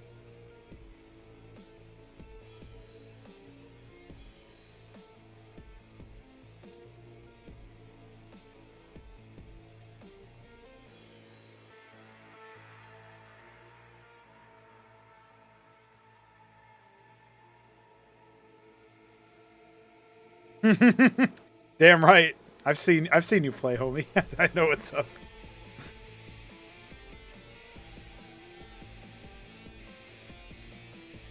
Just kill them with their first unit, basic unit. We can try to implement a super placeholder graphic for the proselyte. Implementing that unit will be interesting.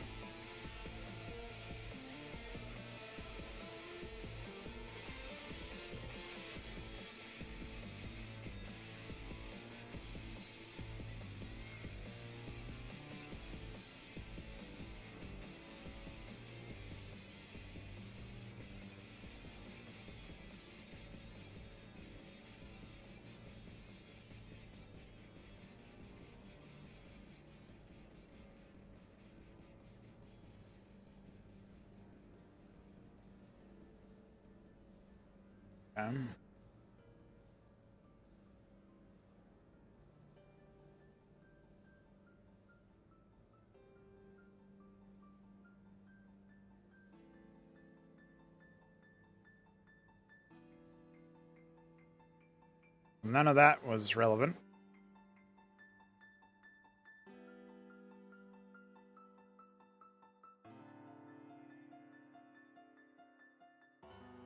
Yeah, so the freeze can happen like this. If this weight wasn't here and there were no Zorkish Shroud, it would just infinitely jump back and forth for every tick. So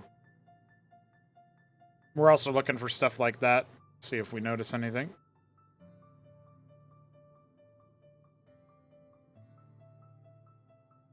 These are just attack changes. No jumps here. Somebody said it could happen in the Zerg tutorial. Nobody's reported it in the other tutorials, so that's where I'm zeroing in on Zerg, because the tutorials are all mirror matchups.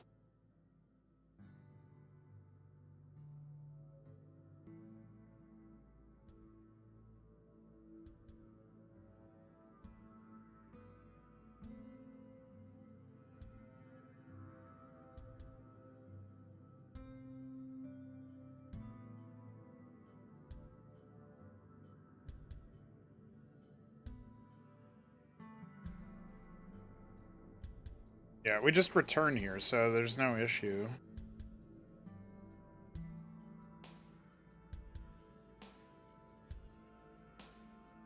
And the AI code is such a mess.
I think, I don't think this is related to the freeze, but it is a bug, I'm pretty sure. I don't think you're supposed to do attack rel like Q rel like this. Oh, this? This is for a plugin that we use for the AI, the stuff that I was just disabling and updating in Rust. And then if you just want to write AI with basic stuff, there's this, which actually has a website page on the Frauds Club website instead. Pretty sure I moved it over. Yeah.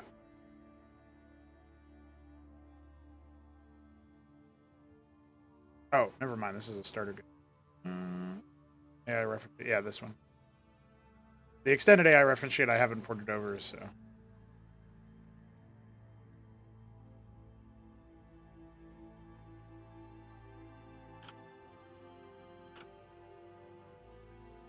I'm pretty sure you don't have the ability to do what I did here with, like, you can do this, but I don't think you can do that. Like, it's not something that's built into the functionality because it wasn't really assumed that you would be doing that. It was written in a time when we only had Hatch. I guess you also had Lair and Hive, but you never really made multiple, so didn't really think about it.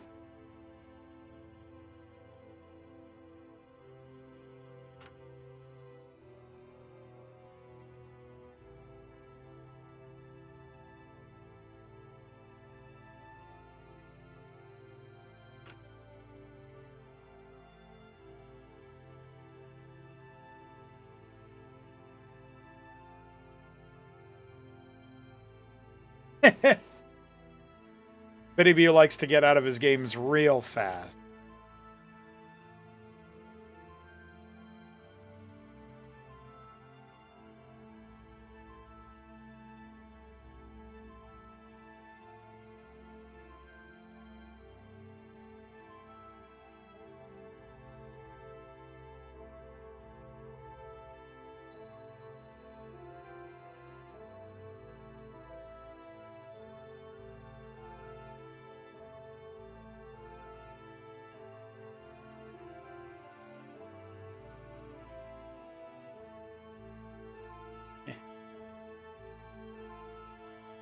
Bitty B without a rush? That would be like me playing without rushing. It's wild. My games are always the most demented games. I think anybody can attest to that.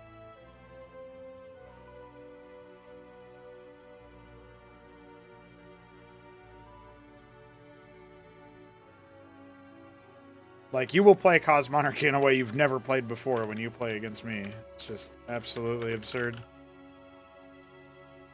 How many people work on it? So it depends on what you're talking about, but I work as the main workhorse, you could say, the primary dev. There's Veek7, who's my co-dev, who works a lot on the website, programming, tools like the fraud launcher, which actually keeps the game up to date and launches it. And we have Jesse, who helps with networking.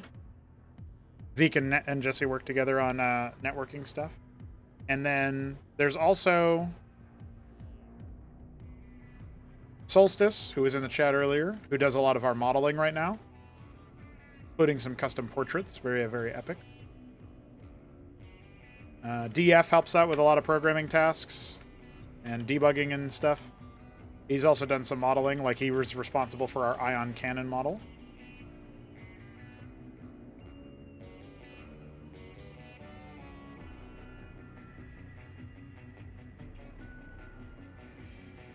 Balathal's responsible for a couple of models, but he doesn't actively work on it right now. I think that's everybody who actively works on it. I feel like I might be forgetting some.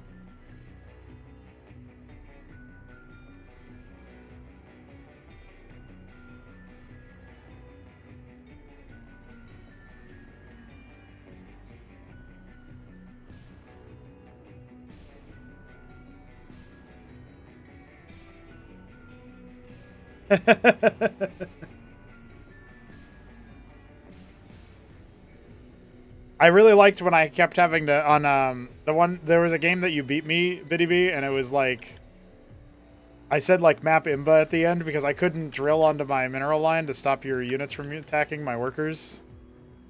I had to like scout to get vision of it and stuff. It was like I was Matador rushing or something. I can't remember the details. It's really good. Back when Mesk was still around, he had a good hoot casting those games, I'll tell you that much.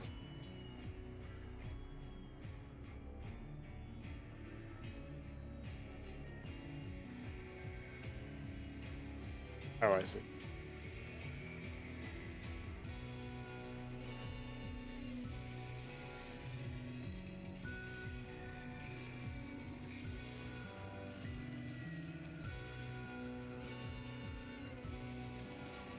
I would never. I resent that accusation.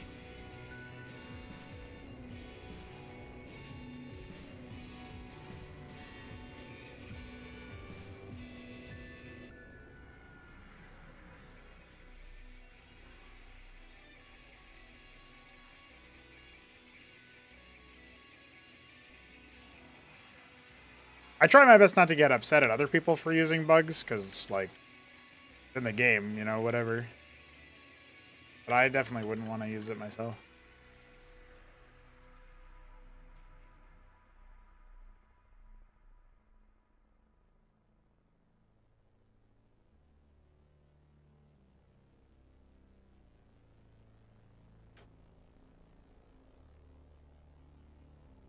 I can't wait for when Artosis is playing or trying to cast Cosmonarchy, and he has to cast all the fucking Zerg names.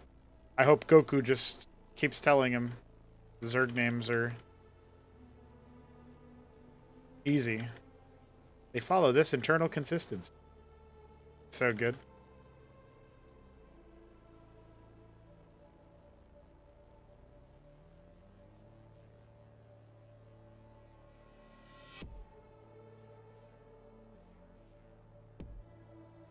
he did check out a clip one time that I donated to his stream, and the funniest thing happened when obviously he was like, he saw I sent him a clip of like Protoss using the glassing cannon on the Star Sovereign to nuke an entire Terran base, and he's like, "Well, I'm obviously never playing that." But before he reacted to that, he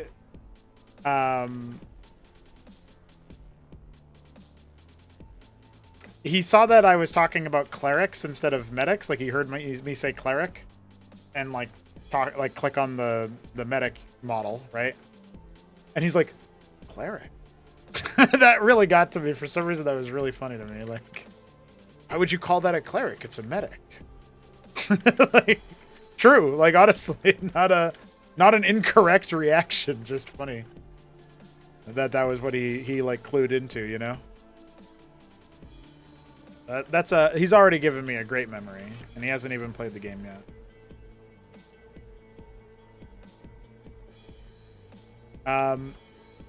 Zerg are not Polish, though. I actually don't know anybody whose name is Hatcherosk.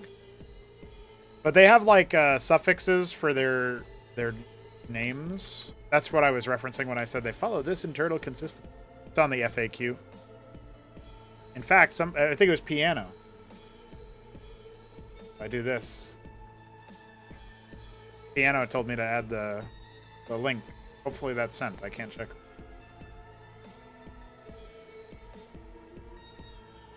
But there's a description of like what the Zerg names actually mean, the suffix.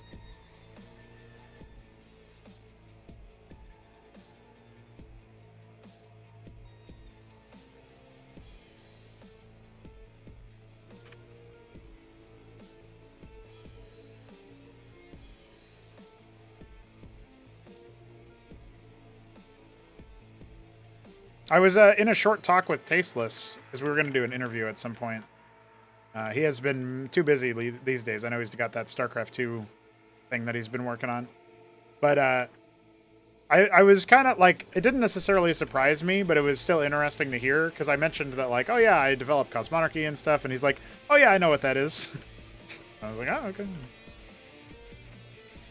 It always surprises me how many people know about it, even if they've never like interacted with me directly or whatever. Not that you have to in order to enjoy the game, but or even know that it exists. But if I don't know that you know that it exists, it's always going to be like, oh, cool.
I've found a faster way to do what I was doing, guys. Now I cannot be stopped.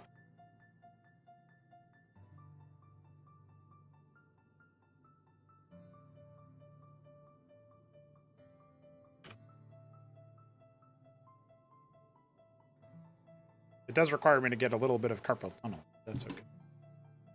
The things you sacrifice for work need not be limited to time. Your body is also.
Oh, man. All of that and I only did one branch? This is some bullshit.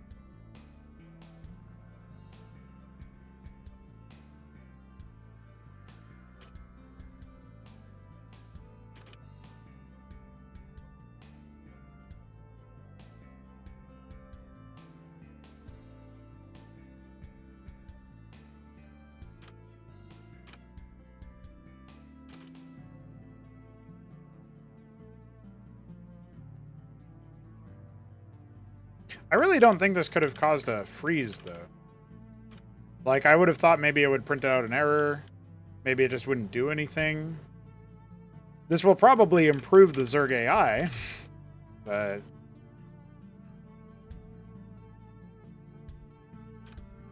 I don't think it's going to resolve the issue that people were reporting.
I guess that's another big issue with the AI code, actually, is that we don't exactly have error reporting for a lot of the extended commands.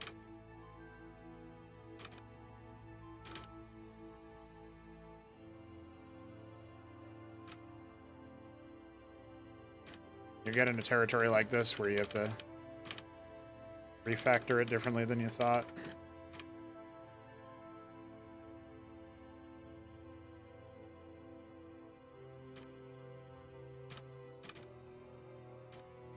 It kind of does make... I think I've been doing this for a long time. I don't think this is a recent occurrence. So it kind of does make sense why Zerg have always had a tough time in the AI department. This isn't going to be a magical panacea or anything, but...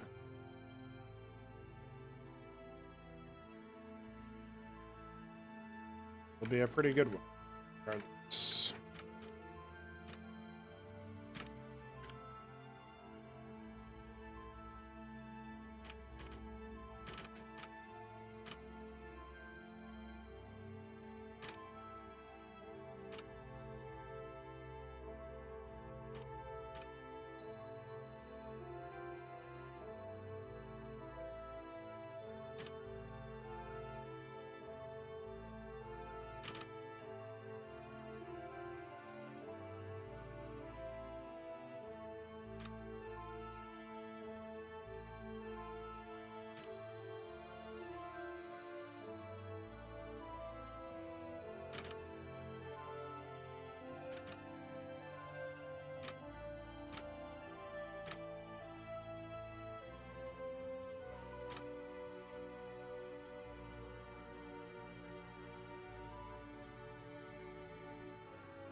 I wonder if Ultra ever got some Protoss games in or not.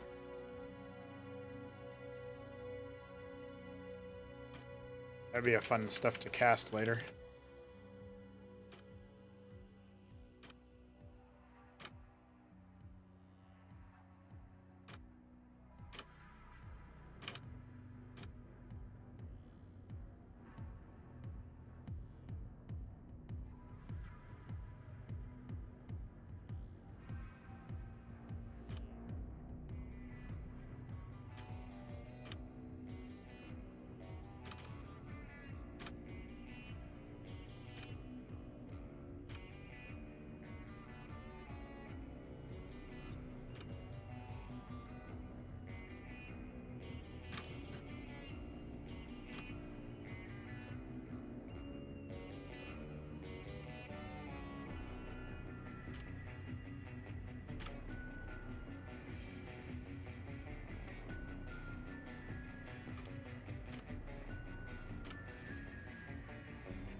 I feel like after this, my next move is going to be to quickly check the tech code and then jump into Ascosi stuff.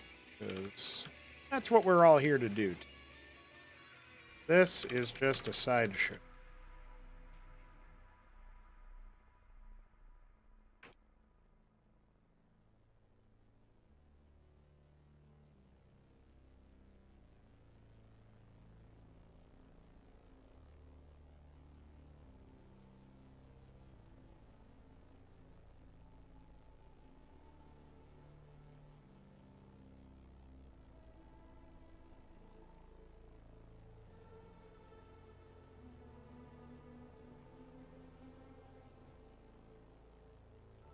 Oh, I just noticed some. Maybe I can add some more of that later. But not right now.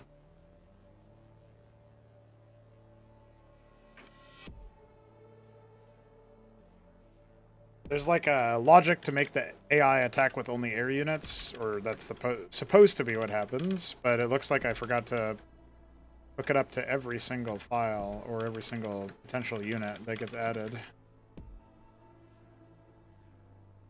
The last time I checked, the Lakizalisk is not an area. It would be pretty spooky to have flying lurkers. Or maybe it would be the least spooky thing, like what do? They can't burrow. They're air units. How do they attack?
Alright, we're coming up on the end here. Last 2 units. Easy clap, boys.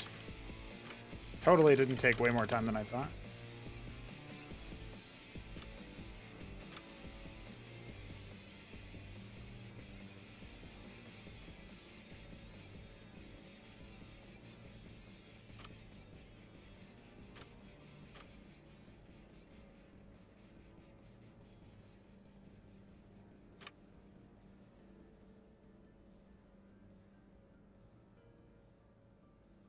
Syntactically, I guess I should have known that this didn't make sense, because you wouldn't or a unit ID that you're, like, doing something once per move or whatever.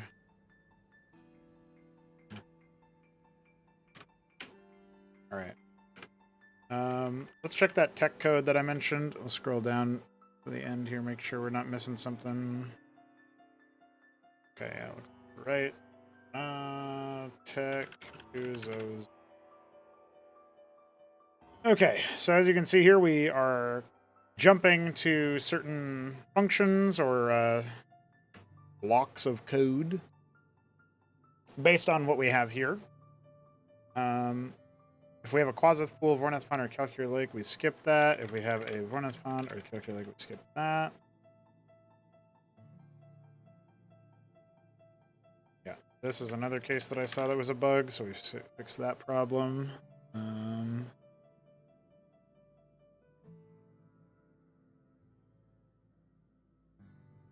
I guess it's more of a... no, I guess there's a problem either way. But they found other ways to get it, so that's probably fine. This would be or Zozark. And this would be or Zozark.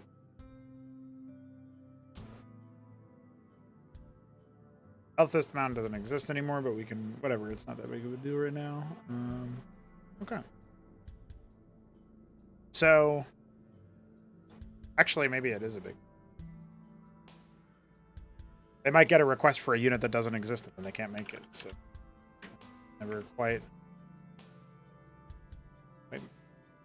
make us, maybe?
Okay. Back to what we're looking at now. Okay.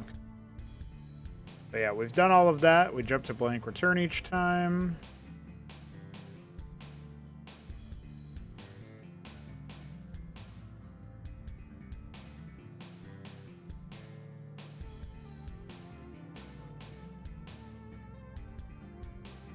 Maybe it is the result of the freeze and it's just really bad error handling on behalf of whoever wrote that function. I don't know. Doesn't seem quite right, that's for sure.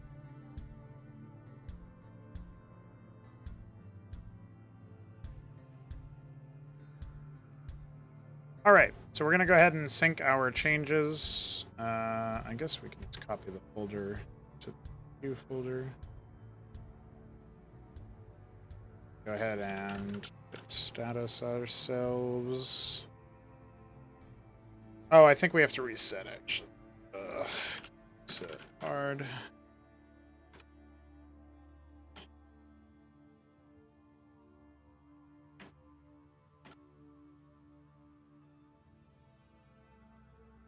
I forget what the command is to discard changes here, so we're just going to go ahead and cheat.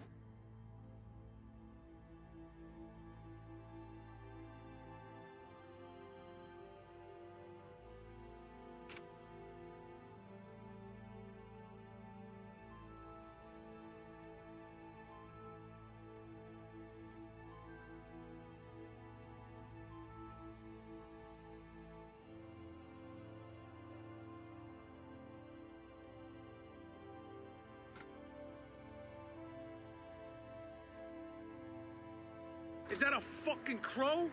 Ah! Joyful Beekeeper, thanks for the follow. Appreciate you. Welcome to the stream.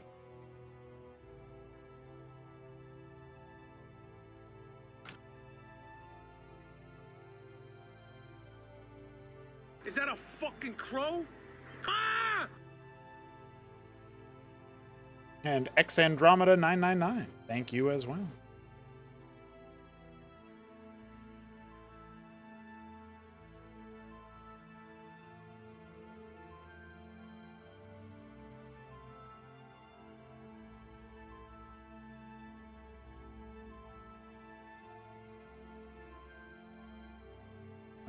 So what we're doing now is we're just making sure that we keep on keeping on as far as all this stuff is concerned. We'll say Gosville Town Center.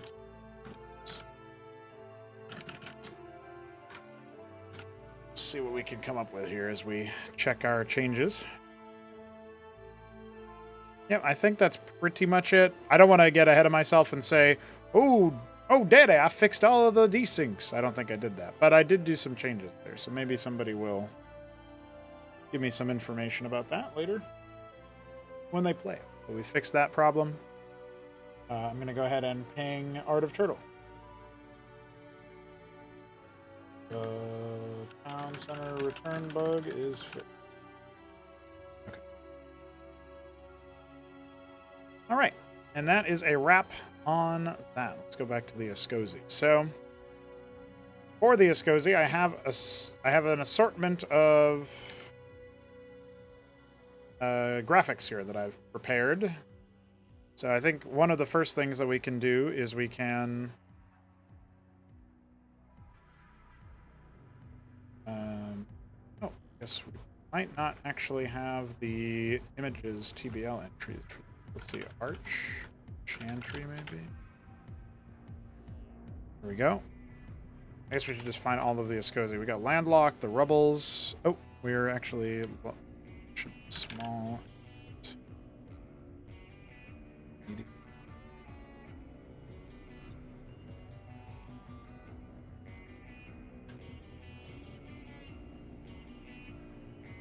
And then I see Pilgrim, Emissary, England. Okay, so that's all we have added.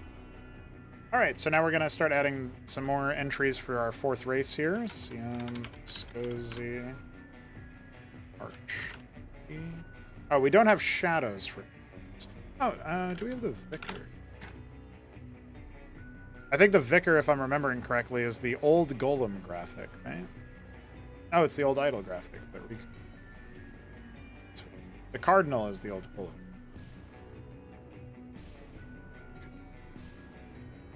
So I guess we'll start there, actually. Cardinal. We're going to replace all of those graphics eventually, but...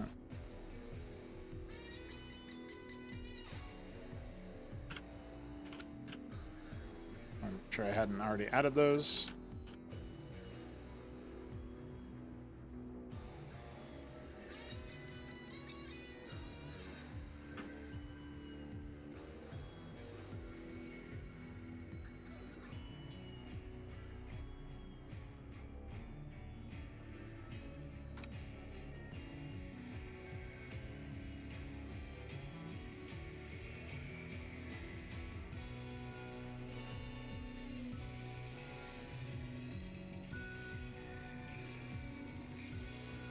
We'll generate some shadows for these structures as well, and then we'll get them plugged in.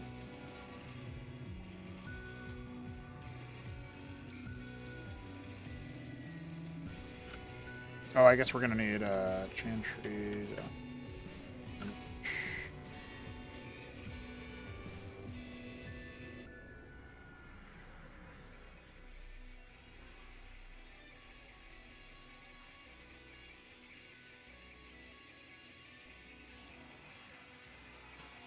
Already have that one. We'll say function.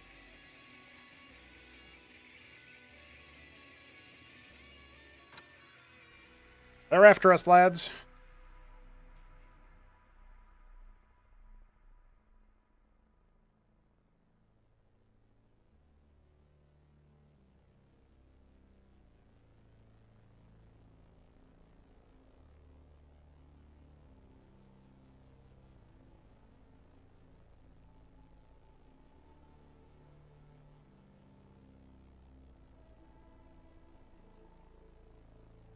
I don't know why that happened, but that's okay.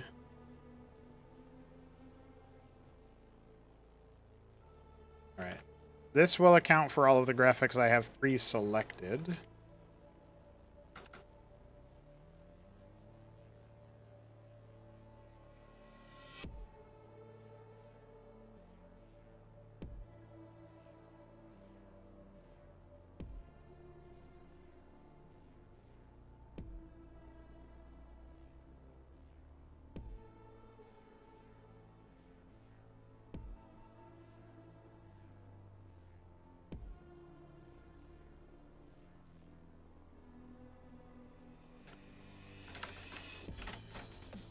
It's gonna be so silly to try to spawn an Archon now. This is Archon and then Arch. It'll be great. You have to type Archo. Arch with an O. You get the Archon.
After we do the shadow part, we of course have to make damage overlays, but that's pretty easy.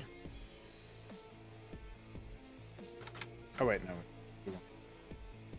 Frame.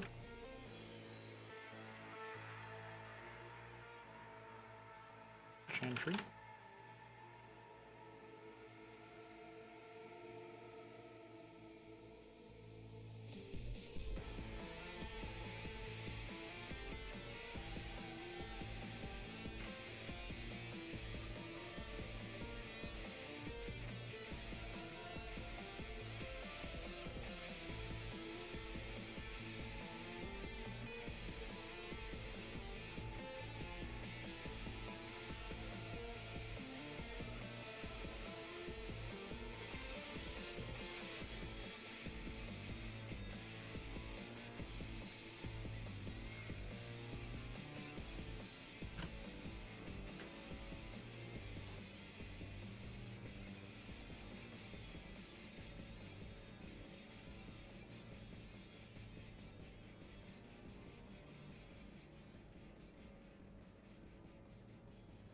Oh yeah, I was just commentating a bunch of Cosmonarchy games.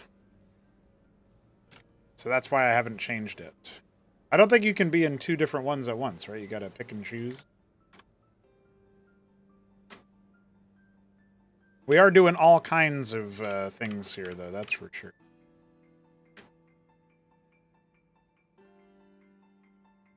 Oh.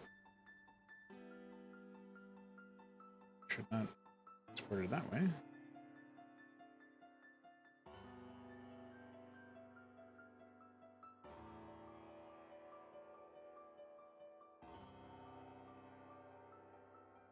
So a lot of these graphics are taken from other RTS games, and we just replace them when we have access to our own models, which is actually, it's going to be a lot more frequent, believe it or not.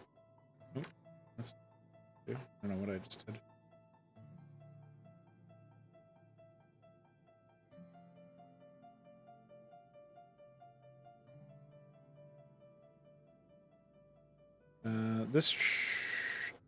That got replaced with a different thing somehow.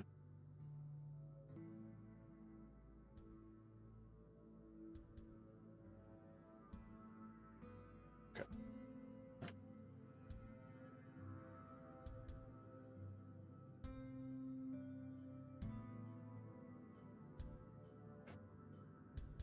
Just making sure it actually worked. I don't know why that happened. I must have hit a button with a modifier or something.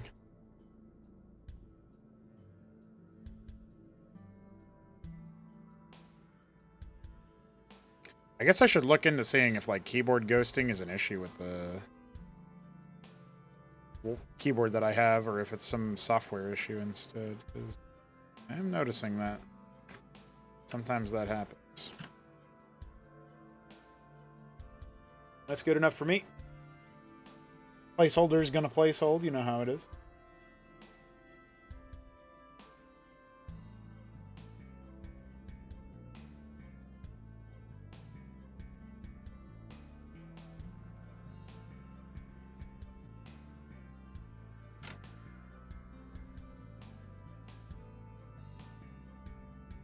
Oh, I think I know what that is.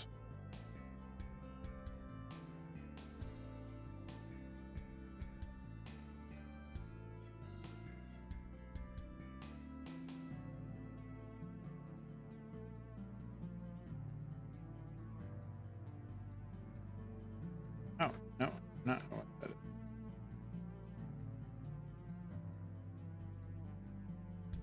My guess is it will just magically work second time.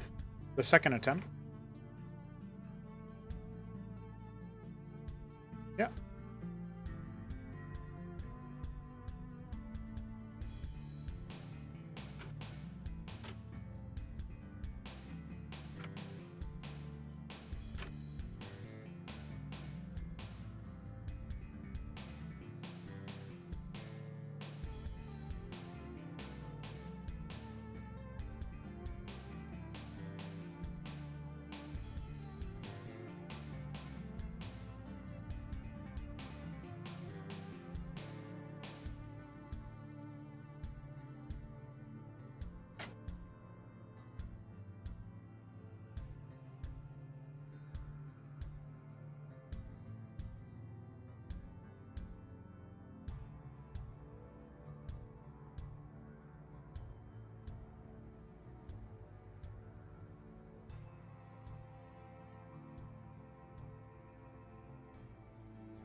All right, and just like that, we are.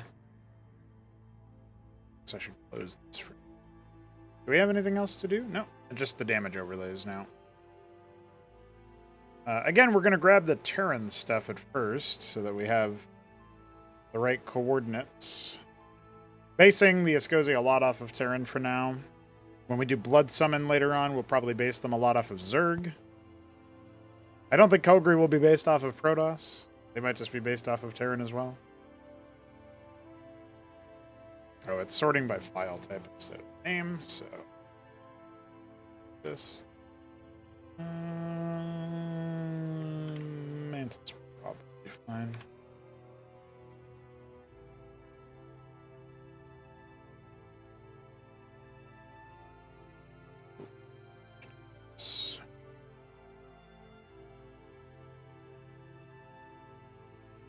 Oh.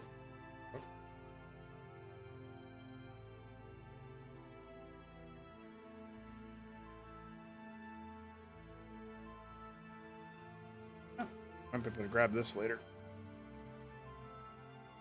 Is there a problem with opening this file?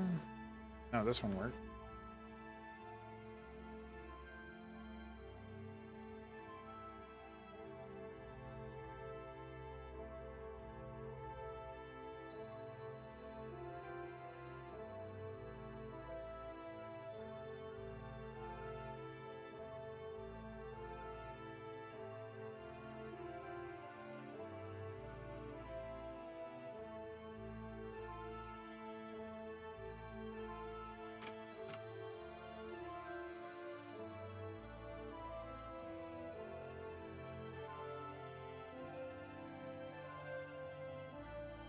Oh yeah, I forgot. I can't control Z in file.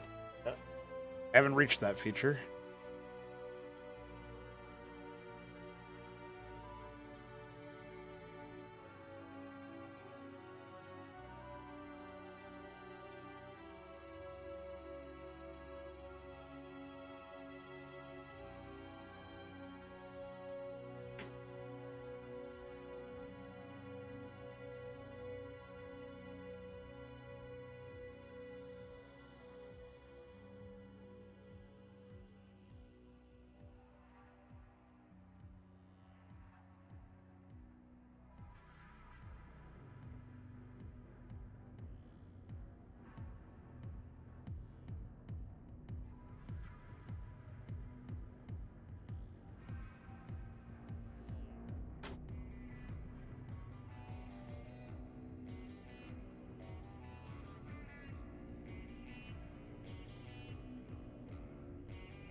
All right, and then I think we'll copy the radix again for the function.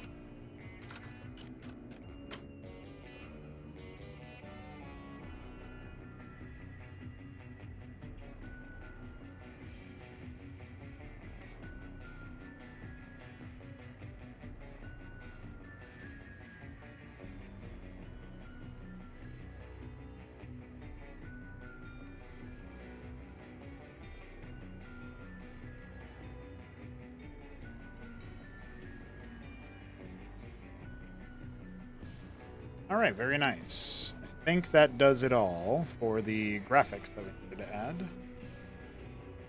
We should be able to go here and then do our images dot.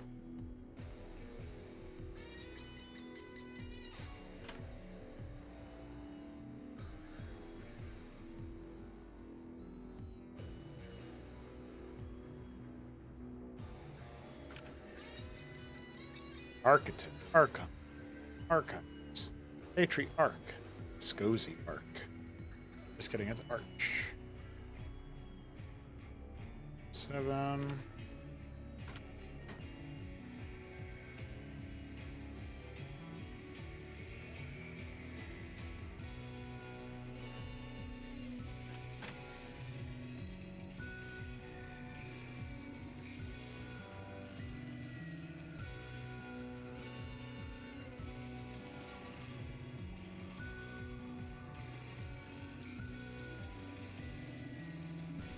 So we're going to copy the sieve over this entry as we have. That is so that we have the Vespine mining possibilities. What else do we add? Chantry, function, radix. And then cardinal and vicar we have unit graphics for. 579.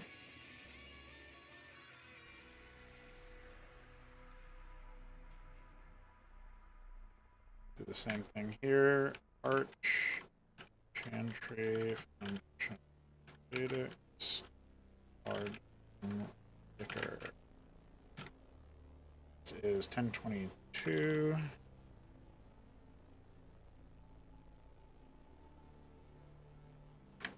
It's arch, shadow, chantry, shadow.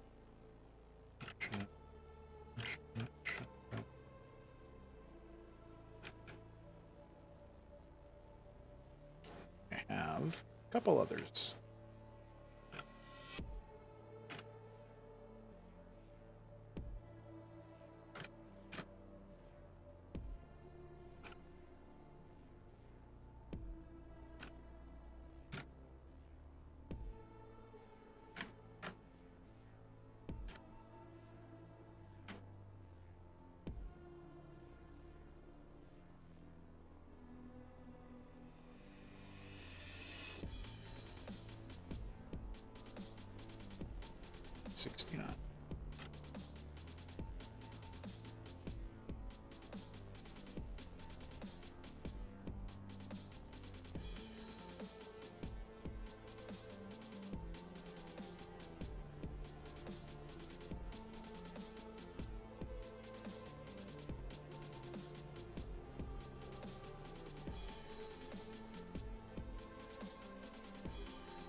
All right, and then for Chantry, I guess we can do like Vestry or something.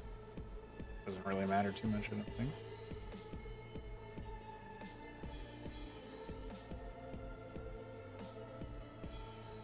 Once upon a time, back when it was still called Medbay, this graphic was actually used for the Vestry. So that's probably why my brain connected to.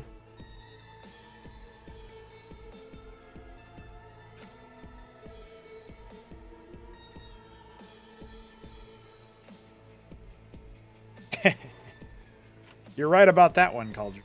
It has been a while. Can you believe that?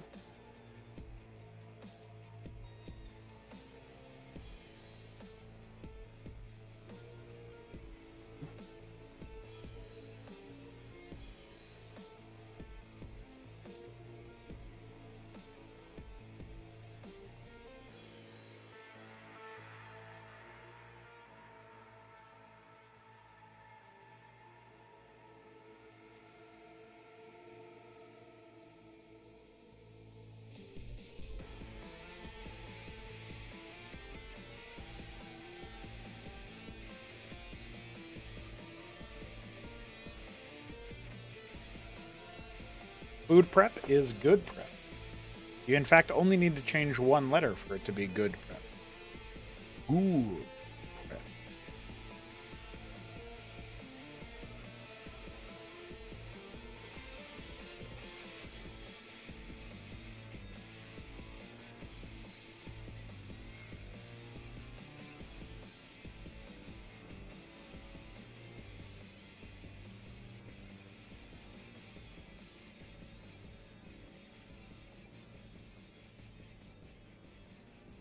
What?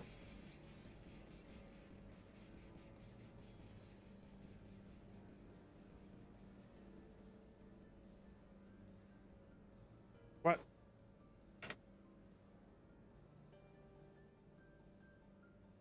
Did I miss something? Oh, I literally did miss something. BCM, Muscosi, Radix. I guess the answer was yes.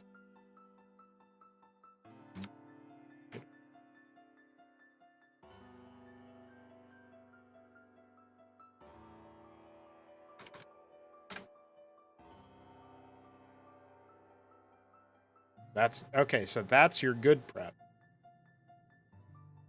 But you know, the food prep is also good prep, right? I think it still counts.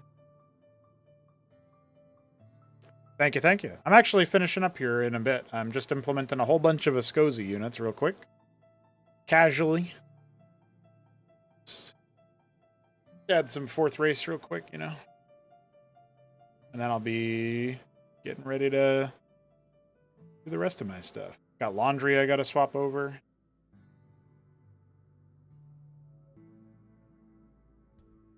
Pro champ indeed. Good luck with your good prep.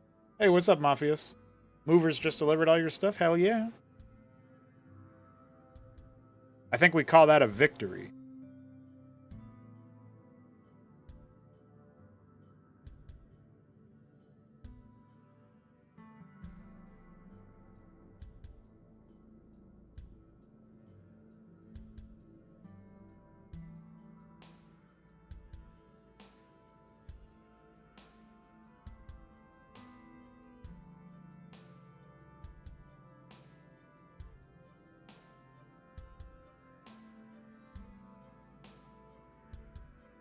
Well, it's funny that you say that because Biddy B is he runs a moving company, so he knows the struggle.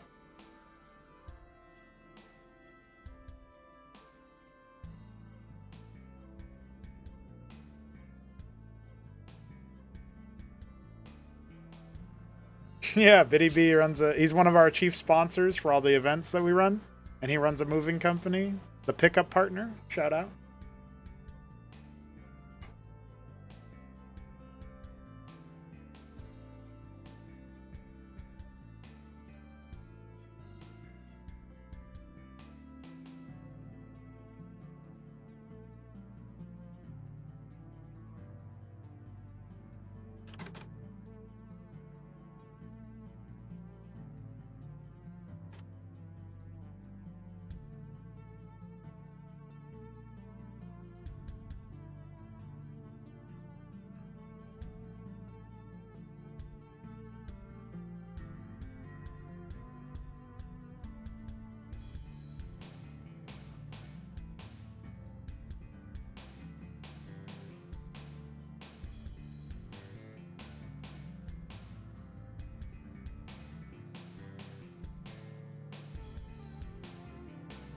And I would also die.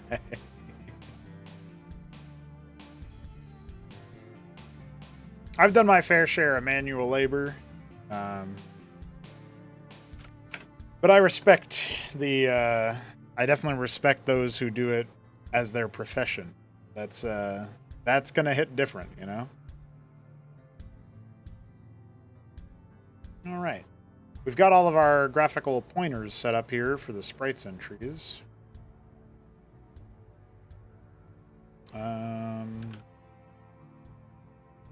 Trying to think of a similarly sized structure to what the chantry will be.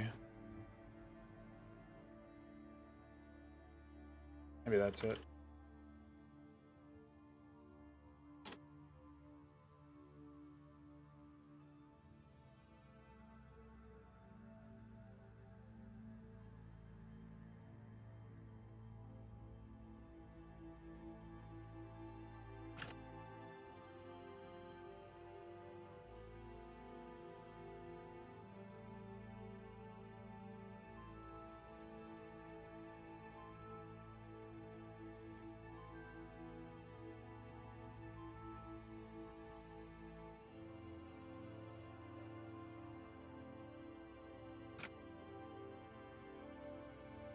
Okay, so we've done all of that. I think now we are ready to start plugging in unit ID logic for the arch, if we haven't already done so. What I'll do is I'll just quickly look up all unit ID matches for the sieve, and then I'll start adding arch results.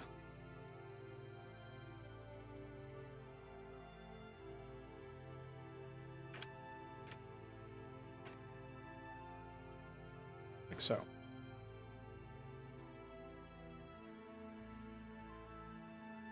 Controlled demolition is fine. Separate.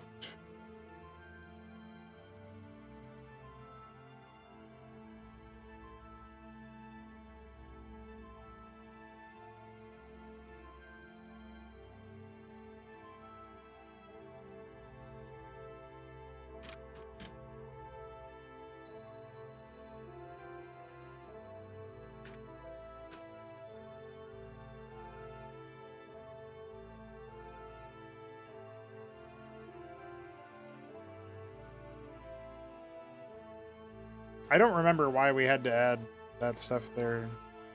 Whatever.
All right, that's easy enough.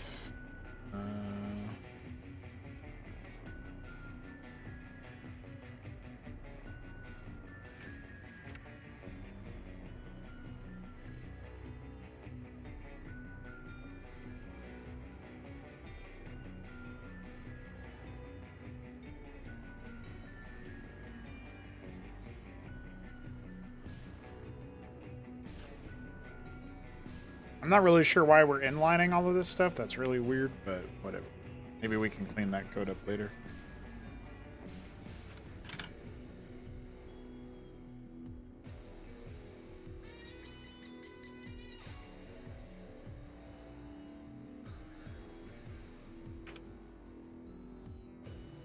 Oh.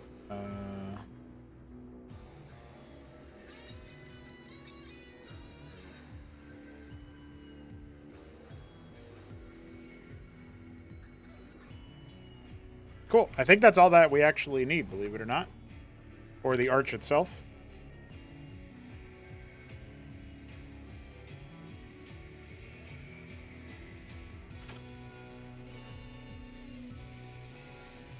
We know that the arch is going to be a blank, no button set Haven structure, so we can just copy the Escagant, for example. 7 arch. Okay. Then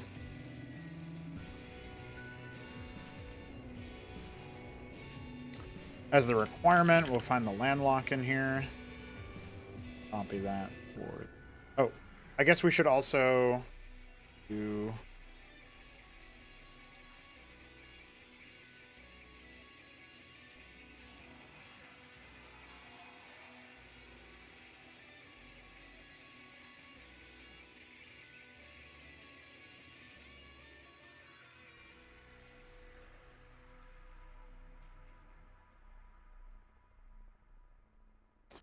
The dyad, I don't know if I have an entry for, do I? I do, 444.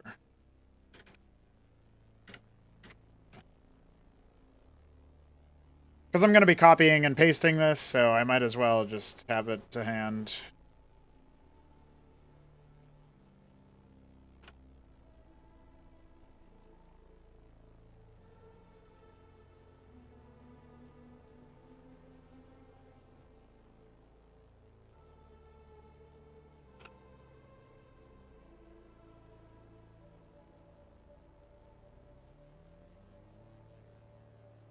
Hey, I don't normally add this many entries to files like these at once. It's usually like 1, maybe 2 at a time.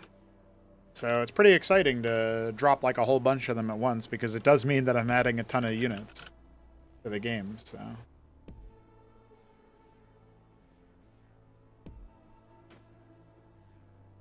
What was after Chantry? That was just the Radix and Cypher. These are all sequential, right? 7, 8, 9, 10, 1, 2, 3. Yeah.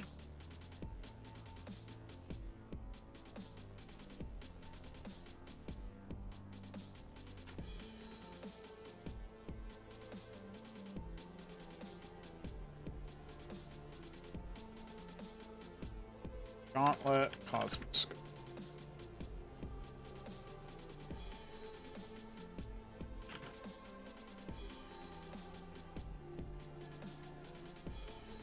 All right, very nice.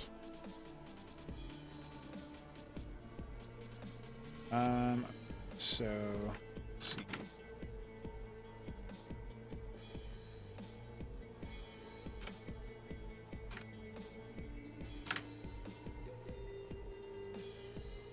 So we go to images again. We'll find our arch 802.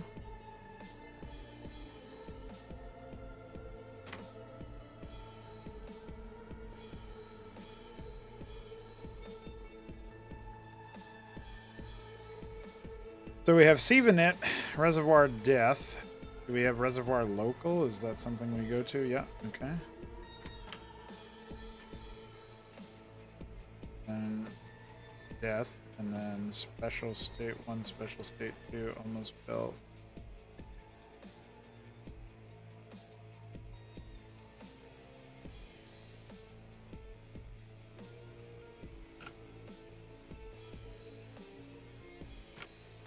All right, now we just do this. Arch, match case.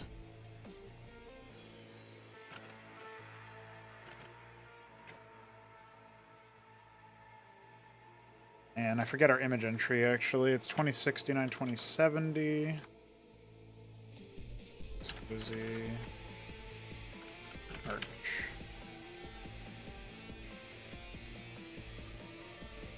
Okay.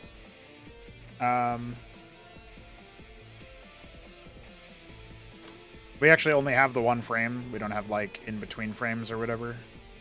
So that'll look pretty jank while it's being constructed, but it should work fine once it's in. That's my prediction for you guys.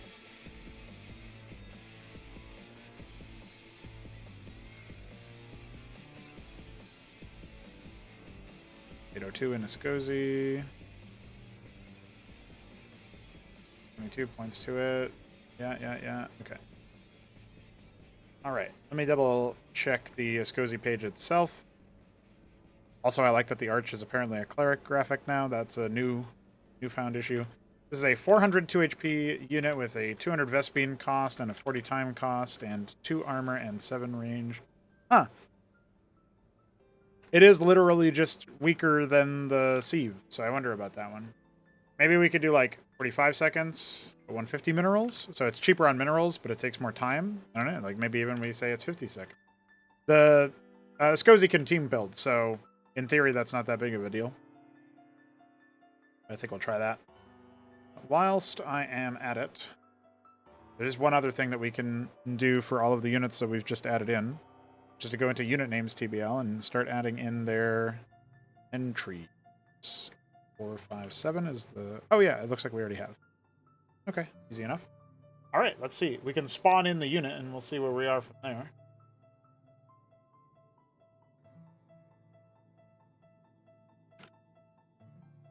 Spawn 4, 5, 7. Oops. 7.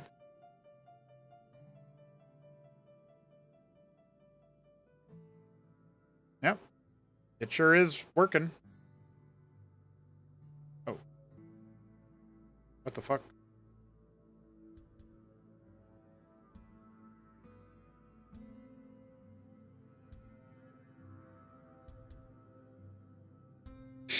This is wrong, but I don't know why. That might be a bug in the test map in general.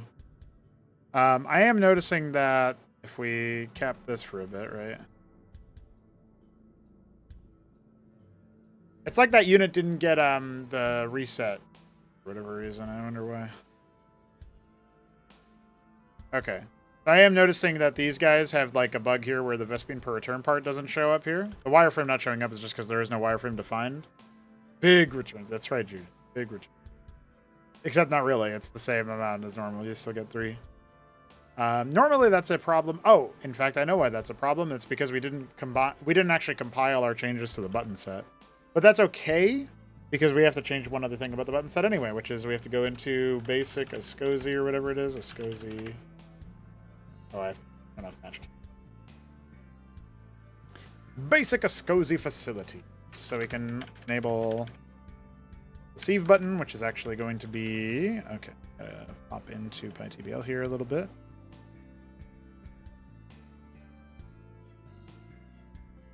Go. Oh.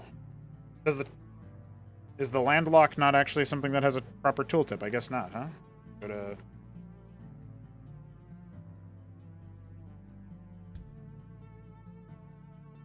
Uh-huh, okay.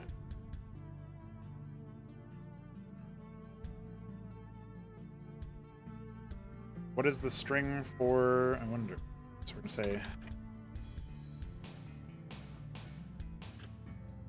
say... This is going to be like a Linux command. Install Arch! We're going to call it installing instead of building.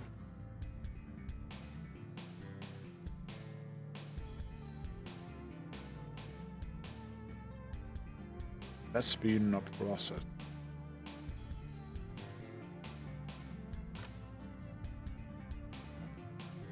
That's 662 is the string for that one. And 827 is our string for when things are disabled.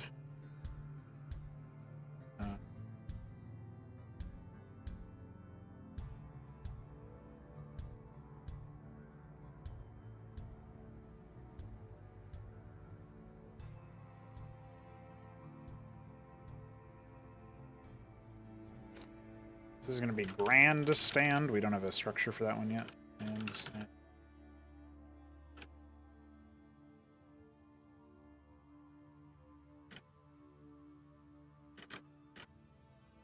Radix function.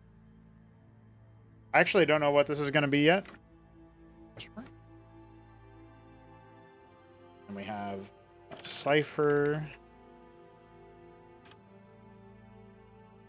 Gauntlet. I guess we could probably do this as Cosmoscope. That's probably fine. We'll just mark this one as question mark.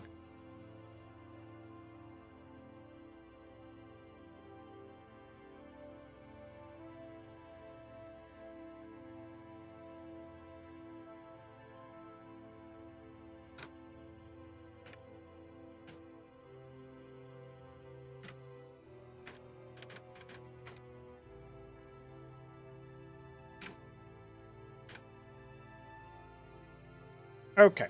Landlocked string needs to be done as well. Grab that real quick.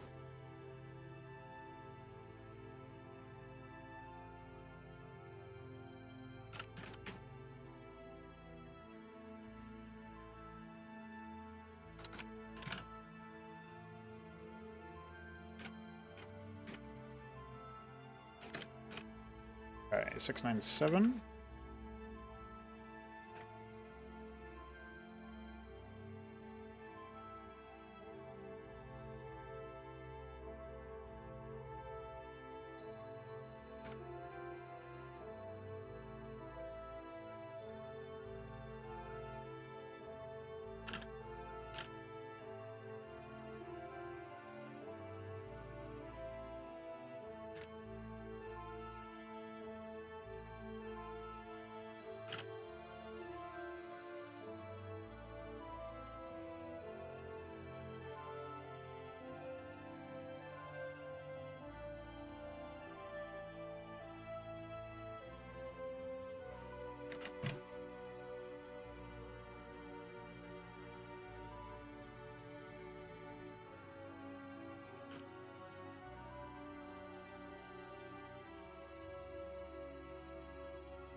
All right, I think that's everything in here.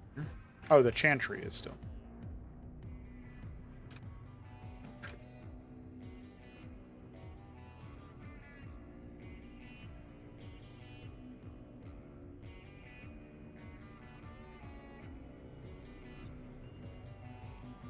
Oh, I don't even know if we have a button for the chantry defined here. No, I guess that's what this is. Chantry.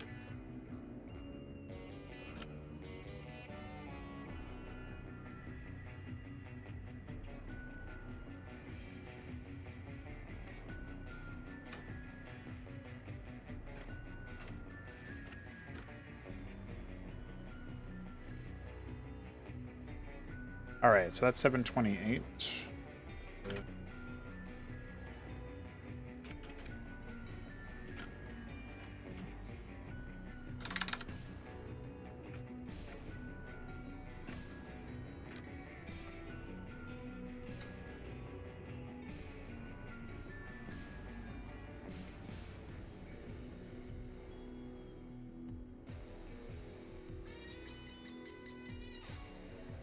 We have to do disabled strings for now, but we will... there's going to be tech requirements for some of these, so we'll fill those in later. Okay, so what we know right about now is that this has to be 457 for the unit ID. 7. We can fill in the graphic later. I believe that means that, yeah, this is going to be 456. And I think it was just sequential, if I'm not mistaken. Chantry was 459. Cheeky 200 unit IDs above the Cestus. And then Grandstand, Grandstand was 458.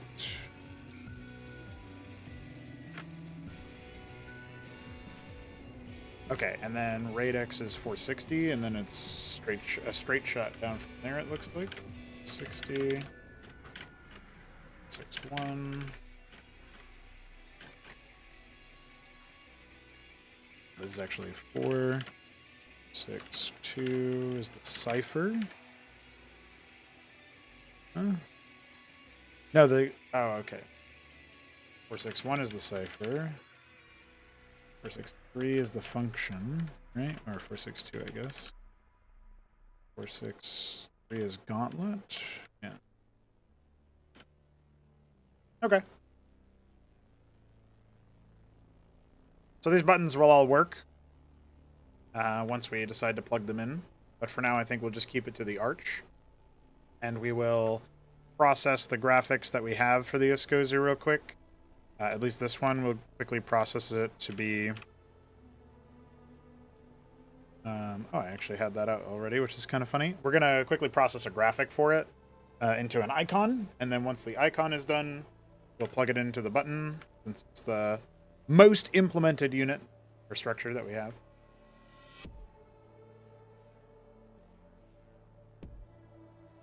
Oh, it's one of these.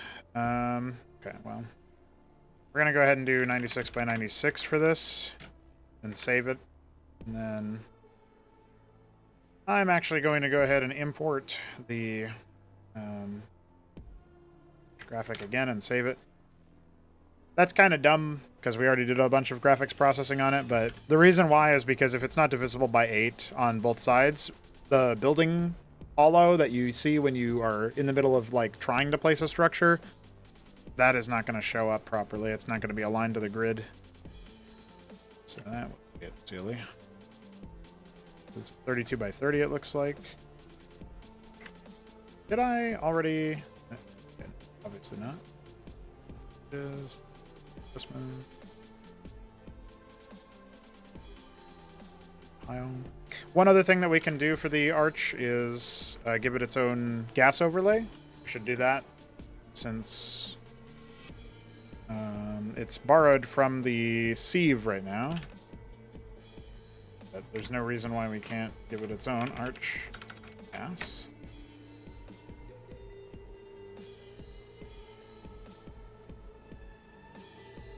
Really weird.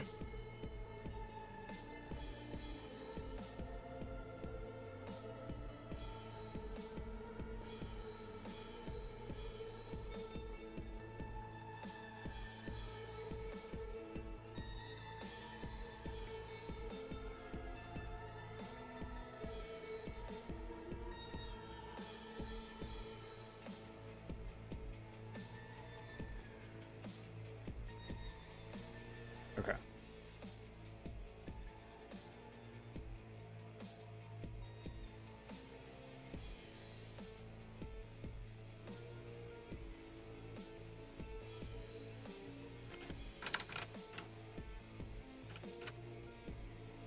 We've updated that.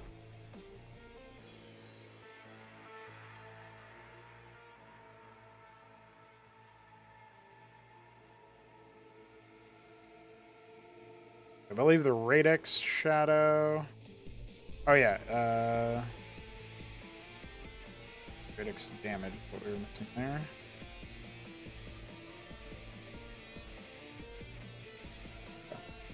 Cool. Fix those overlay pointers. This is unit icons 457. That should be 7, not 6. That's easy to fix. 7, not 6. Easy to fix. And then we just go ahead and do a production icon real quick. And this is 6, 8. But actually not. Yeah, okay. That one's a doozy. And this is icons 4, 6, 9.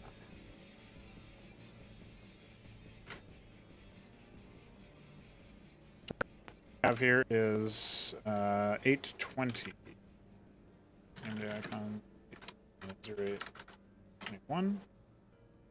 Copy this for the website.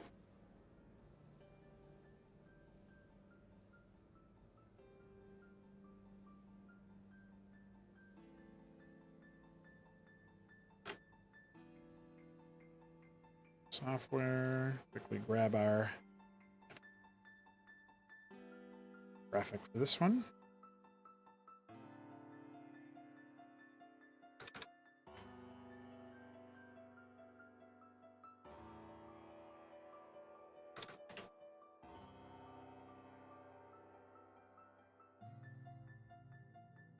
All right, so we've processed our graphics that include the arch now.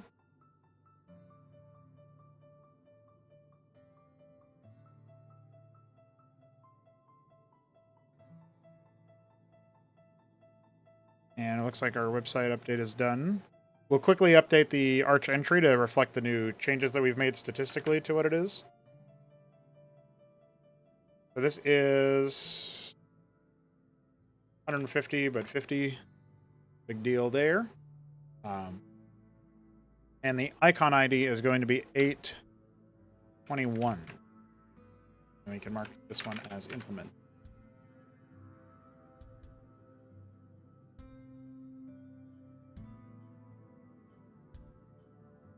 Photoshop, close IDA, rebuild this.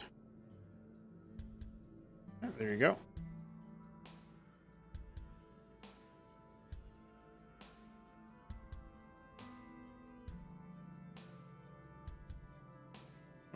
Save, close, and on this command card we do 821 for the icon ID. And compile and launch the game. And if we did everything correctly, we should actually see the arch. And look at that. So I think yeah, I guess that's correct.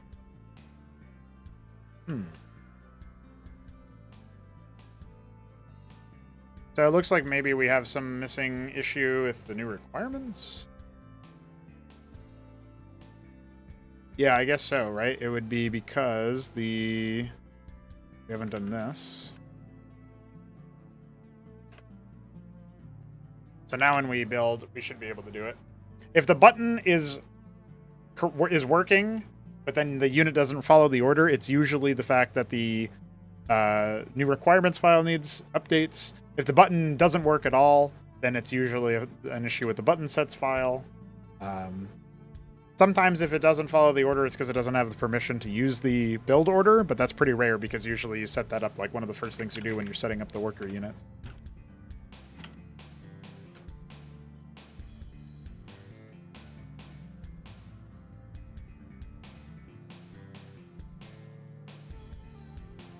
As you can see, it definitely takes a little bit of extra time, but we can speed it up. Yeah, get him. Yeah, get him.